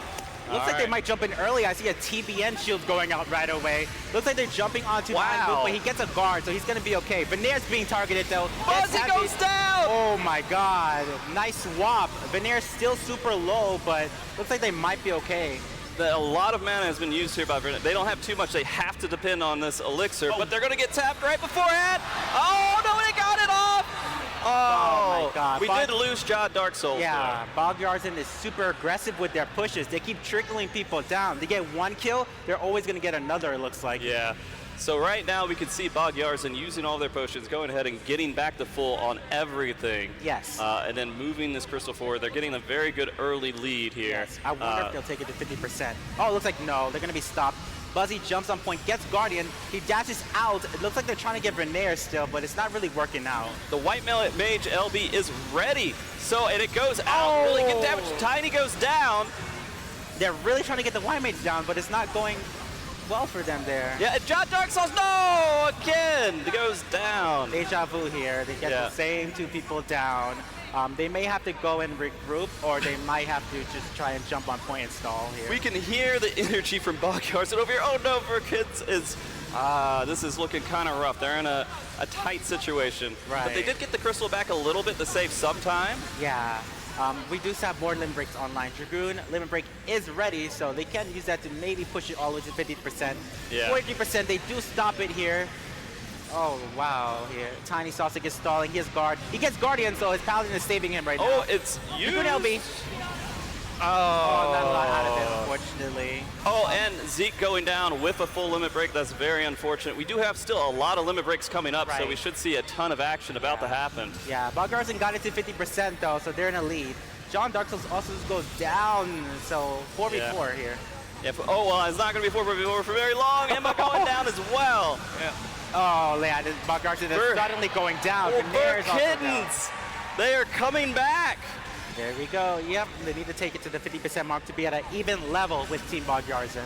Yeah, this is looking actually pretty good to go back here to the crystal. Look at all those LBs, though. They have so many on Bogyarzen. And they have Dark Knight, so they can jump on the point with their Dark Knight limit break and be living dead, invincible for 10 seconds. Oh my gosh, yeah, that's a huge block for them. So we're going to see how that looks. They're probably all going to go out about the same time. Here we have an even team fight starting off. Let's see what LBs go out. Dark Knight LB does come out for the damage. Fuzzy goes down. Tiny Sauce is also down. Wow, they're trying to get Tomo, but Tomo is going to be okay. He has a lot of MP resources. Oh, so, Dark Souls. Yeah, Bogyarzen is taking it back. But however, Verkittens did get it to the 50% mark, so this is even still. There's still a lot of time. I wouldn't say it's even. This is looking pretty good here for Bogyarzen. They just need to push it as much as they can. They still have a lot of regrouping to do. Yeah, this is totally fine. Team Verkittens have a lot of LBs ready. They'll have Scholar, Paladin, and Monk for the next team fight, so they should be okay. Oh, they are pushing in there, trying to go ahead and take advantage. They tried to get Tomo out, but it didn't work out. Fuzzy getting super low, gets Guardian though. Perfect. This Paladin is saving all of them here with the Guardian. Yeah, this is a lot of limit breaks were used. We have the White Mage and the Scholar limit break already though. Yeah. Looks like White Mage LB goes out. Oh, it does get a ton actually. Oh, Big goes down. Oh my gosh. Oh, but he goes down immediately after. Yeah, they punish that White Mage LB and get Veneer down. We're in a 4v4. We still have a minute on the clock, so it's not too bad right now. John Dark Souls is being pursued. He has no more MP. They can chase and kill him right here. Gets super low, 2K. Oh, well, I don't think he was the. Well, they may take him down right here. The map is super split right now. There's a lot of team fights happening everywhere. Oh, yeah, they're all over the place. It is absolute chaos right here. Yeah, but the biggest thing is they did break the checkpoint. It has been pushed past 50% now. That they are in the lead with 20 seconds left on the map. Man, Bogyarzen's going to have to dominate this. They're doing pretty good right now. They're going to have to push the crystal all the way back to their base and push past 54.3%. Yeah, this is a little bit scary for Team Bogyards in here, but they did get the full team wipe. Yeah. So they're gonna push it right now as we head into overtime. Oh, we're in the very last moments. It's time for overtime. My gosh. This next team fight is gonna decide who wins here. This is so tight. One of these teams they're going home. Look at the limit breaks though. Dark Knight, White Mage, and Dragoon on one side, and the other side has Monk, Ninja, and that's it. So a little bit of a disadvantage. They're pushing right away though. Yeah, they need to push right now. They can't risk them breaking this crystal. Okay, where are the LBs? Here's Monk LB going on to Veneer. Veneer goes down. Oh no! John Dark Soul's getting super low. Mountain Boop. Oh my God, John. 4 versus 4. Oh, 3 versus 4. Am I going? All right, am I going down? Tiny getting really low as well. Oh though. my God! Team Bogarden has to stay on the point right now, or they'll lose this match. So Verkins is doing a great job. Yeah, that is literally 2 members left, and they're way in their base. It's going to take a while to get up there and catch up with their team. Yeah, right now, Mountain Boop and Buzzy holding on to the point for dear life. If they get off, Team Bogarden will. Oh, sorry, Team Verkins will win the match. Yeah. And there's a couple tricks they can do to get him off with a push. So we'll see if. Yeah. Oh, there it goes. Wait, no. Unfortunately. They planned it. Okay. Yeah. Oh, and White then we Mage see LB goes out. Not a lot of damage. Oh my God. John Dark Souls goes down. Perfect coordination from their White Mage. Zeke getting super low as well. Zeke goes down. 4v4 situation. Emma's the next target. Emma goes down as well. This could be it from Bogarden. They got 3 the scholar versus down. 3. Oh They're my just God. trading players at this point. This is so close. Veneer might go down here. He has Wildfire. This will explode and do a lot of damage. And oh nope. White Mage just heals himself, so they're okay for now. I don't know why this is still going. On the point once again. Tomo jumping in. Monk LB going out to Tomo. Tomo goes down. Oh, huge kill here. Yeah, this is looking good for Verkins. They might win it here. Zeke is the last person on point for now. Aslan getting super low. Aslan still has Dragoon Limit Break. Might be able to use it to go in the air and stall if necessary. But once again, Team Bogarden has to stay on the point or they will lose this match. Yeah, it's... I feel so bad. They're just like bringing in one player, running across the map, waiting on the crystal, just doing everything to stay alive, then waiting for the team to show up and hopefully get a couple of kills. We're seeing a lot of rotations. The players are rotating who's on the crystal, who's not. Here we go. Looks like Aslan's getting super low, but not down. Oh, this is, we do have the Dragoon Limit Break that's been up for a while, but the White Mage Limit Break's coming up, as well as the Bard for Bogarden. They may be able to use it. They have to use it before the Limit Breaks come up here for Verkittens, though. Yeah, you could totally tell these teams are trying to coordinate LBs here. Tiny goes down. Tiny going down is a huge win for them. Yeah, Scholar LB is ready, so they can use a lot of shields here. Scholar goes low, but gets a potion, and it's going to be okay for now. This match still going? The checkpoint has been broken, so this is very... They just have to push, barely push it. All they have to do is get him off the map, kill him, and go straight up. LB going out 1% more, and Team Bogarden will win it here. It is so close. They just have to get him off this point. And they have a Dark Knight. They might go for the Dark Knight pull and win the match right here. It's so close. Oh, Dark Knight goes down, unfortunately, Mountain almost down as well. Broly doing everything they can. They took out the Dragoon. Yeah, and the Scholar's getting super low, gets out. Wow, Veneer's on the point now. This is just like chaos, honestly. This is absolute chaos. Machine's LB on Veneer. Veneer goes down. Oh, they are taking them out. Holy crap. This might be it. It looks like Team Verkins might win it here. All they have to do is get them off the point, and they're just doing everything they can to not move. About to go down. Wait. Zeke is last one. Going that down. might be it. No one's on the point right now. Oh my God. This is so close. Holy crap. Right before it. Aslan makes it. Tomo goes down. It's only Aslan right now. If Aslan goes down, Team Verkittens will win. So close, using guard, barely alive. Guard's falling off. It looks like it might be over here. Wait, there's a second. Oh, Verkittens win. Congratulations. Congratulations. Woo! What a match. Holy crap. Did you guys like that? 9-minute match. Holy. Hey, let's give a round of applause real quick, guys. Holy crap. Woo. Oh. That overtime was insane. I have seen some long overtimes. That was definitely one of the longest. Yes. And you can see there's always like a little bit of give to be able to get back onto the crystal, and we saw them barely make it on a couple of times. And Yeah. just staying at that point.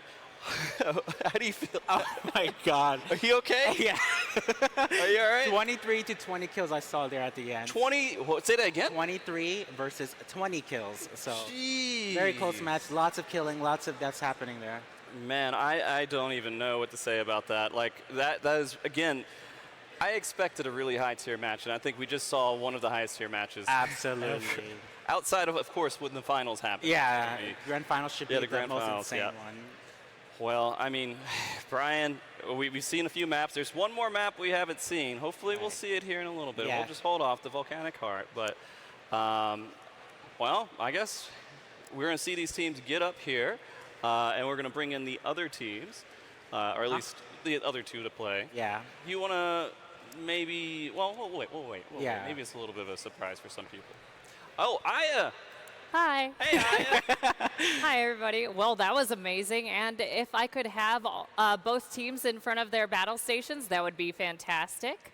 Once you're good to go. But yeah, Brian and Frosty, can I have you both up here with me? If that's okay? Yeah. Oh, shoot.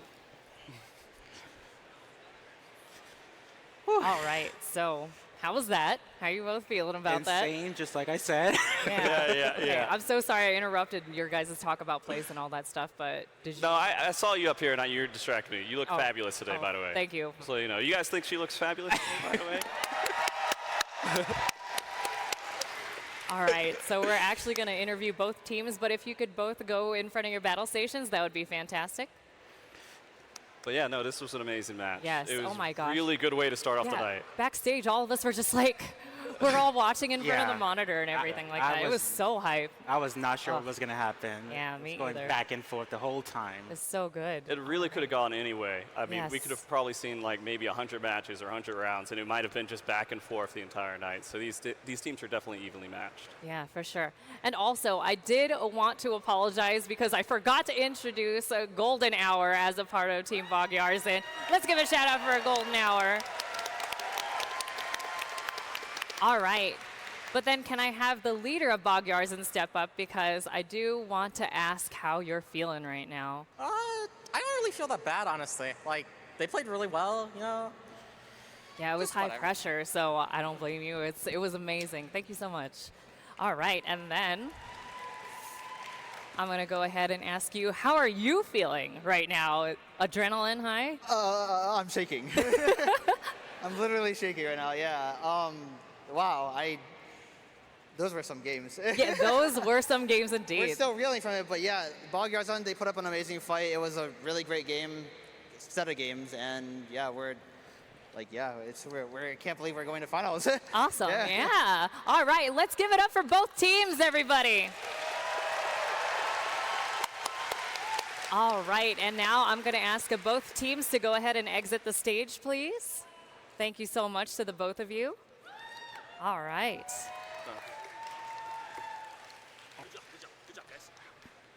Okay, so how was that, huh?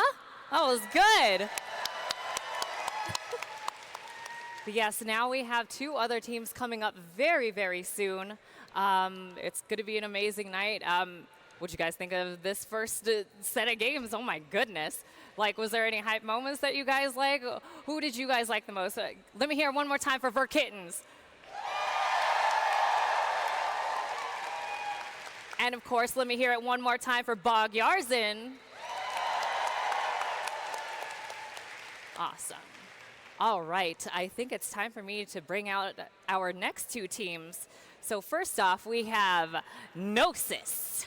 Let me hear it for Gnosis, everybody. All right, and it's going to be starting off with their leader, Amadeus Lionheart.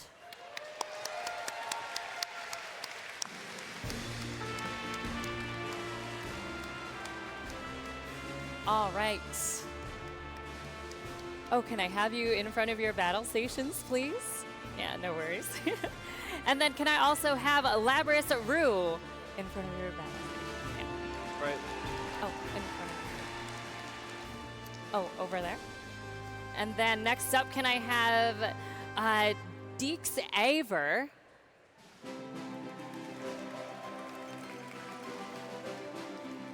And then we have Julian Tomes. And last but certainly not least, Shannon Le Turtle. All right. Okay, and now next up is our other team, Team Wolfus. And leading Team Wolfus is Aiz Siensu.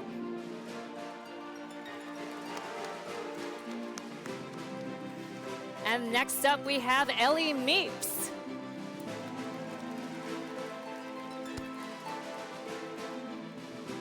And next we have Ajang Dade. And now let's make some noise for NBA superstar.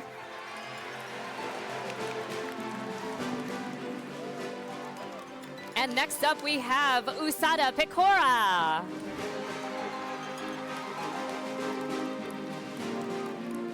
And last but certainly not least, we have Yuki Shiroi.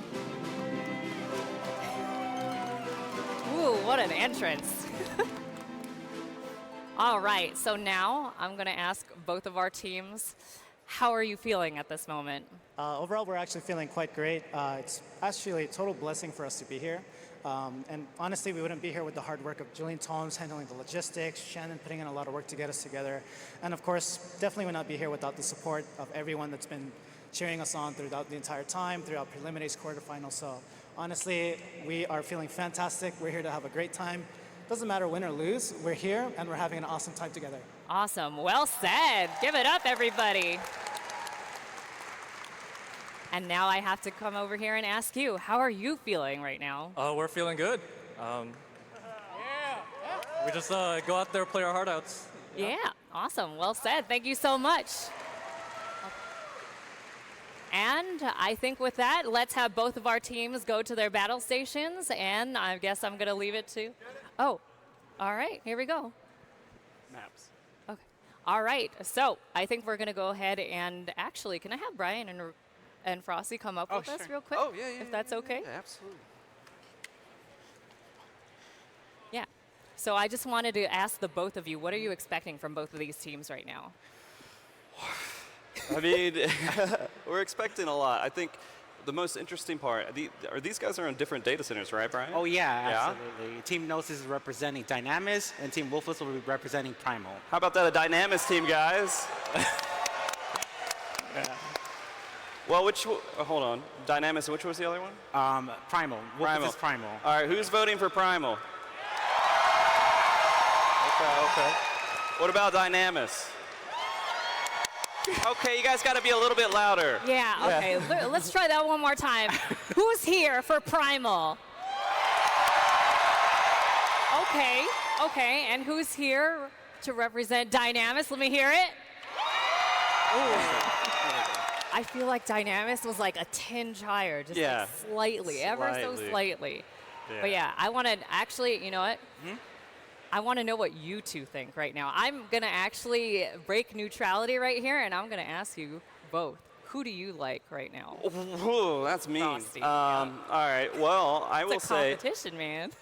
there's a lot... I'm going to give semi-neutral, but Woofas, I know them from an event that we put up together, in the community recently, and they came out of nowhere.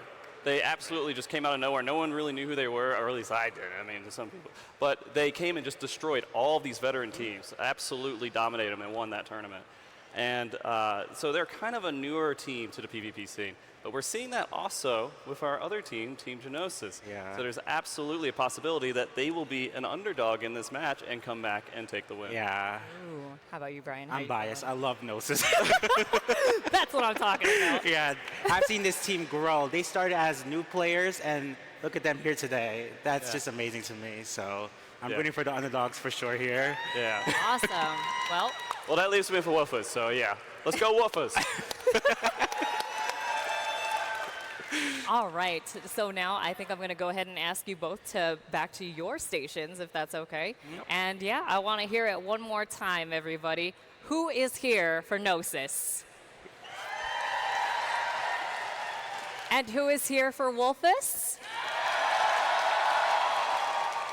All right, but before we go ahead and do this, I'm going to go ahead and ask Zexos to come back up here, and we're going to choose their arenas that they're going to be playing on. Here we go. All right. Okay. Was this one? Volcanic Heart! And the next one is going to be Cloud9, okay. And the last one is gonna be, if there's a round 3, Volcanic Heart again. Ooh, got some spicy matches ahead. Frosty, Brian, you both ready? All right, I'll leave it to you. All right, thank you so much. This is gonna get kind of hot. Oh, Volcanic Heart. Yeah, we're gonna see it for the first time in this tournament, so yeah. I guess I should explain it right away. Yeah, go ahead and explain. Let's get it out of the way. Last map to explain. So the arena event for this map is there will be a 20-second countdown. The volcano is very visible, will explode, and it will launch a bunch of bombs onto the map. These bombs will do line telegraphed AoEs, and if you get hit by it, you will take 30k damage. Or, you know, you can use guard, you can run away from it, and to strategize, you gotta try and just like push people into it if you can, or just make sure not to get hit by it, honestly. Yeah, I mean, these players know a decent amount right now about this map. It's been around since the beginning of Crystalline Conflict. Right. And so it's one of the first ones they kind of had to learn with mechanics outside of Cloud9 as well. And so there's some plays to make. Yeah. There's some plays to make. Yeah. But I think a lot of them feel pretty confident about dancing around those bombs, but we'll see for sure. It gets a little chaotic. Sometimes the bombs happen as the crystal's pushing, so you have no choice but to like use something, use guard, or try and like break someone's guard with certain jobs. For example, Warrior has Primal Rage, I believe it's called, where it will break a guard and the players cannot use their guard, and that can be a strategy to get people hit by the bombs. Yeah. And I think the run back to the crystal is usually pretty short on this map. Yeah, a little yeah, bit. Okay. Yeah. And there's also sprint lanes on this map, so it's a good way to get in or out if we need to. Yeah. Well, I think we're still waiting on a little bit of setup here from the players. Yeah. Now, you said you like Gnosis, so I'm not going to give you any more questions about what team you like or anything else. But is there anything interesting within the history that maybe players can look, like everyone that's watching right now might look out for these different teams? I think you should look out for the limit breaks. That would be like the most visible thing to see in the match. We don't know what comps they're going to run. We know Gnosis runs Reaper for sure, because they have a Reaper main who's just going to do it for sure. But other than that, they might choose anything else. So we'll have to see when we get in there. Okay. All right. Well, we'll see. We'll see. Reaper's a fun one. Yeah. Reaper's another one that can guard break. So what he can do is use limit break, and that will make people Hysteria, which will make them run around the map, and that actually breaks the guard, so they can be pushed into the bombs that way. So it's good for this map, basically. Yeah. And for those that might not be too familiar, the guard is when they turn into a bubble and they're doing a T-pose and they're kind of going around. Well, it depends on the job, right? Yeah. A little bit different for some of them. But yeah. Yeah, so that's another universal skill. And then there's Recuperate, which costs MP 2,500. And when you use that, you heal yourself. So often when you hear me say they're out of resources, that means they have no more MP and they have nothing else to heal themselves to survive. Yeah. So monitoring, I will tell you, it is very difficult to follow a lot of the action that's going on sometimes, because if they're all around kind of running and attacking different people all over the different pieces of the map, it's hard to catch everything. Yeah, absolutely. But the big thing to always look for is those team lists, right? There's a handful of bars. The second bar on the right, past the health bar, is the kind of like little potion bar. Then you have the limit break bar that's under the job icon. So there's three major things to kind of watch with that, and you can kind of get a good feel for how the match is going just by looking at that information. Yeah, and of course the biggest thing to look out for as well is the crowd control. So things like stun, if someone gets stunned, in this type of matches, you're probably going to die because people are so coordinated. You can see them in voice chat, like they're making these calls like, I'm going to stun this person, jump on them, and that would be a kill usually. So got to be aware of that type of stuff. Especially with White Mage, a lot of teams run White Mage, and that has Polymorph, or Miracle of Nature. So they turn into a little piggy, and they can't use any actions, and that's a good way to get kills. Yeah, absolutely. And these players are very well versed in the combination of these different jobs. I mean, they've had a handful of years to kind of practice everything as well. But I don't think like everything is figured out yet. But it's pretty. They've been pretty good. Yeah. But I'll say the meta shifts a lot. yeah, absolutely. People play different compositions. Sometimes teams will do like a big AoE comp where you'll see like the Dragoon and the Warrior together, pair these limit breaks, break the guard, do big damage, and yeah, get big kills that way. Or you might see a single target, like Machinists, they can snipe and get one person out of play, and that makes them in a advantage player count, 5v4, and that can help you like start winning like that. Yeah, yeah. Well, I mean, we're almost there. It looks like the players are just joining into the match as we speak here. But we're going into the second match of the evening. Whoever wins this one will go on to the very last one, which will be a best of 5, I believe. Yes, the last absolutely. one. Yes. And so we have a best of 3 here again. So it could be 2 short maps, 3 very long ones like we saw just earlier. Yeah. But we'll see how long it'll take to go through these matches. Yeah. It could go any way. Anyway, yeah. And we know your favorite map. What's your favorite Cloud9! Oh my gosh, I love that map so much, mostly because it's fun to commentate. The players, maybe, they might be a little bit more frustrated with it if they get thrown in the air, but I love just watching people get thrown in the air. Yeah. I guess I should ask the crowd, how do you guys feel about Cloud9? Do you guys like Cloud9? Am I alone in that? I hear boos. There's actual boos right now. That's the only one. Yeah, yeah. Okay, what about Volcanic Heart? Okay. Positive. Okay. Just out of curiosity, what about Clockwork? Wow. Okay. And then Palestra. All right, That's not the loudest. Yeah, that's not the loudest. So the classic is, And your favorite map is the least liked. Yeah, I don't know. Devil's advocate, I guess, on that. I don't know. I'm a fan of Clockwork because it's just the most chaotic. It's my second favorite. You got people teleporting all around and everything else. I'm a little sad we won't see it here, but at least we get to see it's good to see all of the maps. Yeah. So. Yeah, we might see Clockwork again in Grand Finals. We might. That would be an exciting Grand Finals for sure. All right. Well, the other thing, I guess we could just talk about this too. How are you handling the heat here over in... Well, I'm not used to this weather exactly, but it hasn't been that bad, honestly. I'm trying to stay indoors. Yeah. What about you? Oh, no, it's hot. How are you guys dealing with this heat right now? Well, it's air conditioner here, but outside. You guys used to this kind of heat? See some... No. It's okay. Well, the AC has been great in here, and I've been doing pretty good. I've stayed indoors the entire time. I've been walking around the convention, just checking out Pandemonium over there and all the wonderful events here. Are you guys enjoying the event overall? Yeah? All right, yeah. Looks like we're almost ready, actually. We're missing one more player. One more player, and then we'll get in here. But yeah. We're good? All right, excellent. Let's go ahead and get into this match. The first match between Team Genosis and Team Wolfus here, starting on the Volcanic Heart. Are you guys ready for this? All right, a little bit louder, please, just a little bit more. All right, thank you. We're jumping in now. Woo. Oh, did I? Hold on, I need to make sure. Sorry, I was looking at... And we're looking at glamours. Okay. All right, here we go. Let's see the portraits again. These two teams just got on stage. Hopefully they fixed it before coming in.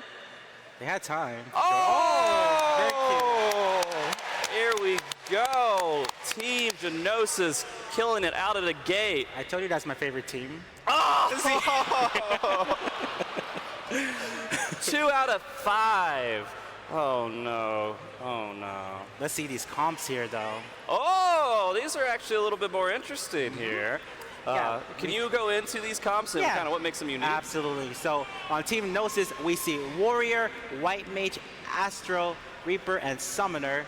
And Team Wolfus is running White Mage, Astro, Dragoon, Ninja, and Bard. So 2 healers and a tank on Team Astra, and 2 healers with no tank on Team Umbra, Team Wolfus. Yeah.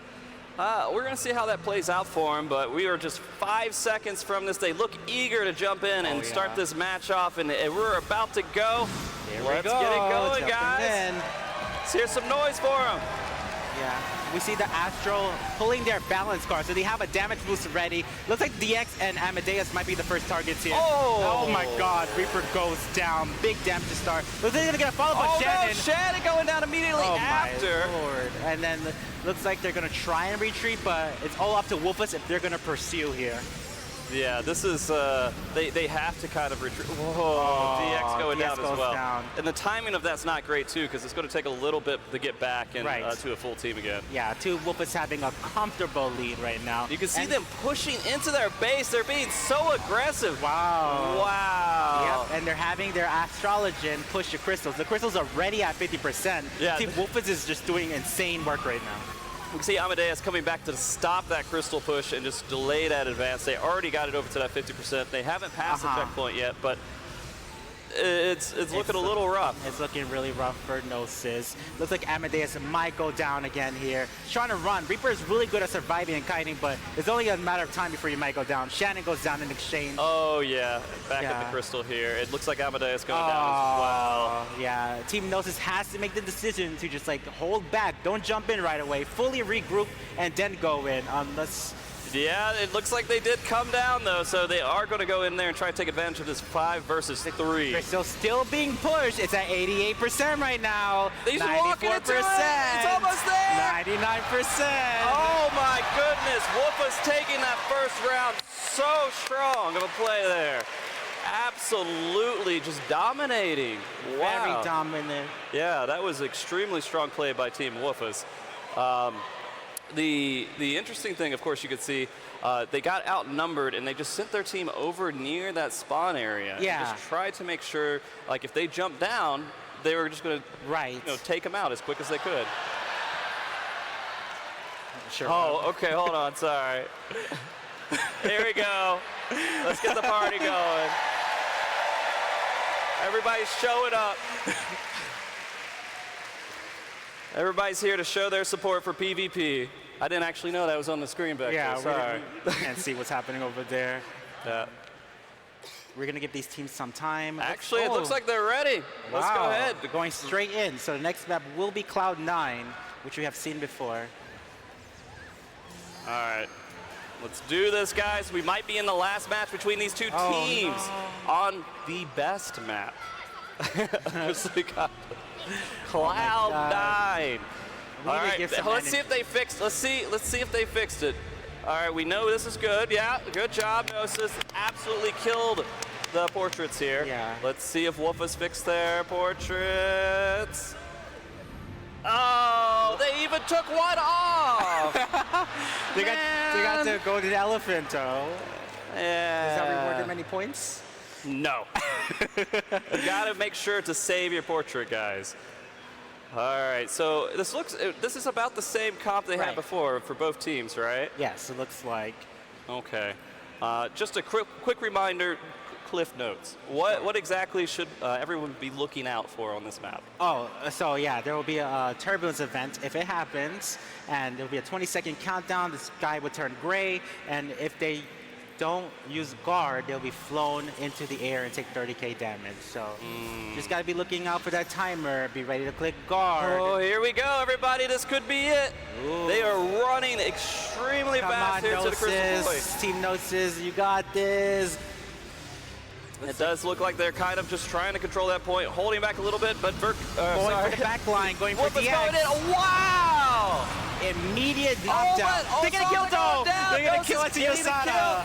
So it's a 44. Beautiful, Gnosis. Good job. Yeah, absolutely. Good.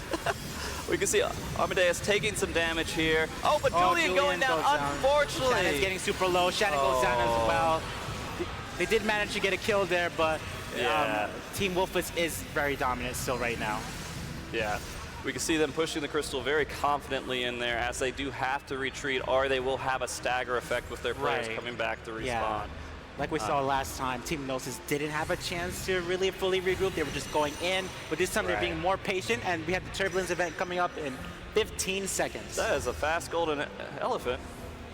They got to be super careful here.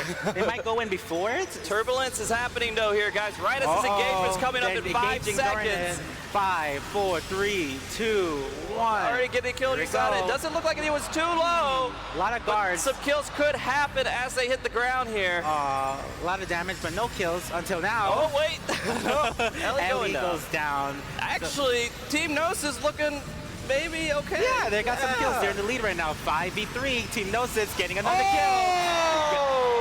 Look at that. Near clear wipe here. Now, Team Gnosis will be able to push the crystal here to the enemy side. Let's see how far they get it to, though. Yeah, they need to push it as far as they can.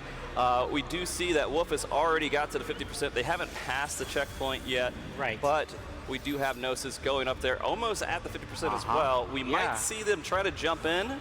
No, they made it to the 50%, so they're technically tied at the moment. And Team Gnosis actually has limit break advantage. NBA Superstar using their Astro LB. The damage is going to be high here. Both Astro LBs out. Damage is... Oh, Ellie goes down. NBA goes down as well. Gnosis is doing good work right now. Wow, that is absolutely fantastic here. Wow, USADA's getting super low. Gets guard broken. USADA might go down. Look at the jump. Let's see if they actually... well... He mostly did it for survival, but he might get some damage here. Oh, it goes down. Whoa! Another clear here. Gnosis is winning right now. Team Gnosis coming back with vengeance. Wow, this is their map, it looks like. Yeah, Cloud9. They like it as much as I do, I guess. Yeah. I don't know. They got the crystal at 75% right now.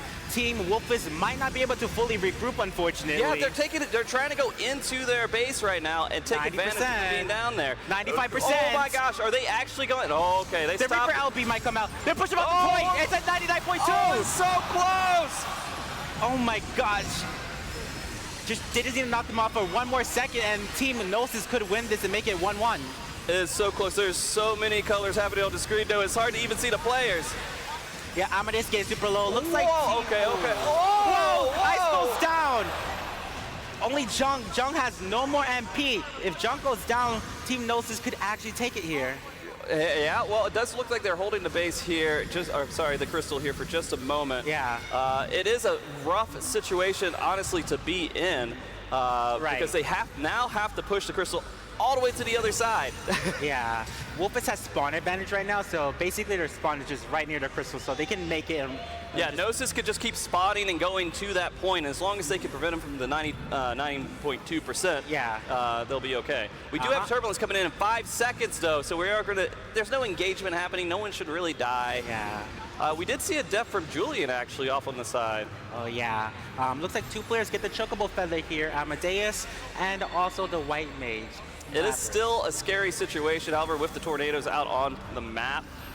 They may wait a little bit for the engagement. Look at all those LBs. Look at this. There's so many LBs online. 5 all limit breaks already on Team Gnosis, and almost all as well on Wolfus. This is going to be an insane engagement here. Let's see what's happening. They're jumping in right now.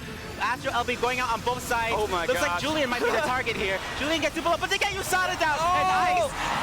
Oh my god, Gnosis is doing it. Gnosis is doing it. If they could get a team kill here, 20 seconds left to just hold the advantage. This is... Whoa!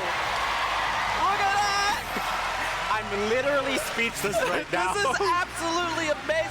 They're just going back. They're trying to stop the crystal from having anything that happens with it, guys. Yep, I don't think Wolfus can make it in time. They're not going to make it, so Gnosis is going to win here. Yeah, I think this is over. That's it. Gnosis wins round 2. 1-1. Oh my god. Wow.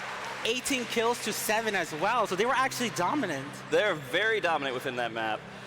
Whew. Let's just do Cloud9 again. No, I think that I don't know if I was exactly expecting that to happen again. Underdog team here, Gnosis coming out and getting a kill, or sorry, a win within this match against one of the top teams currently in Crystalline Conflict. Oh man, how do you guys feel? Was that exciting? I don't even know right now. Is it really the map that made that big a difference? I don't know if it was the map or just the confidence of getting a really strong team engagement where they came out on top. We've seen that in the past with PvP where teams that maybe were considered like not as high tier came in, got a win, and their confidence carried them through the rest of the match. And so that could be what we're seeing. But true. It looks like we're actually ready to go into our last match, guys. Holy crap, are you guys ready? Woo. All right. Well, Volcanic Heart, again, we're coming back to it. Trying to keep it as hot as it is over here in Vegas. Yeah, so Gnosis lost on Volcanic Heart first, so I wonder what's going to happen here. This is technically Woofus map, so we will see how this plays out. Let's see if at least Woofus fixed their portraits. Gnosis, still great job, but let's see. Come on, this is the last. Oh! All right, let's go, Team Genosis. Let's do it. No, I'm just kidding. I'm kidding. Any comp swaps here? Let's see. It looks about the same. Yeah, I don't see any major differences here. Let's just take a look and see how these players are feeling over in there. You can see Julian's ready to go, running at the gate. Ready to get out there and just make this happen. Yeah. Kind of just sitting. The emoting. Yeah, emoting here at the end here. Oh man, I am absolutely ready for this. I don't know what to expect. We have 1 second before we start, and here we go. We're gonna see how aggressive they go. Let's hear some energy, guys. Here's some noise. Give some energy. Yeah. Looks like DX is he needs his guard right away. Wow, so they're actually playing kind of safe a little bit, but now they're starting the engagement, and massive AoE damage, getting Shannon down, but they get 2 kills though. This is amazing, a 4 versus 3 right now, so we actually have Gnosis starting this off very strong. Wow, yeah, and they're gonna keep pushing. Looks like they're going for Ice. Ice getting very low, trying to run into the spawn, but they have 2 healers, so you can see them healing each other to try and support each other. Armadeus LB almost online. They may hold on it for just a bit for the engagement. Oh, massive coordination, super tight. That was like 1 second. Wow. Amadeus going down as well. DX, Julian, and Shannon left for Team Gnosis. They may have to go for the regroup or just die on point, honestly, at this point. They just need to kind of get a regroup going right now. You can see Shannon going back. They're going to chase her, though. She's in her spot. She can't go anywhere else. She's going to get targeted here, and unfortunately, Shannon goes down. That does make a pretty unfortunate regroup timing because they can't really have a full group for the next 10, 15 seconds. Yeah, she has to respawn in 10 seconds. Team Gnosis will probably have to stand up there in that platform and wait for them to fully regroup. Yeah. And you can see them on the crystal about to maybe push it past the 50% mark. Again, that's a scary spot to be in. Yeah, and there's limit breaks online. Both teams have White Mage limit break online. White not Here it anymore. goes right now. Both teams at the both. same time. They have some buffs up, but Lapras is getting super low and goes down. Actually, They get a it's a trade, 4 versus 4. Yeah, they trade with USADA here. So we're actually looking at a possibility of either one of these teams coming out from this engagement on top. Looks like Julian might be the next target here. He's trying to run away, but they're going to let him go. NBA going with the Astro LB, so damage is boosted really high, and they get Julian down finally. Team Woofus actually showing that they definitely don't want to lose this match here. Yeah, DX might be the next target here, getting super low, but it uses his limit break, but not enough. Warrior goes down as well. USADA has their LB up. Well, not anymore. Dragoon LB going out as well. Shannon's going to be guaranteed killed here. When you time your Dragoon limit break like that while someone's guarded, you can time it and the person will go down immediately. That is actually a really good play here. Yeah. All right, well, we're seeing actually their team come back here very strong, going almost 80. Wow! This is looking bad for Team Gnosis now. Unfortunately it is. Woofus is almost there, 88%. If they make it here, they will be going to Grand Finals. So close. They only have a couple of members left. DX trying to hold that crystal as long as they can. I mean, with a full 5 versus 1, it's not very good. Shannon did show up here using their guard immediately. Oh, Shannon's the last one remaining now. This could be it for Team Gnosis. They're getting it, 99%. All right. Woofus comes out on top and wins the match between the two teams. Very strong. Will be going to Grand Finals now. Oh, that means we're going to have Woofus versus... That's okay. Verkittens. Yeah, Verkittens. All right. Actually, Brian and Frosty, can I have you both up here if that's okay? Yeah, absolutely. So how about that, huh? Now we have both of our teams ready for grand finals. Is that insane? All right. And then when can I have both teams in front of their battle stations when possible, But, you know, while they're doing that and all that stuff, can I get some feedback from the both of you? What did you guys think about those matches? Oh Brian, my let's God. start with you. Gnosis shook us that second round. They were dominated the first one, but then they won the second one, and that was so unexpected. But unfortunately, Wait a minute, they were the team you said you were voting for. Yeah, I was rooting for them, and I loved them. Just say But that's what happened. unexpected. Facts are facts. Okay. True. And Frosty, what do you think? No, absolutely. That second round just took my breath away. That was an extremely strong showing. I mean, I have seen this team play before, and they have made some amazing plays, and they just did it over and over and over again. Right. Unfortunately, they weren't able to do that within the third round here. Volcanic Heart does seem to favor Team Wolfus a little bit. It did seem like so I believe, you know, with that being said, they were just able to take the win. Yeah. I would have loved to see what happened if they had Cloud9 as a third. I would have loved that too. I know the crowd maybe not as much. All right. You know, I did want to ask the both of you for your personal like favorites and all that stuff. I feel like you mentioned it earlier, but like among these like I guess among the PvP community, what is like the tier listing of pretty much like these arenas? Like what's like number one for everybody with second, third, fourth? Well, I don't agree with a lot. But also I'll let Brian say. So yeah, it changes a lot. But at the end of the day, you have to learn how to play on all maps for situations like this. But there's been times where people say Cloud9 is their least favorite because it's too chaotic, and the lane is like really long. There's not many places you can escape. So that can be really hard to deal with, and it gets very snowballing. But if you learn how to play on it, it becomes a really fun map. I mean, I think just when you have these mechanics, these interesting mechanics, and learn how to work around them, it makes how you're thinking while you're going into a map different from a previous round, right? So you have to understand these maps and be able to play around those mechanics and know what jobs kind of work best with what you're doing on that map. That's a big thing as well. Yeah. All right, awesome. Well, I'm going to go ahead and talk to our two teams, but both Ryan and Frosty. Thank you so much. All right, so let's go over here. How are y'all feeling today? Feeling good. Yeah. Gnosis played really well. They've improved a lot. Hats off to them. It was a lot of fun playing them. Awesome, and thank you, Team Wolfus. All right. And Gnosis, how are you feeling right now? We're actually feeling still very, very great. Once again, you know, it's still an absolute blessing to be here and to fight a team on the level of Wolfus, and everyone that we fought up until this point has been nothing but amazing, educational, and exhilarating even.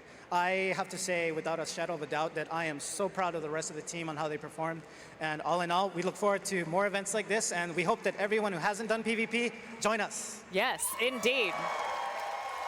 Very well said indeed. I'm going to have to ask you all to go ahead and exit the stage and make way for Verkittens to be coming back. So when possible, can I get Verkittens back up here, please?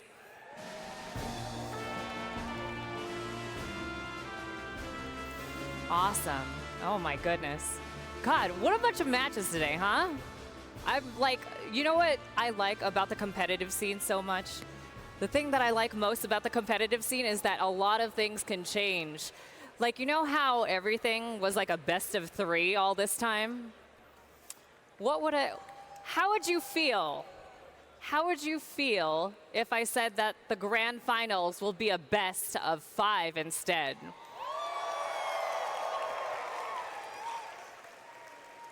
Honestly, with $22,500 on the line, we got to make it a little bit more hype, just a little bit. So why not bump up the matches, you know what I mean?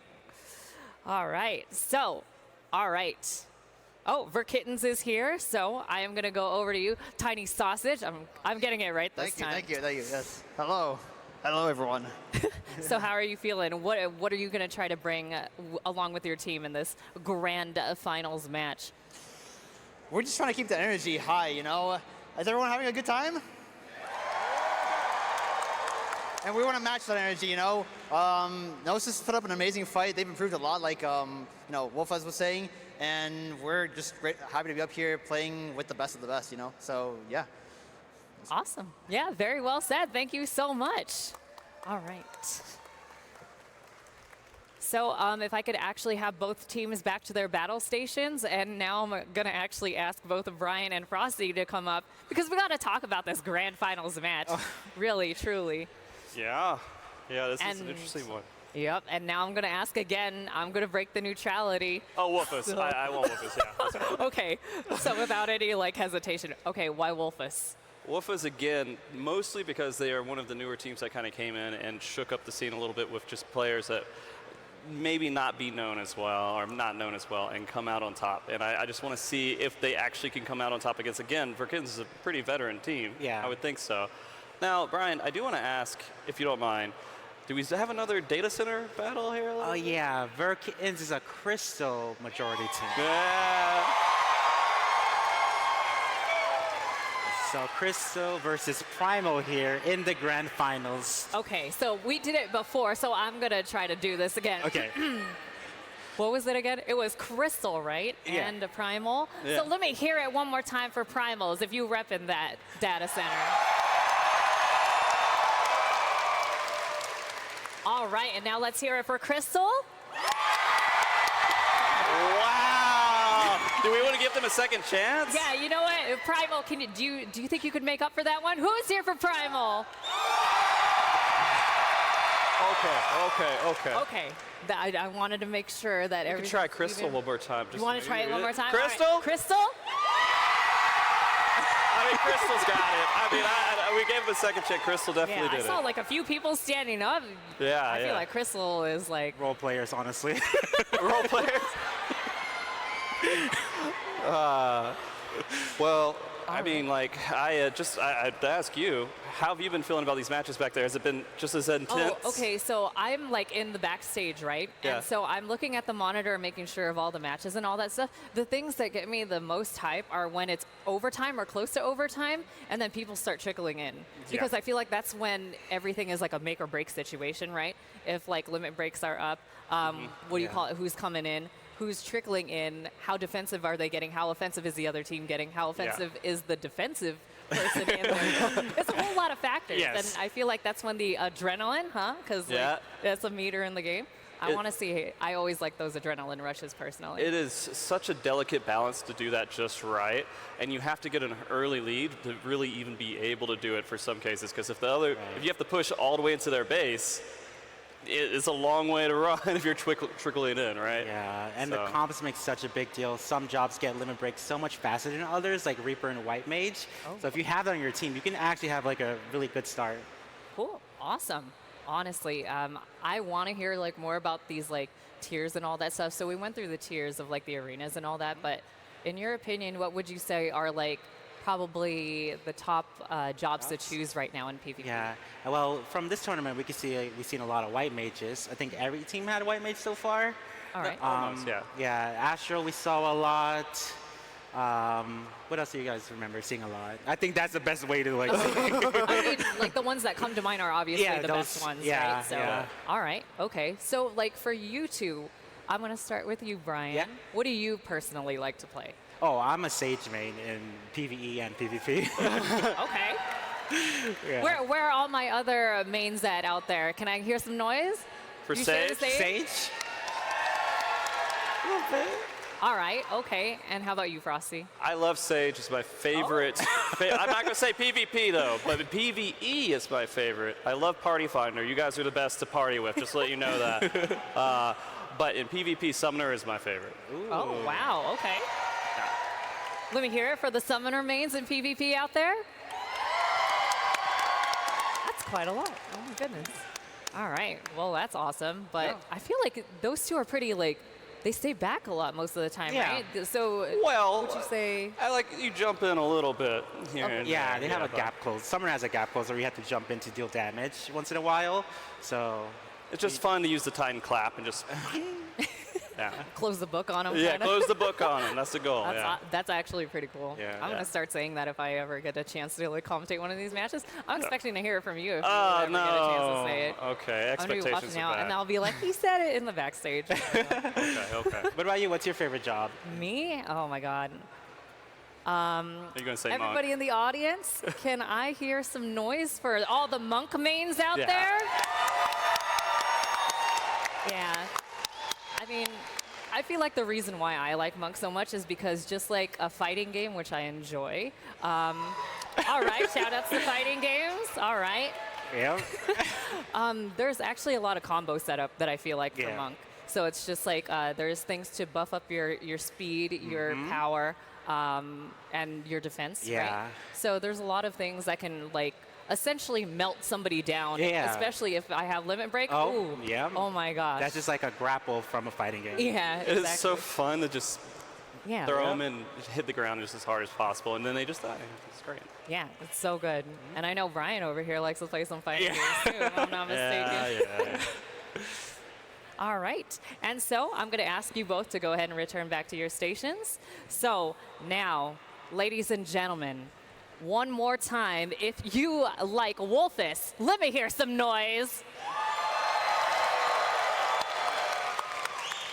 And let me hear one last time, who is here for Verkittens? All right. I'm going to leave it to Brian and Frosty. Take it away. Let's go Grand Finals! Thank you guys so much, man. This is intense. I have no clue who's going to win this at all. Both of them were super dominant. Actually, I'm so sorry. I got so excited because I wanted to get these matches going that I forgot to choose the arenas they're going to be on. That's okay. That's okay. We could have figured it out. All right. So let's go ahead and see. Okay. All right. I'm sorry. Okay. Clockwork Castletown is going to be the first. And second is going to be Clockwork Castletown again? Okay. No way. No way. Cloud9. And we're getting one more because at the 5th round, it's going to be Palestra. So this is the last one I'm going to pull. Here we go. It's going to be Volcanic Heart. And there we go. Clockwork Castletown twice. Oh my gosh. Here we go. I'm ready. Enjoy. Thank you. Thank you for doing that. I appreciate it. We're going to see, let's see, Clockwork, Cloud9, Volcanic, Palestra, every map, possibly. If we go that far, yeah. It may. Hopefully. Do you guys want to see all 5 games played today? All right. Oh, man. Okay, so, Brian, what exactly are your thoughts going into this? What are your expectations from these two teams? I think we might see a lot of overtime again. These teams are just really strong at the defensive play, especially Team Verkittens with the Paladin Scholar comp. If they run it again, because they have the opportunity to switch. Yeah, I mean, we'll see. Did they fix all their portraits? They can hear us now, right? Yeah, hopefully they can hear us. I would love it if they fix their portraits, but we'll see for sure. But I don't know. I think that this is going to be, it's very heavy mechanically starting off with these first 3 maps. Clockwork Town, going twice, then Cloud9. Both of those are very, very heavy on the mechanics. Yes, and so it's going to favor the player who knows how to work with the maps, right? So I guess that's what I'm looking forward to. I want to see if there's map flips. One thing we didn't really talk about too much going into this match, though, on Clockwork, is the beginning teleports, right? Oh, yeah, the trapdoors. Do you want to explain that just real quick? Yeah, very briefly. There's some trapdoors that you can take to get into the enemy side faster, and that's just a way to engage. You cannot take them to leave, only to go in. So. All right, hold on. Here we go. There we go. Let's see. Okay, still good. They're cool. John's on the right side again, so that looks like the best. Yeah. All right. And then Wolfus. Here we go, Wolfus. Come on. Oh! This is obviously intentional at this point. They have to be trolling us. There's no other way. Oh, the mug shots. Yeah. Man. Well, if they fix it, maybe they can win, but I don't know now at this point. Yeah. So actually, comps, we're seeing similar things that we saw them do in the finals. So Paladin, Astro, Monk, Ninja, and Machinist, and then versus White Mage, Astro, Dragoon, Ninja, and Bard. Okay, yeah. It seems like they're just sticking with what they're comfortable with. They're not trying to like respond to anything the other team's doing. They're not trying to do anything too different. They just want to play with what they feel like they could do. I guess here on stage. Absolutely. But here we go, guys. We're in the last match, starting off round 1. Oh, a split here. Some team actually take the trapdoor, and some went through the mats here. First engagement happening right now. Buzzy gets silenced. Might be the first target. Switching onto Ice. Ice getting very low, but it's going to be okay for now. Yeah, it looks like they're doing all right. This is, again, kind of spread out. They're all just trying to move and not give them any chance. But, man, look at all of that pressure that is going on Ellie here. getting really low. Has no more MP. If they pursue here, can get them down. Yeah. But nope. They get an elixir off. They may be able. Yeah, they got the elixir. A lot of safe. Oh my God! I was about to say a lot of safe plays happening, but then we see that happen. Yeah. Massive AOE damage. Big Suck gets super Whoa, low. it'd be a superstar and Big going down at the same time. Wow. 3v4. Looks like they're staying in though. Both teams. USADA has a little bit of pressure going on them right now, but they have a guard. It does look like they're backing up. John getting super low. Whoa! He had full MP there, so that's a really massive kill to get. Yeah, that is actually pretty huge. Yeah, and Wolfus is going to be able to push it to 50% most likely now. Yeah, it does look like they're going to go ahead and get it up there, and they're not going to stop them just yet. It looks like they're waiting. Yeah, John Dark Souls has a long time to respawn, so it wouldn't be super wise to go in quite yet. But here comes some. There we go. Buzzy's coming in. Monk LB onto Ice. Ice goes down. But massive trade though. AoE damage getting the Monk and Ninja down. So this is a 3v4. Yeah, actually, I was expecting that to happen a little bit later. The White Mage Limit Break never went off, so they aren't getting a regeneration on it right now. Absolutely. And we're seeing a little bit of a fight on the mats right here, but no one's getting flipped. But they do get John Dark Souls down. They chase him down as Team Wolfus pushes it continued. Yeah, this is actually looking pretty good for him. Big going down right now. Again, this crystal's just constantly being pushed. We have so many LBs up, though. This is going to be really hard for Verkins to come back. Yeah, Wolfus has many limit breaks ready. If they win this last team fight, they could just win the match here. L using that bar limit break, getting a little bit of limit break regeneration going. Tiny Sauce, it goes down. Oh my gosh, this is really bad for Team Verkins. All LBs have been used now, though. Verkins. We see some minis, though. If they get hit by the gaze attack, Ice and L specifically. Yeah, so that is very unfortunate. That's usually a mechanic that shouldn't be too hard to not look at the boss when there's a giant eye on it, but we've seen that happen many times. Right, and then looks like they're still getting kills now. Tiny Sauce, it goes down. Machinist goes down. 3v5 situation continued. Yeah, so they're just holding strong. Oh, here's Yojimbo. No one's near it, right? No, that's okay. Yeah, okay, they're fine. They've backed up and they're just holding on from any kind of engagement right now. They're trying to John stop goes down them. as well again. Yeah, they're having troubles getting their footing down, but they might get NBA Superstar. Lindsay Limit Break gets him down, so this might be the beginning they need to start making a comeback. Yeah, Buzzy and him going down at the same time. Buzzy had a full LB though, so not able to take use of that. With John Dark Souls, of course, losing any kind of LB generation right now. Yeah, and Wolfus is continuing to push it a little bit. Team Verkins needs to start using their limit breaks or they might lose it here. Yeah, sorry, there is just so much happening all over the map right now. Yeah, a lot of split fights happening. They're fighting on the crystal, but they're also fighting and running between the mats. Yeah. Monk LB going now. It's getting Ice low. Ice goes down. So let's see if they get more after this. They need more than one kill to continue to push. Yeah. We do have, again, a Dragoon LB up, a Ninja LB, and a Bard LB up for Team Wolfus. Yeah. Here we go. Might be some big damage coming out right now.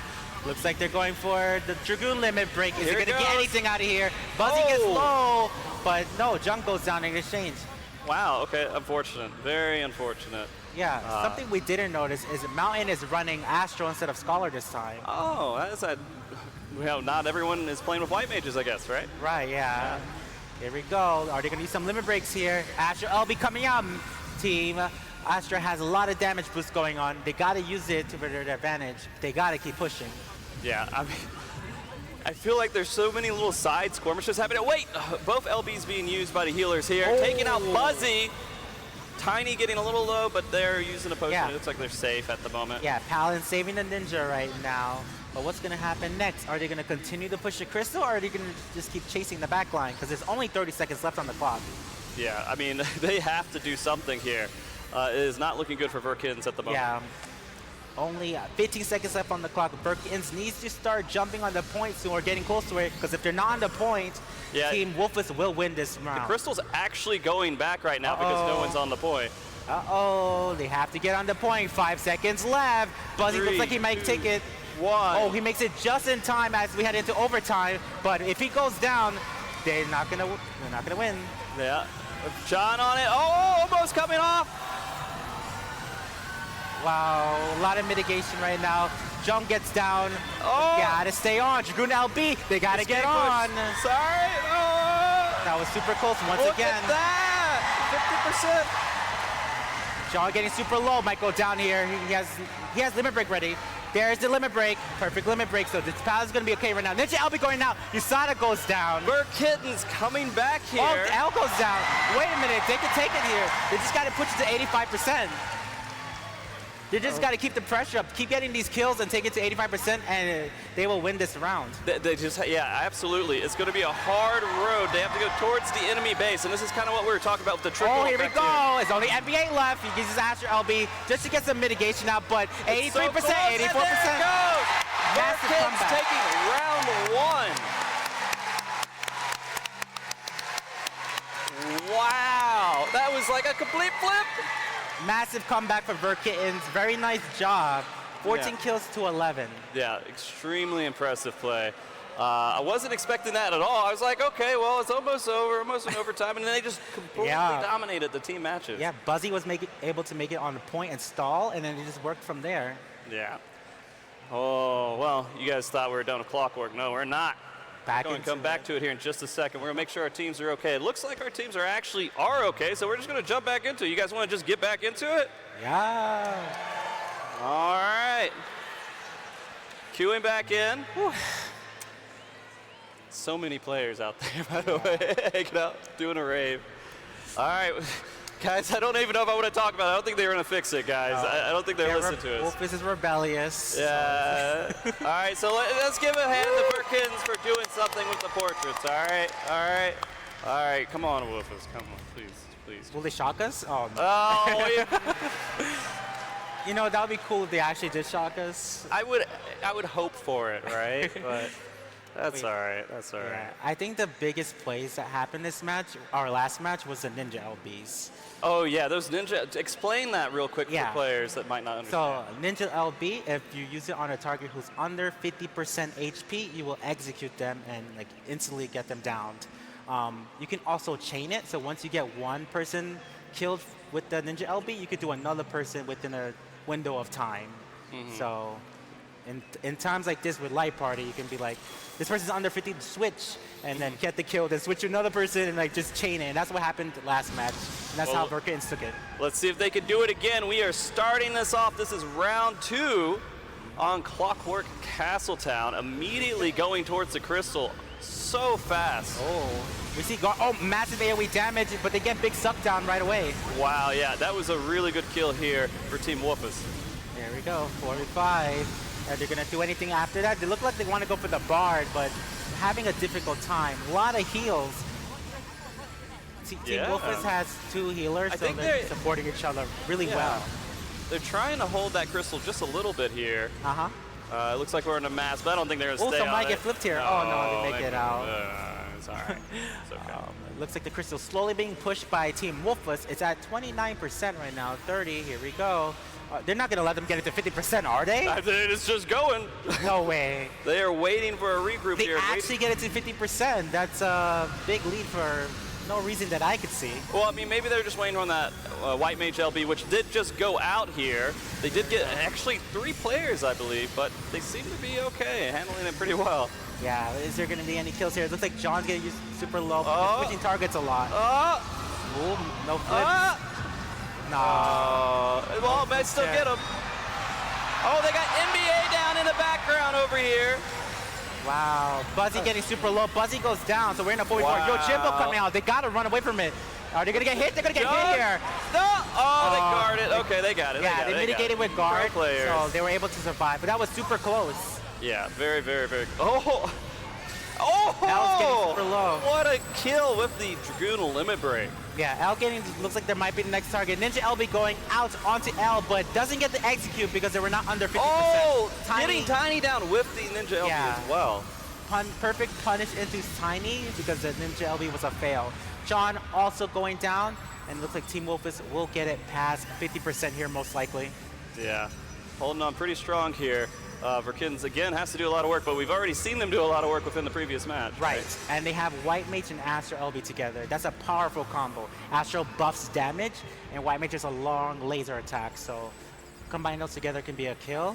If you guys get minied here, I'll be upset. All right, Here we go, 80%. They're going to have to start jumping in. Here we go. They jump in. Astro LB on Team Astra side here. Buzzy getting super low. Buzzy might go down. Oh, a kill on Buzzy. Lots of damage going on Verkins. Yep, this is actually really not good. Yep, they did the combination that I just said, Astro into White Mage, and they were able to do it. John Dark Souls does live because Paladin has Hollow Ground available.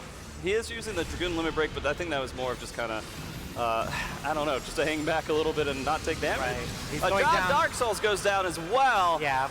Oh man, this is looking kind of dire. He started as long as he could, but he used Hollow Ground, he used Guard, so it's over. Big Suck might go down next here. So they're starting to be in a trickling position. We also see the Ninja LB there, so they can start chaining these limit breaks if they get people under 50%. Yeah, I mean, they have, well, Buzzy going down, there you go. Yeah. Using that Ninja Limit Break.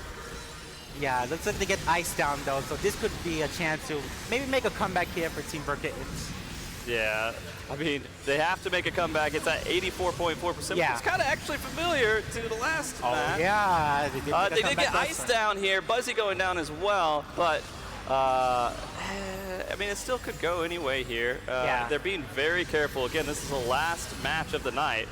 Whoever wins this wins, well, not this match in particular, but overall, the grand prize. Right, exactly.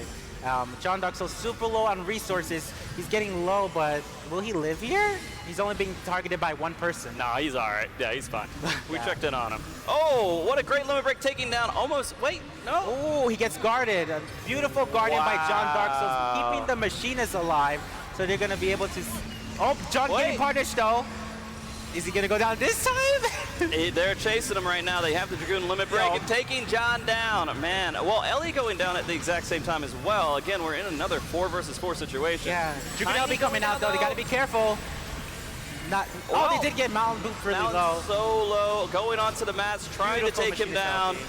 This would be a pretty good kill because it would create a bigger stagger here, but it looks like they... they got the potion! Only 25 seconds left on the clock, so this is getting like to a crazy part. Yeah, this is getting pretty intense right now. They're all spread out, they're everywhere. Yeah, you gotta watch out for the Yojimbo robot coming out and the gaze attack. They're right next to each other. If you don't use guard, you might get hit. We got a mini over here taking out NBA right NBA gets afterwards. minied and gets taken down right away. But Buzzy going down. The Navy on point, by the way, is overtime right now. It's overtime. We're here, guys. They have to push us, and they have to keep pushing it. Kittens needs to stay on. Yeah. Oh, they're not though. It doesn't seem like it. Here comes Yojimbo again. They might have to use Hollow Ground to mitigate this. Yeah, exactly. They use a lot of guards too, so... I'm sorry, these guys are just all over the place here. Here we go. Yeah, no teams have really much resources defensively, but they just got to keep the pressure and coordinate their damage. That's like the big thing right now. Dragoon Limit Break and Bard Limit Break is coming up here for Wolfas. If they can get a good combination going, they can end this round. Right. They're pushing, they're pushing, they're pushing. 5v5. Here comes some LBs. Dragoon LBs ready first. Are they going to use it? Ice goes down. Ice didn't get to limit break in time. Boop But goes Dragoon down. is going. Goes in the air. Well, not a lot out of it, unfortunately. Just getting mitigated with the guards. Yeah. I mean, right now, Verkins, it's a 4 versus 4. They're, again, trying to play very carefully here because this next major engagement is going to matter. It's not going down, though. Oh, that is actually... This is very spooky for Verkins. They have to stay on point still. They have very little players right now, so this could be Tiny bad. going down. Yeah, they're just trying to Buzzy do on everything point. they can. Yeah. Only Buzzy on point holding it. Guardian, so... Oh, he's going to get punished! John Dark uses Guardian, but he gets hit with a lot of AoE damage And the goes potion down. didn't go off on Buzzy, which is exactly what they're trying to do. This is not looking good for Verkins Here right goes now. Monk LB has a last-ditch effort, but no one's on point, so it looks like they're going to be able to take it. Yep, that is a win for Wolfas. Congratulations. So that is a 1-1 now. 1-1. And we're done with Clockwork. Beautiful map. Sad to see it go. But, you know, we're going to go on to the best map right after this, Cloud 9. And then we get to see how these players can do on that. We might see some job comp switches too. These teams are looking extremely even right now, by the way. I don't know if I could say any of them favors one or the other here. We can see we're having a party. I hope you guys are having a party. I hope you guys went on the L'Operette floor earlier and danced. Did anyone go out there and dance? All right. Well, it looks like we're actually ready to go in too, though. So are you ready? Are you guys ready in the crowd? All right. We have at least 2 more rounds to go. Yep. At least 2 more. Yep, this would be match 3 here. Let's see if they do any swaps, what they're gonna change. If they swap their portraits, maybe. Oh. All right. Looking good still. Yeah. You know, good job for Verkins at least. Once again, Verkins is Team Astra, and Umbra will be Team Wolfus. Come on, give us something, guys, before the night ends. Hey. Okay, well, real quick, this is the last time we're going to see it. What should everyone in the audience be looking for on Cloud9? Oh, so the countdown will be 20 seconds, and it'll be a tornado event. If you don't use guard, you'll be launched into the air. You can also get a black chocobo feather to... Oh, they're just standing there. Just looking into the distance. Is that a good thing or a bad thing? I don't know. Maybe they're reflecting. That seemed bad to me. Yeah, a little bit. Anyway, sorry to interrupt. Oh, yeah, so... Well, we're going into it. We're going Yes, you guys know this map. Here we go. Round 3 versus Wolfus versus Verkittens. Yo. We do see a swap. We see Scholar coming back here. Oh, okay. So we got some shield mitigations going out. Looks like they're pushing a little bit here, but nothing big so far until now. Wow. Big Suck goes down. The first kill of this round.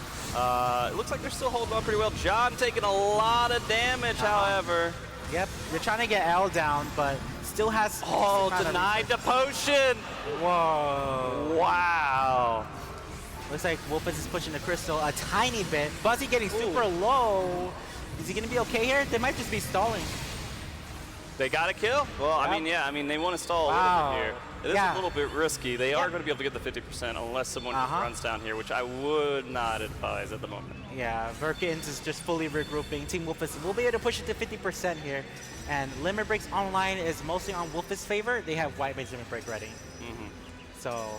TLDR, that's bad for kids. Pretty bad. It's pretty bad. We'll even past 50%, almost at 70 here. Yeah, I mean, they're getting a pretty good push here. It's going to be, oh, take it out. Ice immediately. Wow. John going down, though. A quick trade between the two teams. Yep, they tried to get Ice down before the White Mage Limit Break, but they were unable to, so... Ellie's feeling that pressure right now. It looks like I maybe get away. Big Suck getting super low, but it looks like they're super split. There's like 3 team fights here right now. They all split to the sides here. We do see both Big going down as well as Ellie. Yeah, there's a team fight on the Crystal, there's a team fight near the spawn. Dragoon LB coming out. This might combo with something here. Well, yeah, Jung dying. So now this is a 4 versus 3 here. Getting a solid pushback. They may be able to get this back into their favor. Yeah. It's up to Team Wolfus what they want to do here. It looks like they're trying to regroup, but they're not having the best time with it. Ice getting super low. Ninja LB gets to execute. This is going to be really good for Verkins. Are they going to continue pushing? Oh, well, no. The Ninja did not continue that. Tiny going down immediately afterwards. And they only get it to 48% here, but we do see the turbulence coming out. Yep. 3, 2, 1. Oop, they're in the air. Someone also died right before then. Oh, man. No major trouble from that. No major trouble. They're okay. John Darksoul's getting super low. So close to having Hollow Ground ready, but not quite yet. Yeah. Buzzy going down immediately after. Verkins getting, well, losing. Yeah, Wolfus is taking it back. They're pushing the crystal back onto the enemy side. Let's see how far they'll be able to take it. I mean, there's still 2 minutes left. There's a lot of time left. It ends. Yeah. Can go either way still. We can see that Verkins have Monk Limit Break ready, Machinist Limit Break ready, and Paladin for this next team fight most likely. Yeah, and it's really good. that they were able to avoid a lot of engagements during the tornado phase as well. Oh! Here we go. YMH LB always Buzzy first. Buzzy immediately goes down. Not able to use their Monk LB. That's Yeah. actually a huge loss. Yeah, they're using Paladin LB. They use Dragoon LB. Nothing big really happening because Paladin mitigates a lot of damage. Well, I mean, the Machinist LB went out too, and no one died. Like, they used a lot of LBs there, and were not able to. Jung break might be the ground. next target here, getting super low, but might escape. Ninja is very mobile, has teleports, have their own self heals, so we'll see if they get out. Yep. Yep. Yeah, they look okay. Tiny getting super low. Is he being pursued? Being pursued by a white mage. Yeah, the white mage is going to take out the I don't know if white Ninja mage here. can kill Ninja like this. Yeah, absolutely, it looks like it. Bard is chasing though. They're just like stalling. Yeah, just do it. Oh! Big AoE damage, getting John Dark Souls down. Major kill there for them. Yeah, we're getting closer to overtime now. 50 seconds left on the clock, so we need to start seeing big team plays happening. Yeah. YMH LB once again getting a lot of damage out onto Mountain and Bix. So. And it doesn't look like they're doing any kind of follow-up here. Jung just kind of holding on to their LB as well, and trying to chase down the Machinist. Big going down. Wow! That was a very important kill to get. Yeah, that was huge. Yeah, so, Kittens have to be on point in the overtime, so they cannot be losing members right now. No, they have to regroup. They have to be able to take on this next team It engagement. looks like Team Wolfus wants to win it here. They use the Astro LB, taking but down they get Jung. Jung though. Yeah, that's actually pretty good. So 4 versus 4 here. We're gonna have Big come back in just a moment. If Tiny needs to hold on. Oh, the Dragoon LB finishing him off. Yep, jumping right into overtime. Is anyone on point? Yep. Yeah. Once again, Verkins has to stay on point here or they will lose this match. Ice jumping in, getting super low, goes down. It looks like Team Wolfus might have to go for the full regroup here. Yeah, I mean, they should. Oh, Big Suck getting super low, unable to use Machinist LB, goes down. We're in a 4v4, but this is still like looking scary for Verkins, in my opinion. That Crystal, they have to stay on it, like you said. And I guess they're just, wow, yeah, you can see them go back to using an elixir. Just a little bit of mana left. Those elixirs are being used right near the Crystal, and no one interrupted them there. And they went ahead and took, oh wait, actually, sorry, the engage was happening right now. John using their cover and hollowed ground at the same time. Yep, keeping his team safe for a little bit. We see some LBs coming out. Once again, Big Suck has Machinist LB. He could go for a snipe, get someone out, and that'll be a nice big lead for them. Yep. They're actually pushing it pretty well right here. I mean, again, they have a lot of work to do. I think we'll see if Wolfus is able to win this next engagement. John getting kind of low with that cover. We see the Dragoon LB. Oh, and taking him out! Wow, what a kill. Yeah, they're using Machinist. Here comes the snipe onto N-Base Superstar. Unable to get the kill though. Mountain Boot goes down before using Scholar LB. So that's a really, really unfortunate situation there. Ninja LB also ready. This could be over for Team Verkins. Well, they took out Ice here. Well, nope. There's only Tiny Salsic left on point. If he goes down, Team Wolfus will win this round. Yeah, we can see Tiny doing everything There you go, they can to guards stay wearing alive. off. He might go down here. He's going down. Will anyone make it on time? Wolfus takes it. Wolfus takes round 3, everyone. Whew. That is intense. That was intense. Oh man, so we're already on the 4th round. Fourth round. Of the grand finals. How are you guys feeling out there in the crowd? I can tell you, I'm like shaking a little bit. It's pretty intense. This is really impressive matches between both of these players. And they're ready right away. Like they are not quickly. waiting. They just want to get into it, just like all you guys want to see them play. All right, well, let's go ahead and do it. Our next map is going to be the Volcanic Heart. Ooh. How do you guys feel about Volcanic Heart? Yeah? Okay. If Wolfus wins this, they win the match entirely. Are you guys wanting Wolfus to win? Okay. What about Verkittens? All right. I'm not even going to talk about the fortress. We're just going to ignore it. At this Just point. ignore it at this point. Want to say shock us? No. I'm going to give them a hard time when they do this. That should be a requirement. Get your portraits fixed. Well, so as I recall, Wolfus won very dominantly on this map against the other team. Yeah, actually, if we went back to it, this was their map, basically. Yeah. And so we're going to see if Verkittens is able to perform just as well. I mean, when we were looking at Verkittens, I don't think they played on Volcanic Heart in their matchups at all. So we didn't actually see that. Yeah, they played on Clockwork, Cloud, and Palestra. So this is the first time they're actually playing it. It looks like NBA Superstar is trying to sweep up, but he's just kind of going in circles here. That's all right. All right, match is starting, guys. Here we go. Let's do this. Verkittens draw Bowl card for defense, and Team Umbra draws balance for damage up.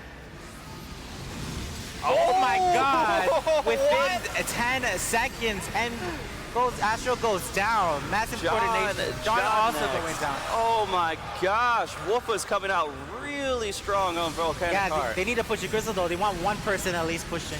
Yeah, they need to make. Oh, they get a kill though with 3 players. Oh, actually, yeah, they did take out their Bard here, so that is a 4 versus 3, not too bad. Yeah, they might be able to stall it-ish. Buzzy's on point right now, trying to stall it, going against NBA, but not able to do much. Does escape. Yeah, yeah. So I guess we'll see here. Looks like they're trying to regroup. They're kind of holding back a little bit. They look like they're ready for an engagement, though. LBs are going to be ready soon. At least the white mage one. There it goes. John goes down. They don't want to see these Guardians anymore. They don't want to see these clutch covers. So they're just going to keep killing the Paladin over and over. Yeah, Big going down next. He doesn't have the Paladin around, so it is a little bit more rough for him. Yeah. Oh, ho, ho, ho! Big Suck falling down as well. Well, we see the Monk limit break going out, getting NBA Superstar down. So this is a 4v4. Yeah. Oh, we do have the arena event happening right now. The volcano is exploding. The bombs are spawning onto the map. These will do line AoEs. They have to dodge this. And also when the bombs dissipate, there will be orbs that they can pick up for damage boost. Yeah. They're waiting a little bit for the rest of the limit breaks to come up, but it doesn't look like they're going to take advantage of that limit break lead just yet. Buzzy getting polymorph, might go down here. Ow. Wow. That Dragoon LB is out. I don't think they're going to... Well, actually, Ellie? No. Or no, sorry. Gets the Machinist LB follow-up, though, so L does go down afterwards. Yeah. Tiny getting super low. He's going to go down here as well, question mark? Yeah. Yep, all right. This is looking super dominant for Team Wolfus. They just got to keep it up. They got to go against some limit breaks soon, though. Astro LB. Oh, Big Suck going down as well. Wow. Yeah, no, this is a 2 versus 5 right now. It's not looking good. They don't have a lot of room. I'm going to be honest with you. This is Wolfus' map, just like we said earlier. Yeah, they have proven it. They've already warmed up of a couple of the rounds. And this could be the end, though. This is like for the money. If Wolfus wins his, Wolfus wins this match, it's over. Like they win the tournament. Yeah. So. Yeah, they did get off point for a second, so that did let Verkittens actually push the Crystal back a bit. There we go. Looks like Team Verkittens are trying to have a coordination moment here. Tiny Sausage going for the Ninja LB. Unfortunately, unable to get anything off of it. They're running out of resources. Verkittens have not much to get. John going down with the White Mage limit break. Yeah. Tiny about to go down as well. They do have a lot of mana to come back up, though. Yeah, he doesn't have his Paladin save him this time, so he's just going to have to run away. Buzzy has limit break ready. USADA has limit break ready. Oh, they pursue. They get Tiny Sausage down. Monk LB goes out, unable to get a kill. Buzzy gets punished after using Monk LB and goes down as well. Limit break is going out. Are they able to get anyone? It does not look like Not much, but Big Suck will go down. Yeah. And Team Wolfus will be able to continue to push this crystal. 69.8% here. Yeah, they have John Dark Souls Paladin limit break ready, so that's a good job that can stall. Hologround will at least hold the point for 10 seconds, plus his guard. Here does their Hologround, stalling the point as best as he can, giving his team a chance to... the White Mage limit break going out, but I don't think they actually got anything out of it. Here we go. 5v5. They were able to fully regroup thanks to their Paladin's limit break. Wolfus is heavily in the lead right now, and there's less than a minute. less than a minute in this matchup, and if they are able to continue to execute, they will win. Yeah. Team Verkittens has to start getting kills. They're going, they get iced down, but it's a trade, so it's a 4v4. That's not a big deal right now. Yeah, that's it's pretty. It's okay. They'll come back. They'll come back. They got. Oh, look at that damage on NBA. Oh my God! Ice as Boop gets well. super low, but Their able to kittens survive that. maybe coming back, maybe a little bit. Yeah, they're able to flip it back around. USADA trying to stall the point. Oh, they're pushing to USADA, but they're going to be able to escape most likely. Yeah, the event is going off on the map. You see explosions happening everywhere. They do have to dodge it. Oh, no, they're pursuing USADA. Might get him here. Getting super low. Bard could going do in a front limit himself. break if he really wants to escape, but... No, but we're heading into overtime right now. They need someone to stay on point. Mountain Boop holding the point. Dragoon LB coming out right now. Yeah, no, well, John getting dodge, super Valley low. goes down, yeah. This is it. Kittens has to keep their players on the point or they will lose this match. Oh, Tiny Tiny Sausage goes down. 3v5 situation here. If they don't live here, they will lose and Wolfus will win the tournament. It's so close here, guys. They have Mountain on the point. This is looking real That bad. could be Only Big it. Suck Oh, left Big's on back. the point. Looks like Wolfus might win here. Wolfus is gonna win. That's it. Wolfus wins the tournament. Congratulations.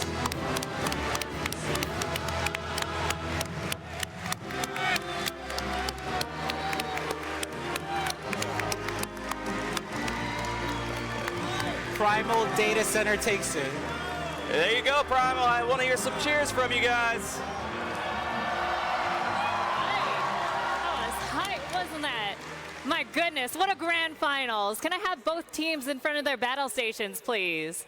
Both teams in front of their battle stations, please, and thank you. Both teams in front? Battle stations? They're too excited. All right.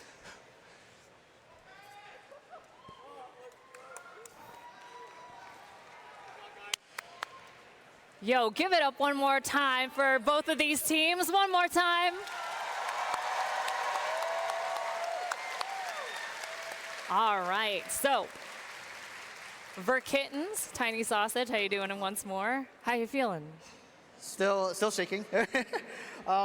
Amazing games played by Wolfus. Honestly, I could have done a lot better myself, but honestly, my adrenaline's still running. I'm sorry, I'm still thinking, but yeah, games were just really fun to play, and I had a blast. No matter what the outcome was, it was amazing. Yeah, it was a pleasure having your team on the stage with us this evening. Yeah, it was great. But yes, also, if it's okay, can I have your team go ahead and exit the stage one more time for Verkittens, everybody?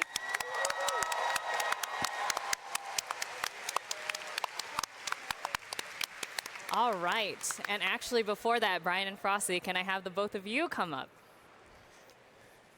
So, how was that for you both? The adrenaline still running? Yeah, it's still there. Yeah, 1%. I'm shaking a little bit. So, Brian, I'm going to ask you first. How did you feel about that? Went beautifully. Team Wolfus has been dominant, and they showcased that they can win the whole thing. Yeah, truly. And Frosty, how you feeling?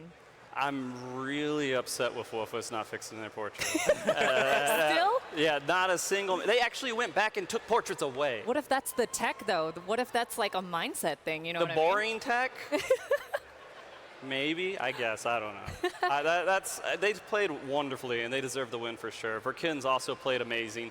We saw them in the match before this, and they did such a great job. Again, they were going against Bogyar. No, sorry. Yeah. Sorry. They went against a really hard team, Bogyarzen again. And so I'm really impressed with how they performed here. We didn't see the fifth match, but we did see 4 total, and I think that these teams definitely were evenly matched. Yeah, it was amazing. But now it's time to ask you both to leave. But before you both go, I'm going to ask you both for final comments. So let's start with you, Frosty. Sure. No, thank you guys for letting me do this event. This entire Fan Fest has been amazing. I hope you guys have all been enjoying it. Yeah. And thank you, I thank you, Square Enix, for letting me come up and do this. Thank you to my wife, who's at home, probably watching this and watching our child right now. And thank you. I do want to do a couple more little thank yous to the PvP community for letting me come and do this and being okay and working with me, giving me advice and everything throughout this. So a hand to the PvP community overall. And outside of that, I hand to the overall Final Fantasy XIV community, because I've been doing this stuff for like 9 years now, with whether it was races, whether it was Mog Talk, you know, everything that we do with the podcast. And it's all because you guys give me the energy to keep going. I've talked to so many of you throughout the event, and I thank you for coming to me because it gives me the energy to keep going. So thank you guys. Let's give it up one more time for Frosty, the podcast hero himself. Let's give it up, everybody. One more time for Frosty. And here we are with Brian, the PvP prince himself. Any last comments before you exit the stage? Yeah, it's been an honor to be here doing commentary with Frosty. It's been so fun. Hopefully everyone enjoyed my commentary, my play-by-play.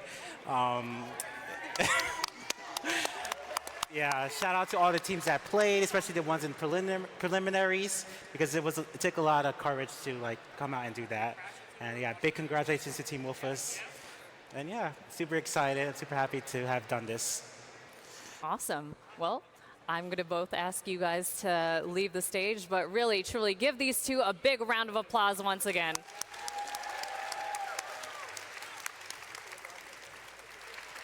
Thank you so much, you guys. Truly amazing individuals. Make sure to follow them on all their social medias. Thank you. But yeah. All right. So if it's okay, can I have Wolfus take center stage, please? Oh, please. On camera.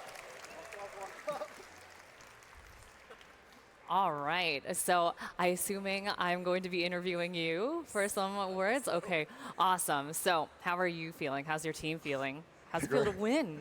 I think we feel ecstatic. We've been working hard at this ever since our team formed maybe 4 or 5 months ago right now. And it just feels great to have a goal and get there.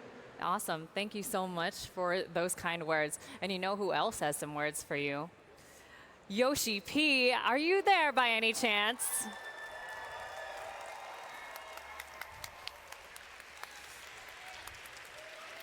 Congratulations!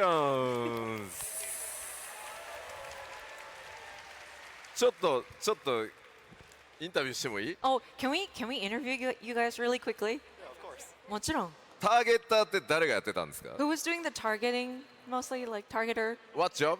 What job were you using? 詩人です。とにかく、まずターゲットがめちゃくちゃ上手だったっていうのと、I wanted to comment that your targeting was really great. あと、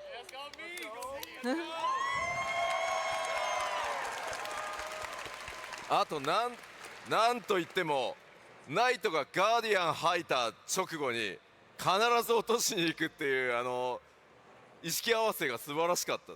And then it was amazing to watch, like whenever the paladin did their guardian, and then you go straight in to kind of take them down. Like that coordination was amazing to watch. あとはもう複数の敵が相手がねまとまってるところに対してまとめて範囲ダメージを入れるってあたりとか、本当にとにかく全部壊してDPS で押し切るぞっていうところは本当に素晴らしかった。And whenever we see like a cluster of people, you guys try to go in and deal high damage to them. Just that sort of mentality of like go in there full force, give it all the DPS was just amazing to watch. おめでとうございます。Thank you. Congratulations again. Thank you. Thank you. Congratulations indeed. And so with that, we're going to go ahead and ask if we can have the trophies come out here for our champions. All right.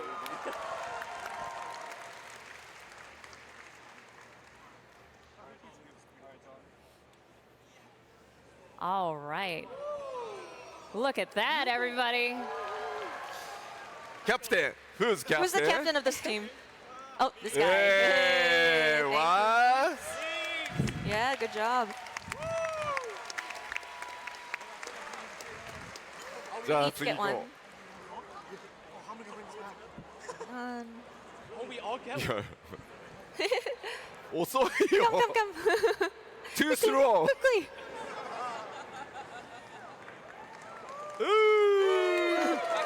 Thank you. Good DPS. You get good DPS on you.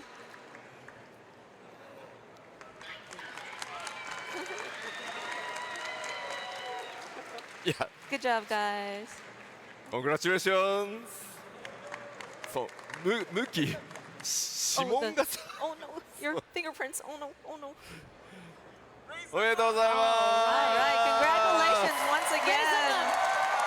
Woo! Let's give it up one more time for Wolfus, everybody. Woo! All right, but we didn't forget. We have one last thing to award Yes. you. Yoshi P, if you wouldn't Yes. mind. Oh. はい。黒じゃダメじゃん。Oh no, we need a different color. シルバー。 Can we have a silver pen? Ta-da.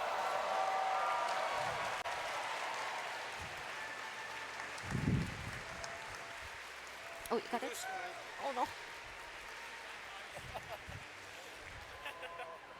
Ooh. And what's this? He's gonna sign it himself? Is Matsuda? We found a blue marker. Is Matsuda-san or Hamada-san back there at all? Oh. It's okay.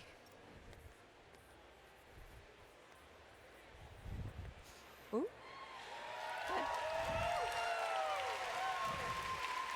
Congratulations! All right. Raise it up, Wolfus.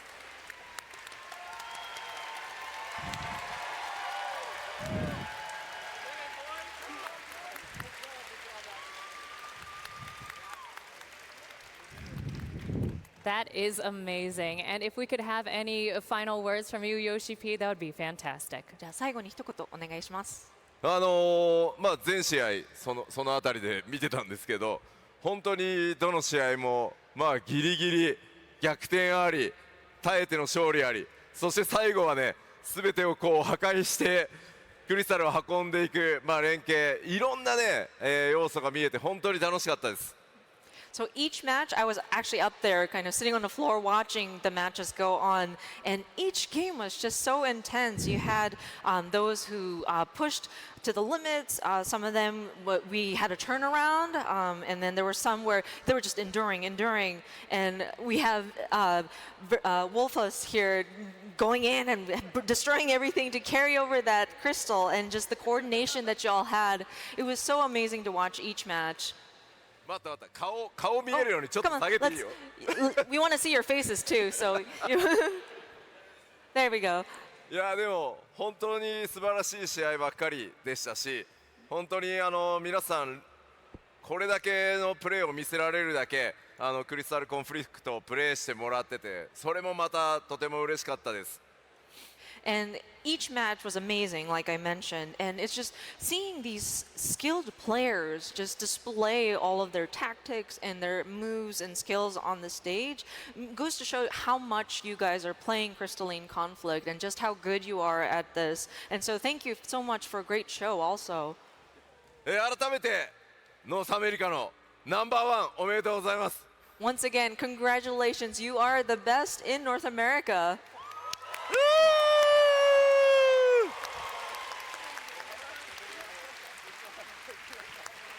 All right, everyone. That is going to wrap it up for us here at the Crystalline Conflict Regional Championships here in Las Vegas. Thank you so much, everybody. We have more in store, so we'll see you soon.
せんか？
また寝てる。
picking a job, people often opt for the one with the fame or the fortune. But warriors are built differently. We do it for the thrill. Roll it. The thrill of overcoming the odds. The thrill of avenging those we lost. And also some of the best job representation, period. Take it. We fight as one.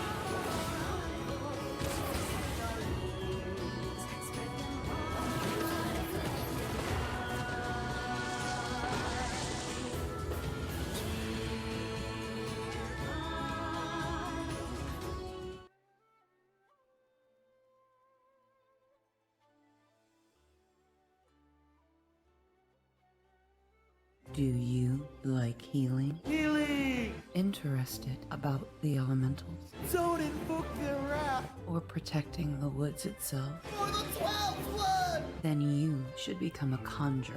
Yippee! Head on over to the Conjurers Guild and start practicing our arts. We need the guild! Time, go once upon a time. Take flight, find your wings and spread them wide. Ah, blue seas, clear skies, and boundless possibilities.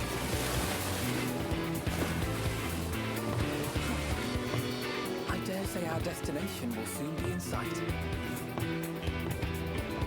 Enjoying yourself for a change?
Might you have a moment to speak further?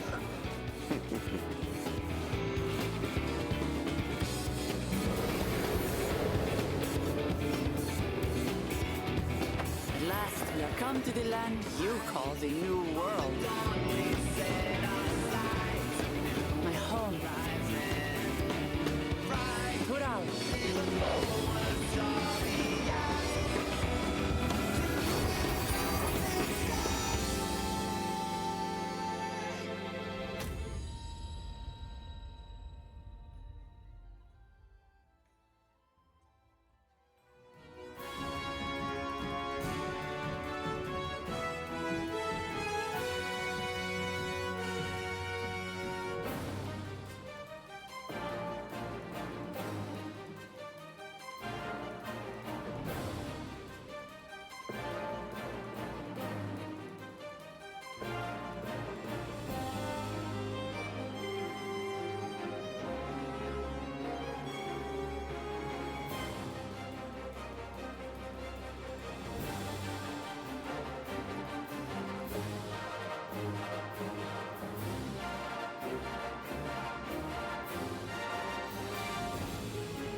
on, Popoto.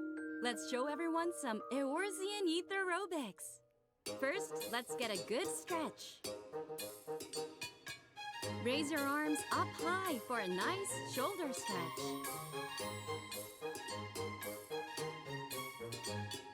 Now spread your arms to open up your chest and back. One more time. Make large arcs with your arm from side to side. You should feel a stretch in your sides. Now with your other arm.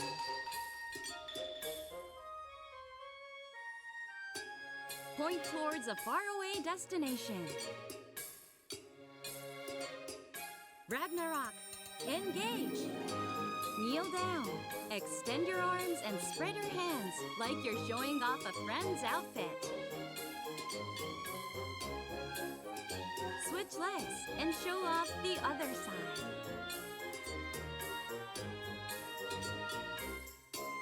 Now it's time for a new high score. Wind up your arm and punch. Give him another one with the other arm. Here comes Shiva. Strike your favorite pose and freeze in place.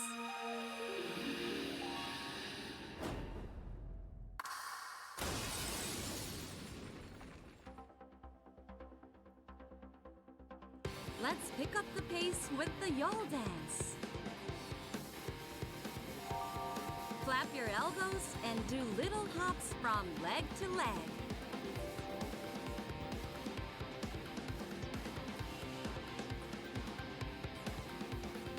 Build up fighting spirit with the sun dance. Move your body as you stomp your foot.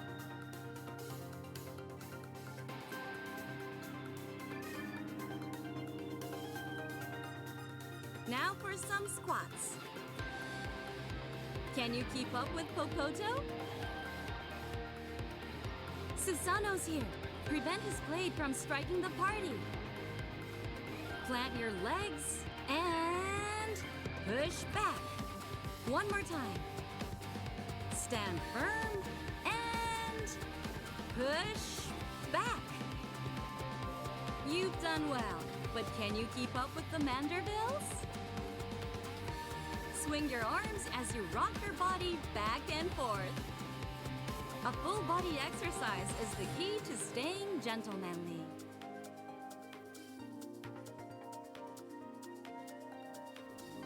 Let's wrap up with deep breathing. Breathe in, breathe out. Great work! Now get out there and show them what you've got.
Good evening, Fan Festival. Yeah. Give me that energy. I need it. Been drinking Red Bulls backstage. It's the whole thing. Thank you all so much for being here. Everyone on the live stream. We have our final presentation of the day, Speaking the Language of Creation. It's going to be a fun one. We have Kate and Koji Fox here. So please help me welcome to the stage Kate Swinar and Michael Christopher Koji Fox.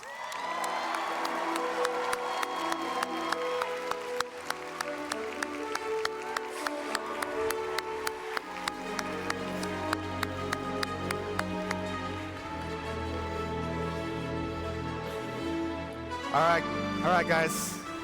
Have a good panel. See you later. I'm on this one. Yeah, you are. I forgot. Sit in your chair. Sit, Matt. Yes, ma'am.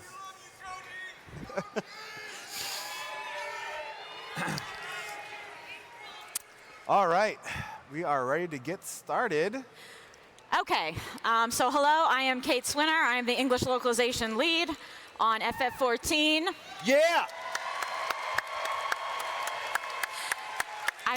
I might as well actually just bring up the slide that says that. Look, visual aids. It's brilliant. Okay. Yes. We came prepared. This is what I told you about how if I have the script in front of me, it's actually worse because I'm like, easy. What am I doing? Okay. So just a little bit about who I am. I actually joined on FF14 as a QA tester during the Realm Reborn beta when we were testing that. And then did that through Heavensward. I left for a couple of years to improve my translation and interpreting skills.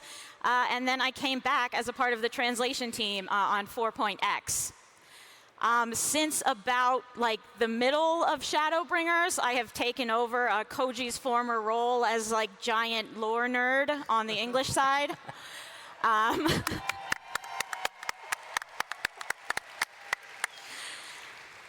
And I am one of two English leads on the project, the other being Paul Chandler. Maybe you'll see him someday, we'll see. Maybe. He's very elusive. Yes. So all that being the case, I do many things. I do a little bit of quest translation, though not as much as I used to, but my first quest translations that I did were the Namazu Beast Tribe quests.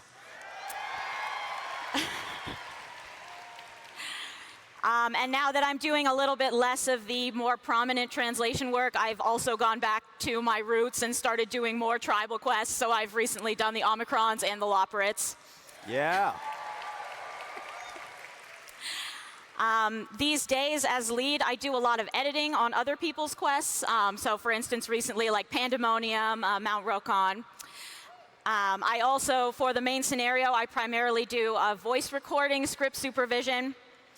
And then in the background, I am doing all of the lore stuff, which means I'm constantly talking with the Japanese lore team so we can decide what pretty much literally everything in the game is named. You might not notice this stuff so much, but there's a lot of it. Like if you're punching something, be like, you are only one of many. I do not fear you. So up here with me today, we have Koji, who it kind of seems like you know for some reason, but Koji.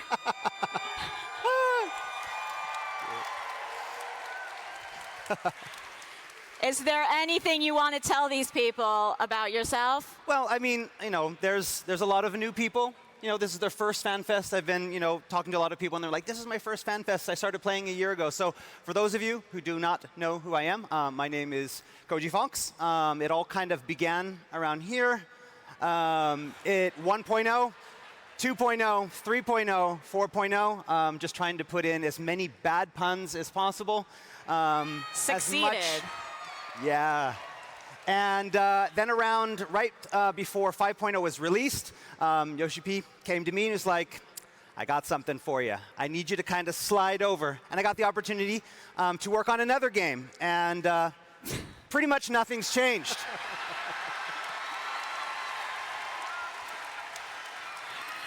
Yes, 10 years. You'd think I would have grown up.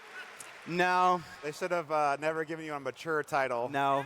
I mean, that's the thing, you know, the instant that I heard, you know, the first day, Yoshi P's like, oh, and the rating we're aiming for is M. I'm like, okay, I got this. But yeah, I've worked, other than Final Fantasy 14 and 16, I've also worked on Final Fantasy 11. And also, there is one game that I have to mention every single FanFest. Code Age Commanders. That says COD Age. No, is it Code Age Commanders? Okay, good. It's okay. Yes. And so any of the Square Enix producers and directors that are out here today, it's time to do a remake. Code Age Commanders needs to be released. Yes. All right, that's enough for me. I'm giving this back to you, Kate. Okay. I mean, I also do have to mention that, like, I asked Koji for his dev art of himself so I could put it in this PowerPoint, and he just sent me a picture of a taco, so that's there. That's the most important. I mean, that's I guess. It took so long to get tacos into FF14. We had to celebrate, you know? That's right. And now we celebrate with 7.0, taking a bite. Take a bite. Yes. So for today's panel, I admittedly sort of bit off a bit more than I could chew. I thought, oh, I want to tell the fans this, and it seems like they don't know this, and also this, and we should do an activity, oh, and they want to ask questions. So we have a lot of things to go through. We may go very fast. I hope that you will enjoy one of the things you hear, at least. And at the end, yes, I will do some answers to questions we collected on the forums if we have time. If we end up not having time, we will post those answers on the Lodestone later, so, like, don't freak out. Thank you. All right. Okay. So first I wanted to talk about translating the main scenario of 6.0. As those of you who listened to Yoshi P's presentation about 6.0 before we released it may be aware, the main scenario was much larger than in previous expansions. So how large? It turns out that after we translated it, it was about 244,000 words, which, if you want an easy comparison, that's a bit more than Crime and Punishment. I don't know. I feel like Dostoevsky should get on Ishikawa-san's level. Yeah. And that is a daunting task. Like, I know from your perspective, it takes us a long time to release an expansion. But from our perspective, we have to translate all of this in a very short period of time. About half of this text was part of the voice script, so we also had to prepare it for voice recording and record it much earlier than the rest of the stuff was translated, because we have a lot of other teams that are working with us, right? We have to have it ready so that cutscene team and sound team and QA, who are somewhere in this audience, I think, There they are. QA can do their thing.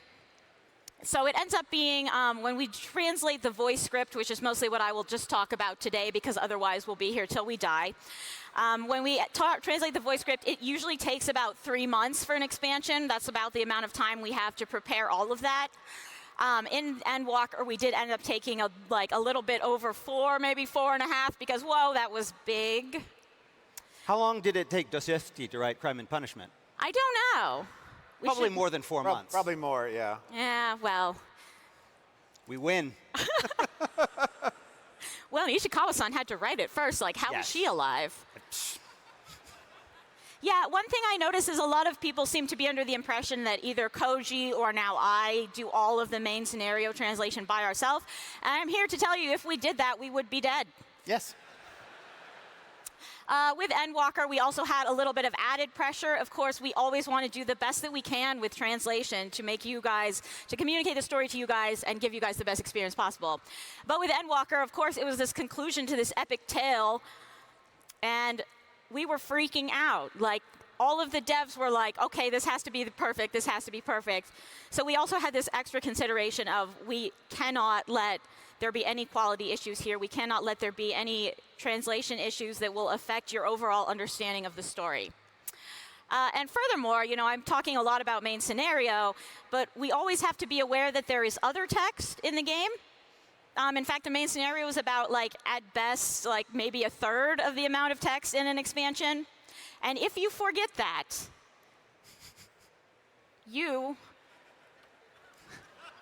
we'll end up in a Thal's Balls situation. Koji, would you like to tell us about what you did? About what I did? What? Okay.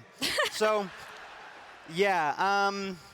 When you create a game, you have to submit it to the ESRB. Ratings 0. You have to release it to PEGI in Europe, and you have to do. They want you to submit this very, very early, but our translation schedule usually happens where it's like we're translating right up to the end, which means when it comes to, okay, now you have to submit this to get your rating, the text is not done. But the ESRB needs to see something. So we need to put something in there. And so what do? I just made all the text Thal's Balls and hoped that the ESRB wouldn't notice. And we got our rating. Team. We did. I was actually, that was when I was in QA and I was part of the ratings team, and I saw, like, we saw this and it was like, still not the weirdest thing I've seen here. It worked out, but this kind of thing does semi-frequently happen because as much as we try, we do spend a lot of effort on the main scenario and then we always end up rushing somehow. There was an interesting time in Shadowbringers when we had to submit for PEGI, but the main scenario had not been written until very close to the deadline. So we ended up translating it. I translated like, I don't want to know how much. We translated a large amount in about 3 days, basically by just spewing the first thing that came into our minds into the text box. And that is how we all got the player dialogue option of, might die, but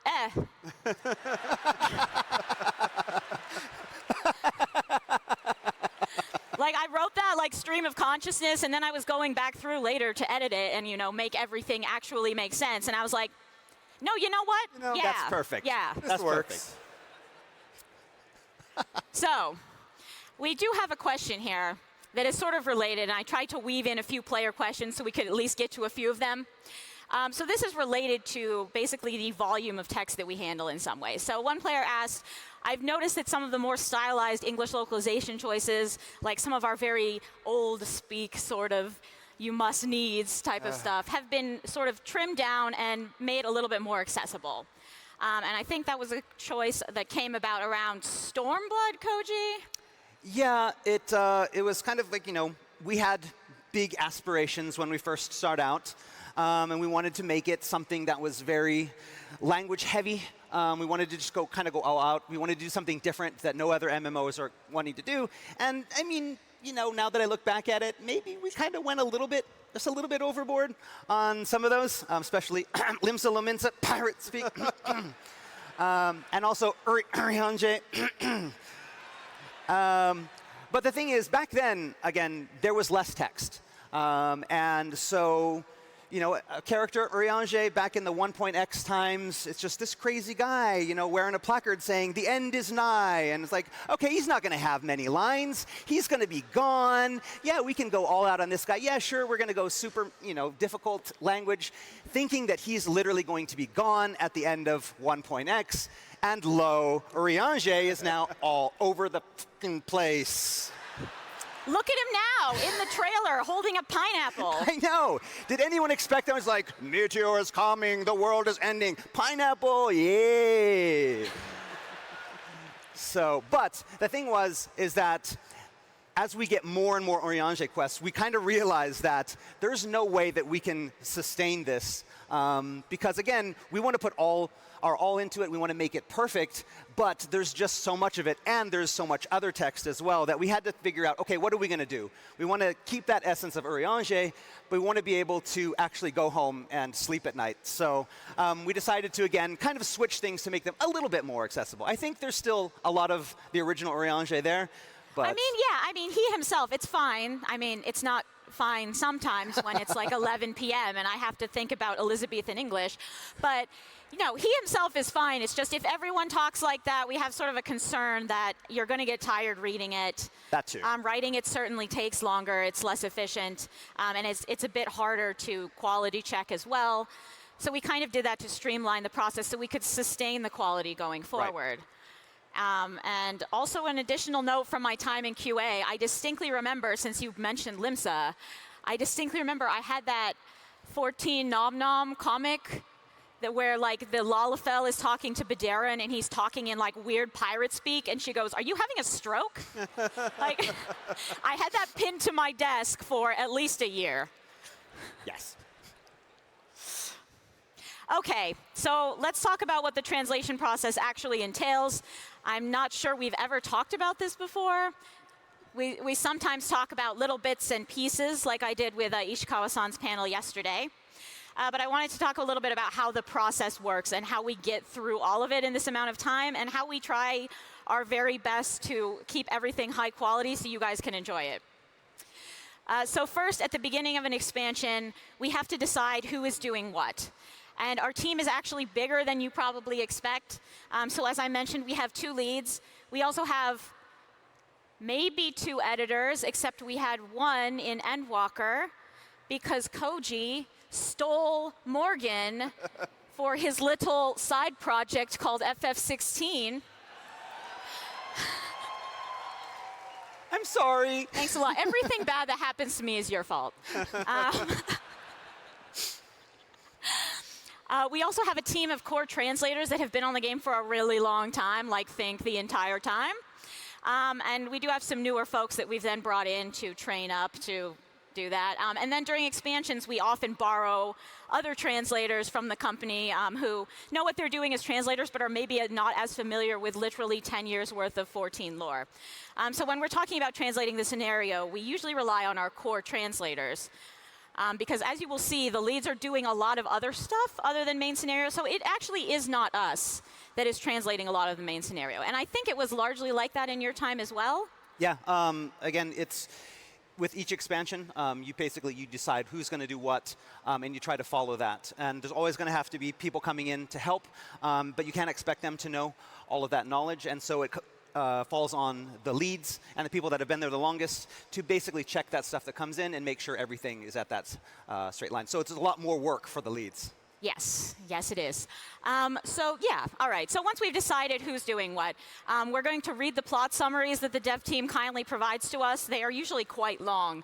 Like those in themselves are kind of a novel, and I'm just, how does everyone on this project not have horrible tendinitis?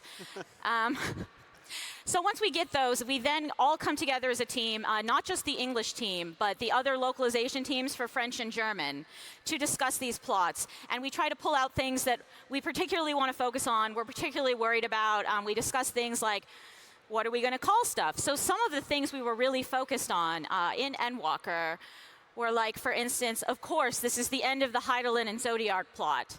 So we really wanted to make sure that the story we were telling was accurate to how the devs wanted this story to end.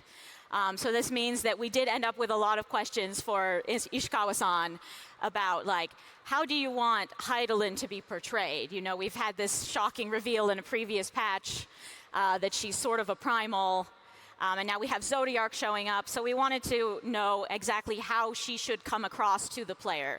That sort of thing is something we will then take up and present to the devs in like a huge pile of questions that they then have to sort through.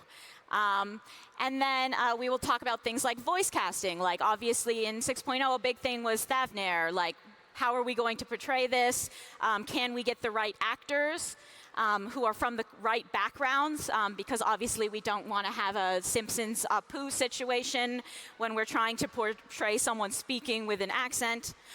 And another one that came up was, of course, the Hermes Amon Fandaniel conundrum. This was very important to talk about in advance because literally trying to explain this to a voice actor, like imagine this for a minute.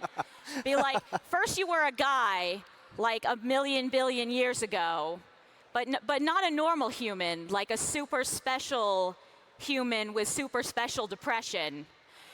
And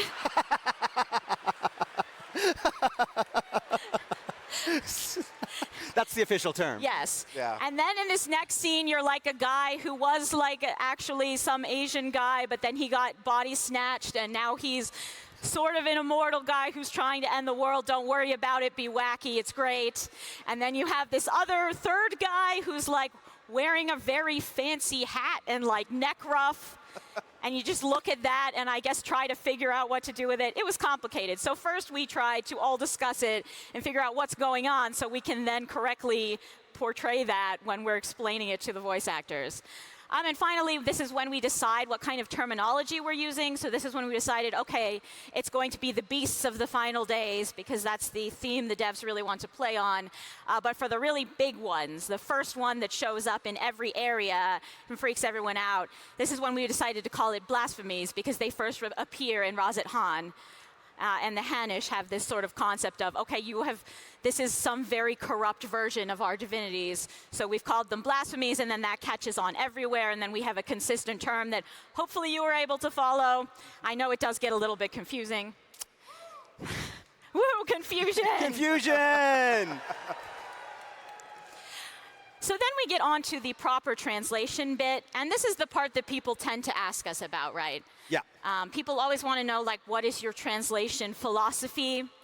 I think there is sort of an idea that we are sitting there and sort of ruminating at length, which we sometimes do, though, I mean, due to the volume, we can't always spend as much time as you're probably imagining. We are not, despite the common perception, we are not just sitting there all day like, what's a pun that I could do?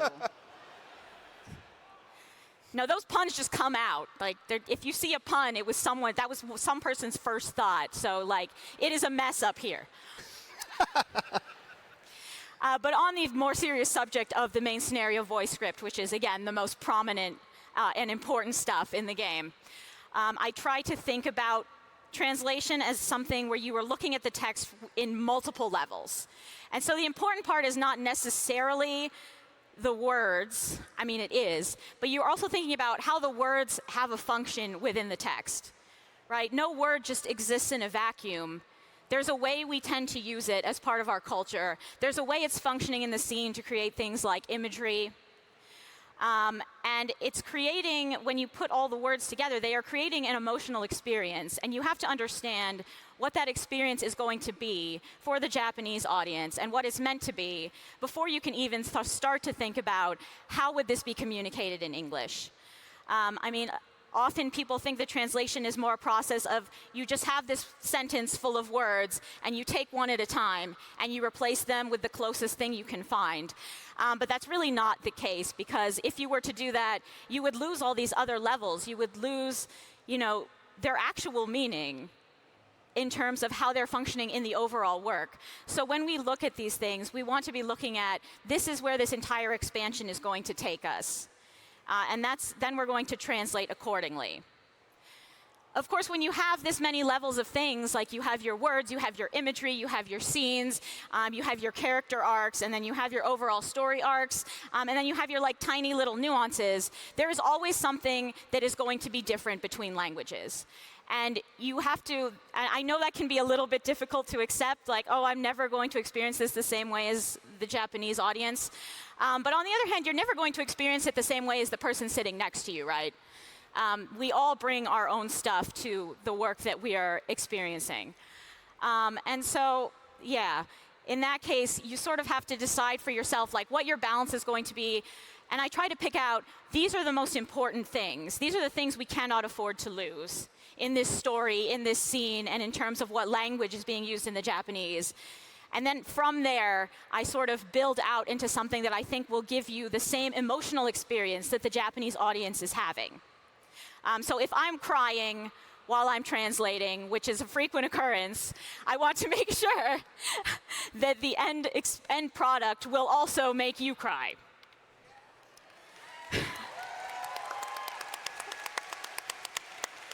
Yeah, I mean, based on the signing session I did with Ishikawa-san, I think we were successful. Everyone was like, I cried. And I'm like, me too, yeah. So yeah, but of course, a lot of this is personal interpretation, and that is just a fact of what translation is. You are always going to be subject to the interpretation of the person that's translating it, because there is no other way to do it. However, that doesn't mean like I just want this all to be my own interpretation 100% right, which is why we all discuss it as a team. we try to find something that is close enough to how the Japanese audience is going to be experiencing it from all of our perspectives, so that we can kind of have an even and consistent experience that we can translate to you. And during that process, a lot of what we do is asking questions to the devs. We are very fortunate on this project. Most translators do not get this kind of access to the person writing their original stuff that they're translating. So we do just spend a lot of time going back and forth with the devs, sometimes asking like weirdly detailed questions. And I do think I asked about that Heidelin thing like 4 different times. Like, how do you want Heidelin to come off here? How do you want Heidelin to come off here? And sometimes I feel like they're probably thinking like, what are they talking about? Like, why are they even confused about this point? And it's not necessarily that we're confused, it's that we really want to get to the heart of what they're trying to say so that we can then share that with you.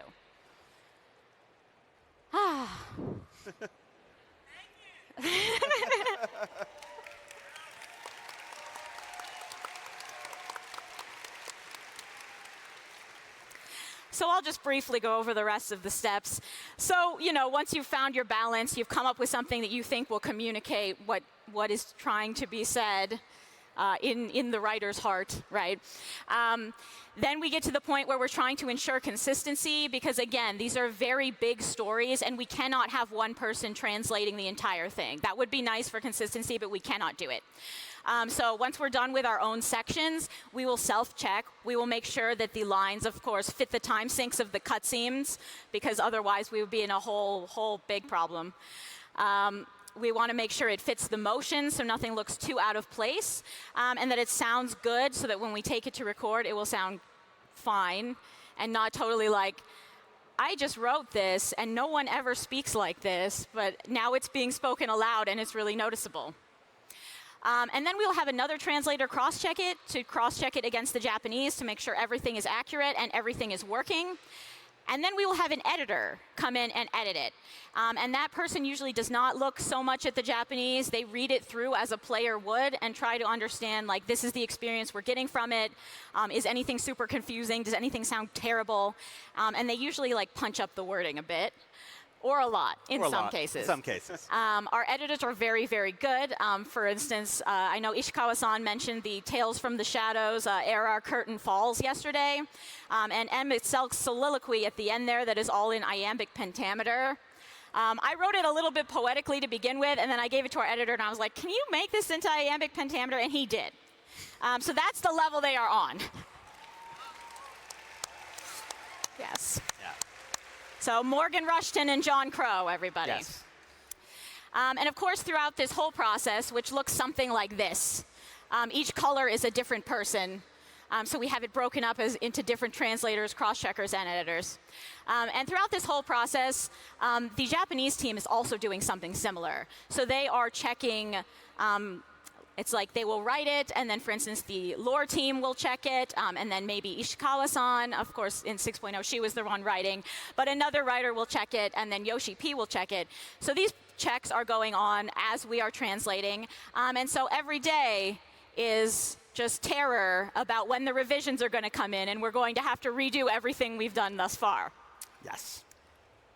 And that happens. Yeah. Pretty much every time. Yes. You'll get, okay, yeah, this is done. Here you go, translators, it's ready to go. It's 100% finished. And we're like, is it 100% finished? Like, it's not going to change. Okay, and we translate. 2 weeks later, okay, Yoshi P did his check, and we've rewritten the whole thing. Start again. That but does happen. it's always better for that. It is. Like, you can't complain about it too much because we do the same thing. Yeah. And it does get better. It does get better. It's just... Yeah.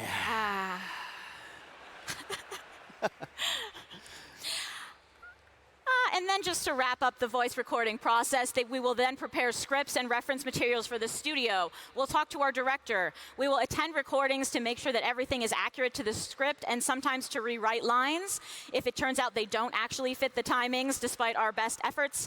I did rewrite several bits of Heidelin's last monologue in the studio because that entire thing had to be specifically timed. And it was really hard to come up with something that the voice actor could say naturally and fit the timing. So I rewrote a lot of that in the studio. And then we will... That's good. Thank you. Thank you. And then once we get everything back from the studio, we will check every single audio file to make sure there's nothing, like there's no like horrible scratching sound in the middle or something like that. And then we will check everything in the cutscene to make sure it all looks natural. And if it doesn't, we will ask the cutscene team, hey, look, the English is coming off really weird here. Can you please tweak this animation so that it works better for all languages? And that is another thing, yet another thing that we do with French and German team. And we will often compare our audio, which is really quite fun. It's very different between languages, but because of just how differently you would portray like a character in different languages, archetype-wise. But it's really nice. Like, it's really nice to do that. And, you know, everyone's running to each other like, listen to this really cool line that I got. And of course, there's also, again, it's not here, but there's also the conundrum of the dragon language that we have. Oh, no, yeah. And so, yeah, that's not taken in each language. There's only one source, and we do that in the English. Yes. And the English voice actor will do the draconian lines, and then they're used in all the languages.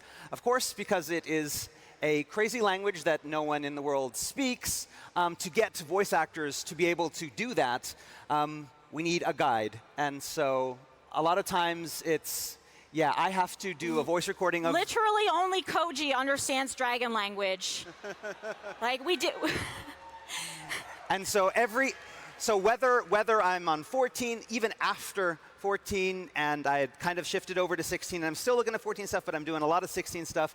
Kate's like, we have a bunch of dragon lines this patch. Can you do those? And so I'll do them, and then they're like, yeah, this is nice translation, but we're going to need like a voice sample as well. Well, because that's the hardest part, right? Like, we did have someone who learned the dragon grammar, and like, I can kind of work it out, but what you need is like, have you seen how many H's and stuff are in that?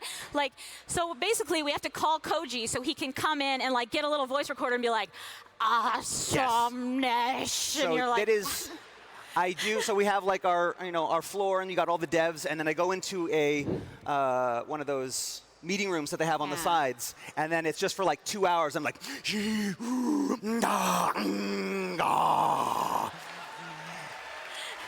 and like every now and then you're gonna see like a dev walk by, and they'll kind of stop and like look in the blinds. It's like, what's going on in there? And then they take all of those audio files and then take them to the professional voice actors and like, okay, listen to this. Yeah, you okay, give it to the voice actors that. and they're like, excuse me? And then they think, was that good? That was perfect. And then we get them back, and this kind of happened with a recent patch, and Ishikawa-san was like, does this sound weird? Like, does the processing on this sound weird? Is the pacing weird? And we're like, is it? So then we had to call Koji again and be like, this is perfect. Yeah. But yeah. So yeah, there's a lot of different things that goes into making it, especially the voice part of the main scenario. But you know, once we're done with all that, we can rest a little bit. No, we can't. What the heck are you talking about? There's still half of a script to finish. We have to do the unvoiced script after we've done the voice script, and then all the rest of the text in the game. So as you can see, I guess my main point here, though, is that it takes a lot of people to get this done. Like, even when Koji is not technically on the project, he's helping out. You saw my chart of like how many people are involved in just doing the translation. It is a big team effort, and we are all working very hard to get it done properly. Thank you. Thank you.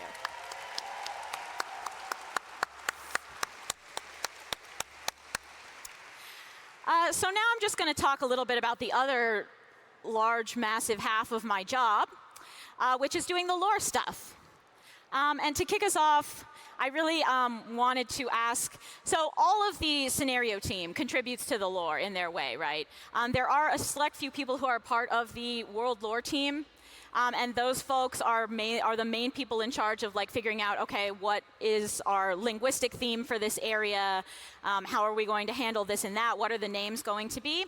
But of course, in the process of writing the main scenario, the lore tends to change, get adjusted, and refined. So it's really all of the writers that are working together to come up with it. But I thought I would ask Oda-san, who is the guy who is in charge of remembering all of this somehow, how they get started creating the lore for each area. So this is what he had to say. So they always start with a core concept. And from that, then you can build out like the rest of your stuff. And these core concepts always balance real-life influence with fantasy. That's kind of the FF14 style. So, for instance, in the case of Garlemald, the theme was mechanized Roman Empire. That's why you see a lot of Latin, and of course, because they're an empire, they tend a little bit towards the like grim, and they have all of these machina that we have to name. But also an interesting point that we added more recently is because we've decided, Garlemald is this like really, really snowy place. He thought it would make sense to have some Russian culinary influences, and that's how you get some of those nice eating scenes in 6.0. Yes. And the most important considerations when they're designing the lore is how to make these influences fit into the world of 14. Like Oda-san wanted to emphasize that it's really important that what we're trying to do is we're not trying to recreate reality. We are trying to imagine a world with perhaps similar locations, but still fitting the history of FF14.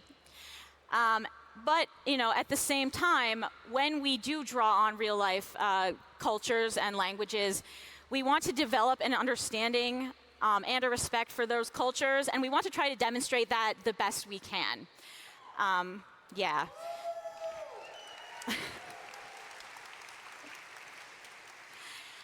And this is a real point of focus for 7.0. I can't say much about it, but I will say that is something the team is very aware of. They're aware that we have not always made our goal of demonstrating the proper respect for cultures in the past as a game and as a franchise, and we are really working on it.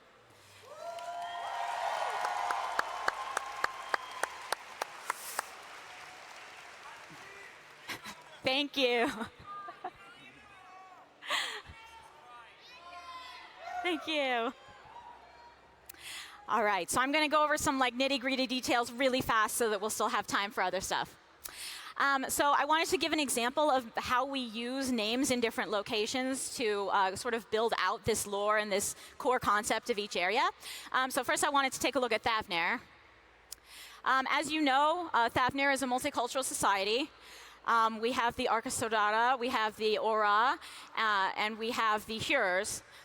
Who both settled in the area, but they all made peace with each other. So now it's this very nice concept of a world where, a country where everyone has come together, and while still maintaining their diverse heritages, they all work together and have created a unified nation.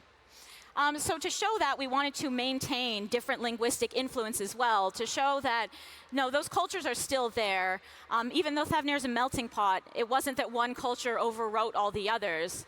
They've really all come together to create this society. So that's how you get some names that are based on Ottoman Turkish, because one of our key inspirations for this area was sort of the time of the Ottoman Empire, which had a lot of linguistic mixing between Turkish and Arabic, a lot of different cultures coming together. So that's why some of these names, and particularly the names related to the societies that came later than the Arkasodara, those are more Ottoman Turkish themed. They're not directly from Ottoman Turkish, but that was an influence. And then we have these names that are directly Sanskrit. And as in the real world, the Sanskrit names are still used in the religion of the area. So this was sort of a traditional language of the Arkasodara, and I imagine they still speak a version of it today, but this old version is still used for religious terms. And actually, Khadga, I can't pronounce it. I'm extremely white. I'm sorry. You just have to own that at some point. But yeah, that also has a religious meaning in the Thavnairian context, but you'll have to check the lore book to see what it is, because I'm not telling you.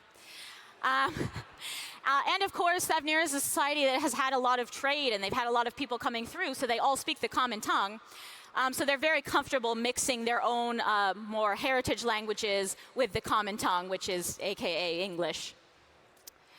And this also comes up with distinct names for NPCs as well. So on the more Ottoman Turkish side, we have these. To develop these sort of names, I actually looked at records of names from the Ottoman Empire and tried to find some distinctive sounds that would sort of convey this theme and also fit in with the legacy names we were using from FF11, which is a concern always. So then I took them and I came up with these word parts that you can always use to create names that will sound sort of Hannish. But I got a little carried away because this was my first time doing NPC names, so I gave every single one of them a meaning. I was looking up some, naming stuff about Turkish names, and I thought it was really cool how some of them have more poetic meanings. So I came up with names for everybody with meanings, and that's what those are. On the other side, the devs came up with the idea for the Arkasodra, who have much simpler names, and this is like fish on the nose for Matsya, let me tell you. Like many cultures in real life, the Arkasodra are drawing from what is important to them when they create their own names, and these are like important things from the world around them. And one thing I thought that was cool about this in the 14 context is you get personal names like Xiroda, probably pronouncing that wrong, but it's also a location name, and it's a person's name. So it's really showing the fact that the Arkasodra have been in this land for a long time, and this is their home. And of course, in English, we also tried to express this a bit through varied accents. Because this is a fantasy world, we really wanted to imagine a place where even if you're speaking English, you're not beholden to like what people think the correct pronunciation is. Like this is an issue in Britain, this is an issue in America. If you have what's considered to be a non-standard pronunciation, you're often judged for that. But that is not the case in Thavnair. We do have a variety of what you might call accents in Thavnair, but to the Hannish, the way that they all speak is the correct way to speak the common tongue. There is no one better way to speak it. So, yeah, that's that one. That's nice. A slightly more complicated example where we were doing something completely different would be Elpis, which I'm told you guys all liked.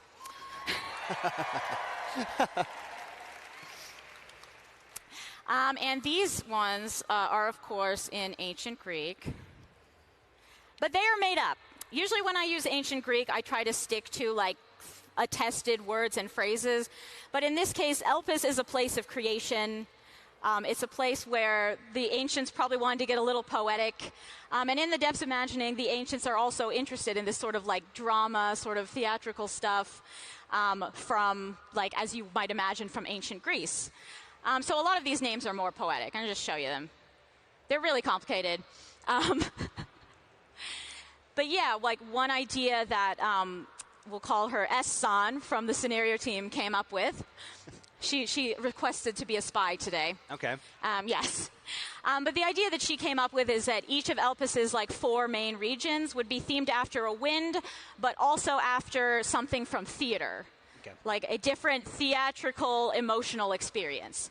And she used these Japanese concepts for that, which I then translated into ancient Greek. So these are all Homeric epithets expressing different emotional theater-going experiences.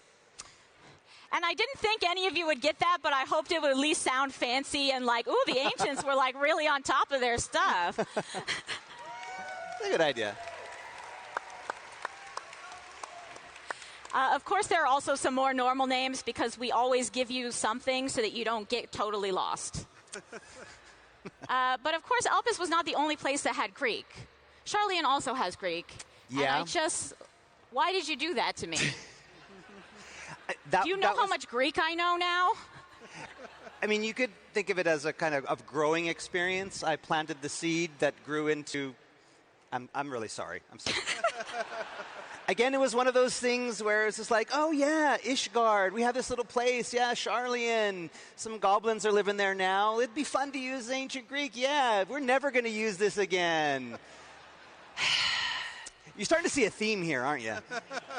All of my decisions are now... My problem. I'm going to sit kind of over here.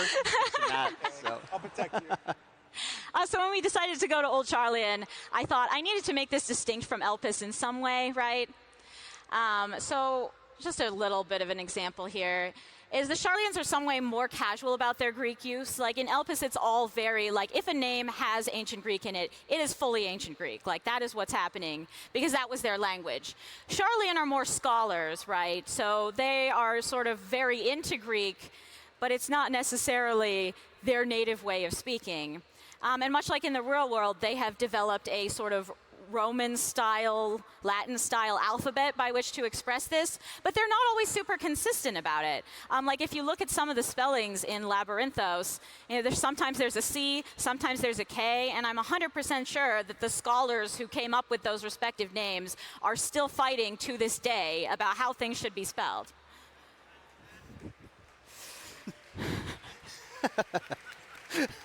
Good way to cover your ass on that one. Hey, it was totally on purpose. Do you know how hard it was to come up with this idea? Okay. So let's move on a little bit to our activity. Because obviously when you talk about the world lore, it's not just places, it's not just people, it's every single thing you get, like the items, and of course, the fish. So we're going to skip over these little facts. Okay, no, I'll do the fun facts. I'll do the fun facts. Really, really fast. Really fast. Really fast. Okay, places. Places. Mare Lamentorum, all the names came from Garleans observing it, so that's why they are Latin and depressing. Bestway's Burrow is all the names were come up with by the Loporrit, so they're a little confused, but they got the spirit. If you'd like to know more about the big cheese, check out the lore book again. Ultima Thule, of course, from all the names there, you will get some mad despair vibes. But there's also some interesting stuff. So like the Omicron unit names were designed to resemble astronomical catalogs in real life. I don't know if anyone picked up on that, but I thought it was cool. And then we did have one consequence of, like I said, usually we try to talk to not just English, but German and French. But we were in a bit of a rush producing more dragon names for Ultima Thule. And this was, again, Koji's fault. Imagine that. Imagine that. We asked him to give us more dragon names. He did not check those with German and French. I didn't realize he didn't check them with German and French, so it's half my bad. And then we end up with a dragon whose name means cabbage in German. I mean, cabbage is good. Yeah. Yeah, like, I mean, he's in there now. We're not changing it. Like, yeah. Sorry, Germany, but also you're welcome. Okay, now I will move on. So our activity today is fish related. So I thought I would ask my partner in fish crime, who actually comes up with all the background lore. I get a lot of compliments on the fish text, and like, thank you. I do work really hard on rendering it into English, but a lot of the like real weirdness in there comes from the Japanese. So big thank you to S-san as well. So I asked her for a few little bits of info about how we come up with the fish lore. So first, we do get the fish themselves from the non-combat content team. There are some folks over there who just like know all the fish. Which is good because there's like millions of fish, and I certainly can't remember what fish we've used already. She will then name the fish, and I name the fish, and then she will write the descriptions. And they often use real-world fish facts. So we had a question about when do you use real-world fish facts versus when do you use fantasy fish facts. And usually if it's a fish that's showing up for the first time, you'll get your real-world facts, because the lore team really wants to sort of give us a point of connection between the real world and our fantasy world, so that you can be more and more immersed in the game by having these sort of like realistic touches. And also, because we're learning about these fish, we also want you to learn about these fish. And that is the case with a lot of lore in the game, I think. Like if we're researching something culturally, it's like, that's really cool and I want people to know about it, and I'm kind of hoping they'll like Google this afterwards. So that happens frequently. But for fantastical fish, usually the case is either A, we don't have any more fish facts. Reality does not have this many fish facts. I'm sorry, we're just going to have to make something up. Or we do really want to communicate some extra lore about a place or something else, but we couldn't fit it anywhere else. So the fish seemed like an opportune area. And S-san told me that often when she's writing so many fish descriptions, because you know there are many, many fish per patch, and especially in an expansion, you can have like 200 fish. And she says, so she's often just spending like 2 weeks at a time just writing fish and weeping. And she will often go get sushi for lunch and eat it while thinking, yeah, that's right, I got you.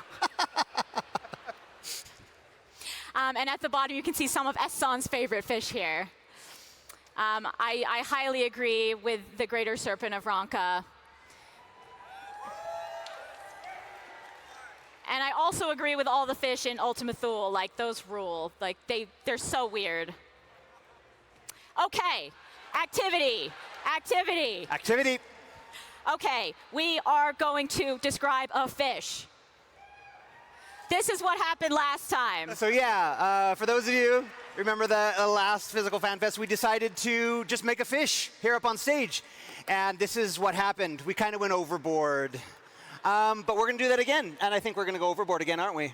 There's no board but overboard. Oh, except for larboard and starboard. Let's not talk about larboard and starboard. Overboard today. Okay. So I got a few facts from the team. First of all, we had the non-combat content team give us a fish to work on. And then I asked Oda-san for some facts. So our fish today lives in a lake high up in the mountainous Urkopacha, which we introduced yesterday in the keynote. Legend has it that these lakes in this area were once part of the sea, and perhaps up high in the mountains, yes. And at that time, that being the case, they are very salty. Salty fish? Salty lakes. This fish may also be salty. Well, I if don't anything know. in a salty lake has to be a salty fish. Yeah. Okay. Maybe. It looks like this. It's this guy. It's this guy. Yeah. The dev team has been waiting to implement this fish for ages. They wanted to put it in a previous patch, but they weren't able to, and so they were like, what about this fish? And I was like, I love it. Let's do it. So we're going to ask you guys to come up with some ideas. I'm going to ask a few questions. We're going to have maybe 2 people answer each question. Then we're going to have you, after each question, cheer for which answer you like better. And then we will put together our little fish facts, and I will write it all into a text and post it on the lodestone later. Yeah. All right, so lots of pressure, guys. No pressure. No pressure. All Here right. we go. What is the first question? What is the strangest fact about this fish? Okay. So, do we have people out with mics? We do have people out with mics. We got a couple people out with mics? Operate. So, if you want to have a great answer to this, just raise your hand. One of our guys will grab you. You say what you want, and then we'll vote on it later. Let's do it. So first off, what's the strangest fact about it? I see Tony over there. All right, Tony. The strangest fact is that it probably has feet. It has feet. Probably. Probably. You just can't see them, but it probably has feet. Okay, so number one, we could add feet. it probably they has specifically feet. told me they would. All right. And now a second idea. Do we have somebody? I think, yes, we do, somewhere. It can only swim in the left direction. What? It can only swim in the left direction. It can only swim in the left direction. Oh my God. I told you we're not talking about larboard. Okay, yes, we are. Larboard, you say? Okay, so we have 2 options for this fact. We want you to cheer for A or B. A is? A is has feet, probably. And B? B, it can only swim in the left direction. A it is! A! Okay, B it is. It can only swim in the left. What's the This is next a question? left swimming fish. I am going to write larboard. Like, don't test me.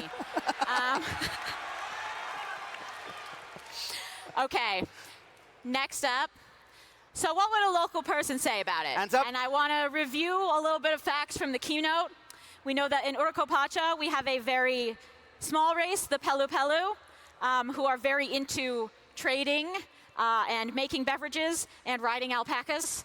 And we also have a gigantic race that we don't really know anything about, but once ruled the area, though no longer. So those are your options for your local people that might say something about this fish. Okay. First up.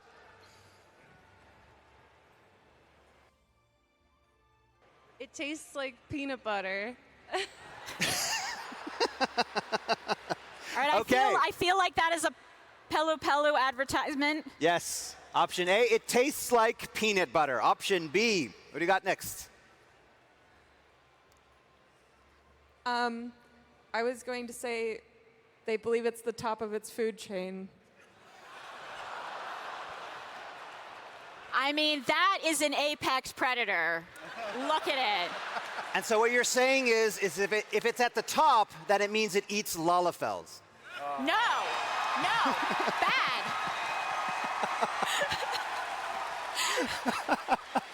All right, we have a tough choice. We're going to go with A, tastes like peanut butter, B, top of the food chain. A, tastes like peanut butter.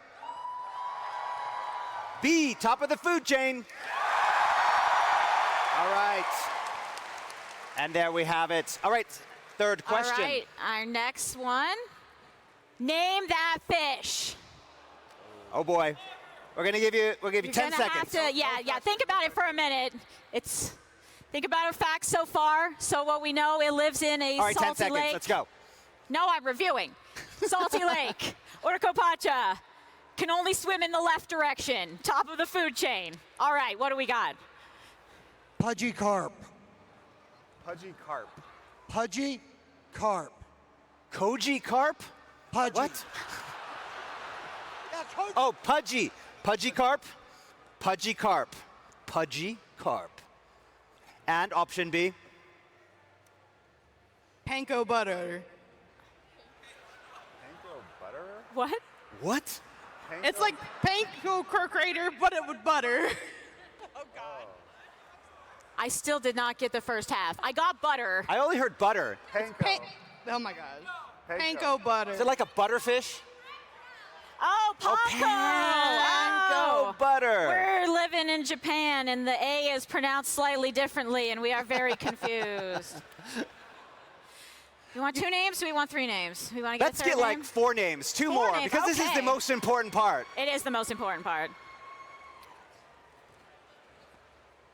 So what do we have? We have pudgy We carp. have pudgy carp. We have panko butter. Panko butter.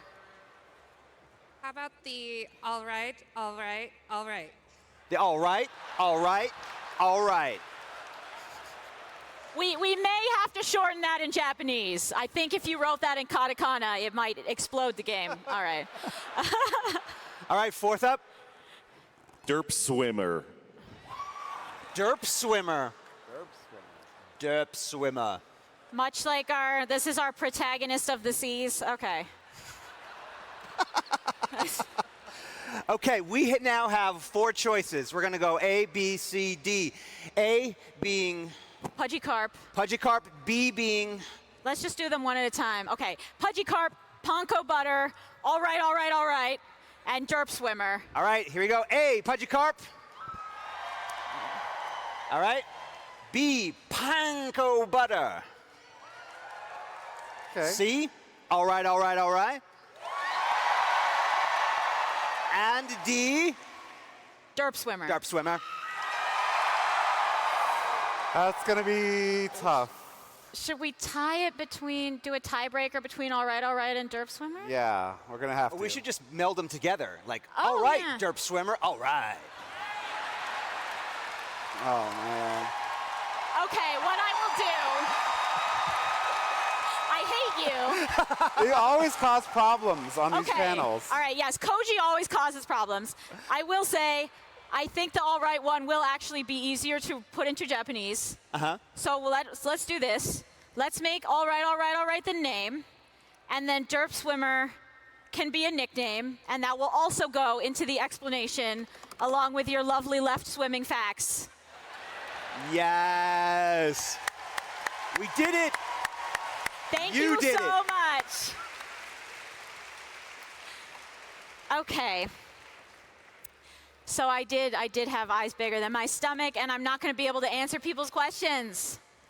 But you will. But we But I will. will. On the Still will. Lodestone. Don't worry. So you will get a little bit of a teaser about what they are for right now as I Okay. scroll through. But please do check the Lodestone because I will also put our fish result up on there. I'm going to say in about 2 weeks, Matt, because I'm coming back in Japan in like a week, and then maybe it takes like a week. 2 weeks or more. I love. We're so tired. He has this very Please. neutral expression. I feel like on the inside he's just like, no. We'll Okay. do it will our be best. coming. It will be coming. It will be coming.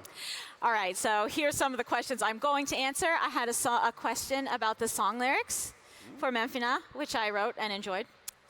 I had a question about the souls in the Cocktails fight. But I will share this right now. Our voice actors were Nigel and Emma, also playing Vritra and Reen respectively. So if you enjoyed those voices, and I certainly did, I loved that tier. Thank them.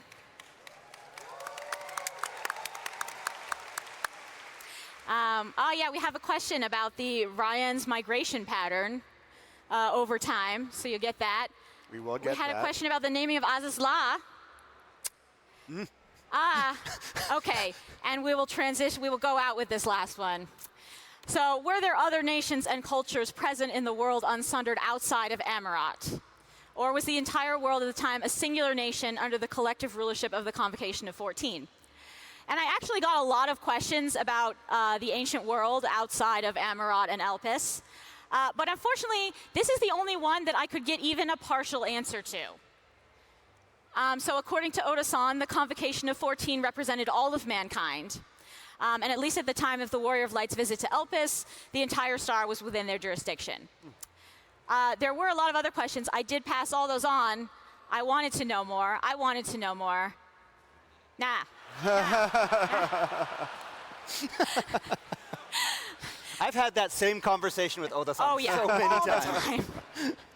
time. So potentially this is a sign of things to come. I don't know. I can't guarantee we'll answer all of your questions, but if you do want a few more tantalizing tidbits, as well as more of the type of stuff from this panel, fish things. A lot of people want to know like how old NPCs are, which like good, I guess that's in there. Get that.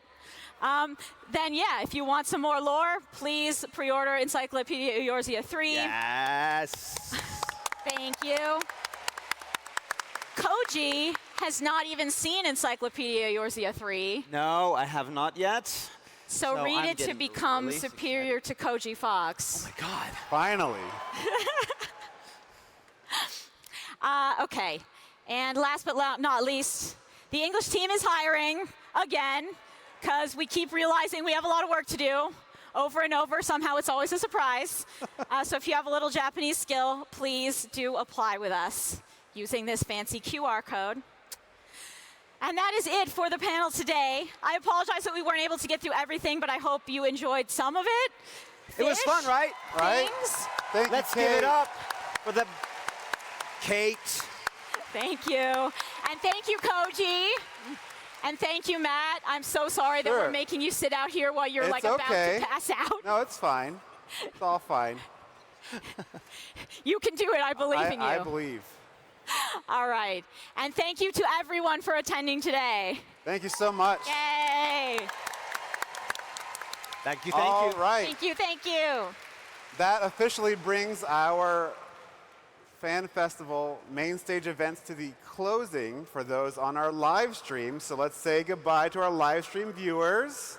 Bye. Thank you all so much for joining us. We'll see you in October for our Fan Festival in Europe. All right. Stay tuned. Europe. And for everyone else here, get ready to rock because we will be having the Primals concert. What? Yeah, we didn't tell Koji. This is actually a surprise for him, so he has to go practice right now. But thank you all so much for being here. We'll see you back here soon. And those on the live stream, thank you so much for joining us. We'll see you in October. All right, everybody. Thank you. Thank you. Thank you.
まだ寝てる。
おはよう。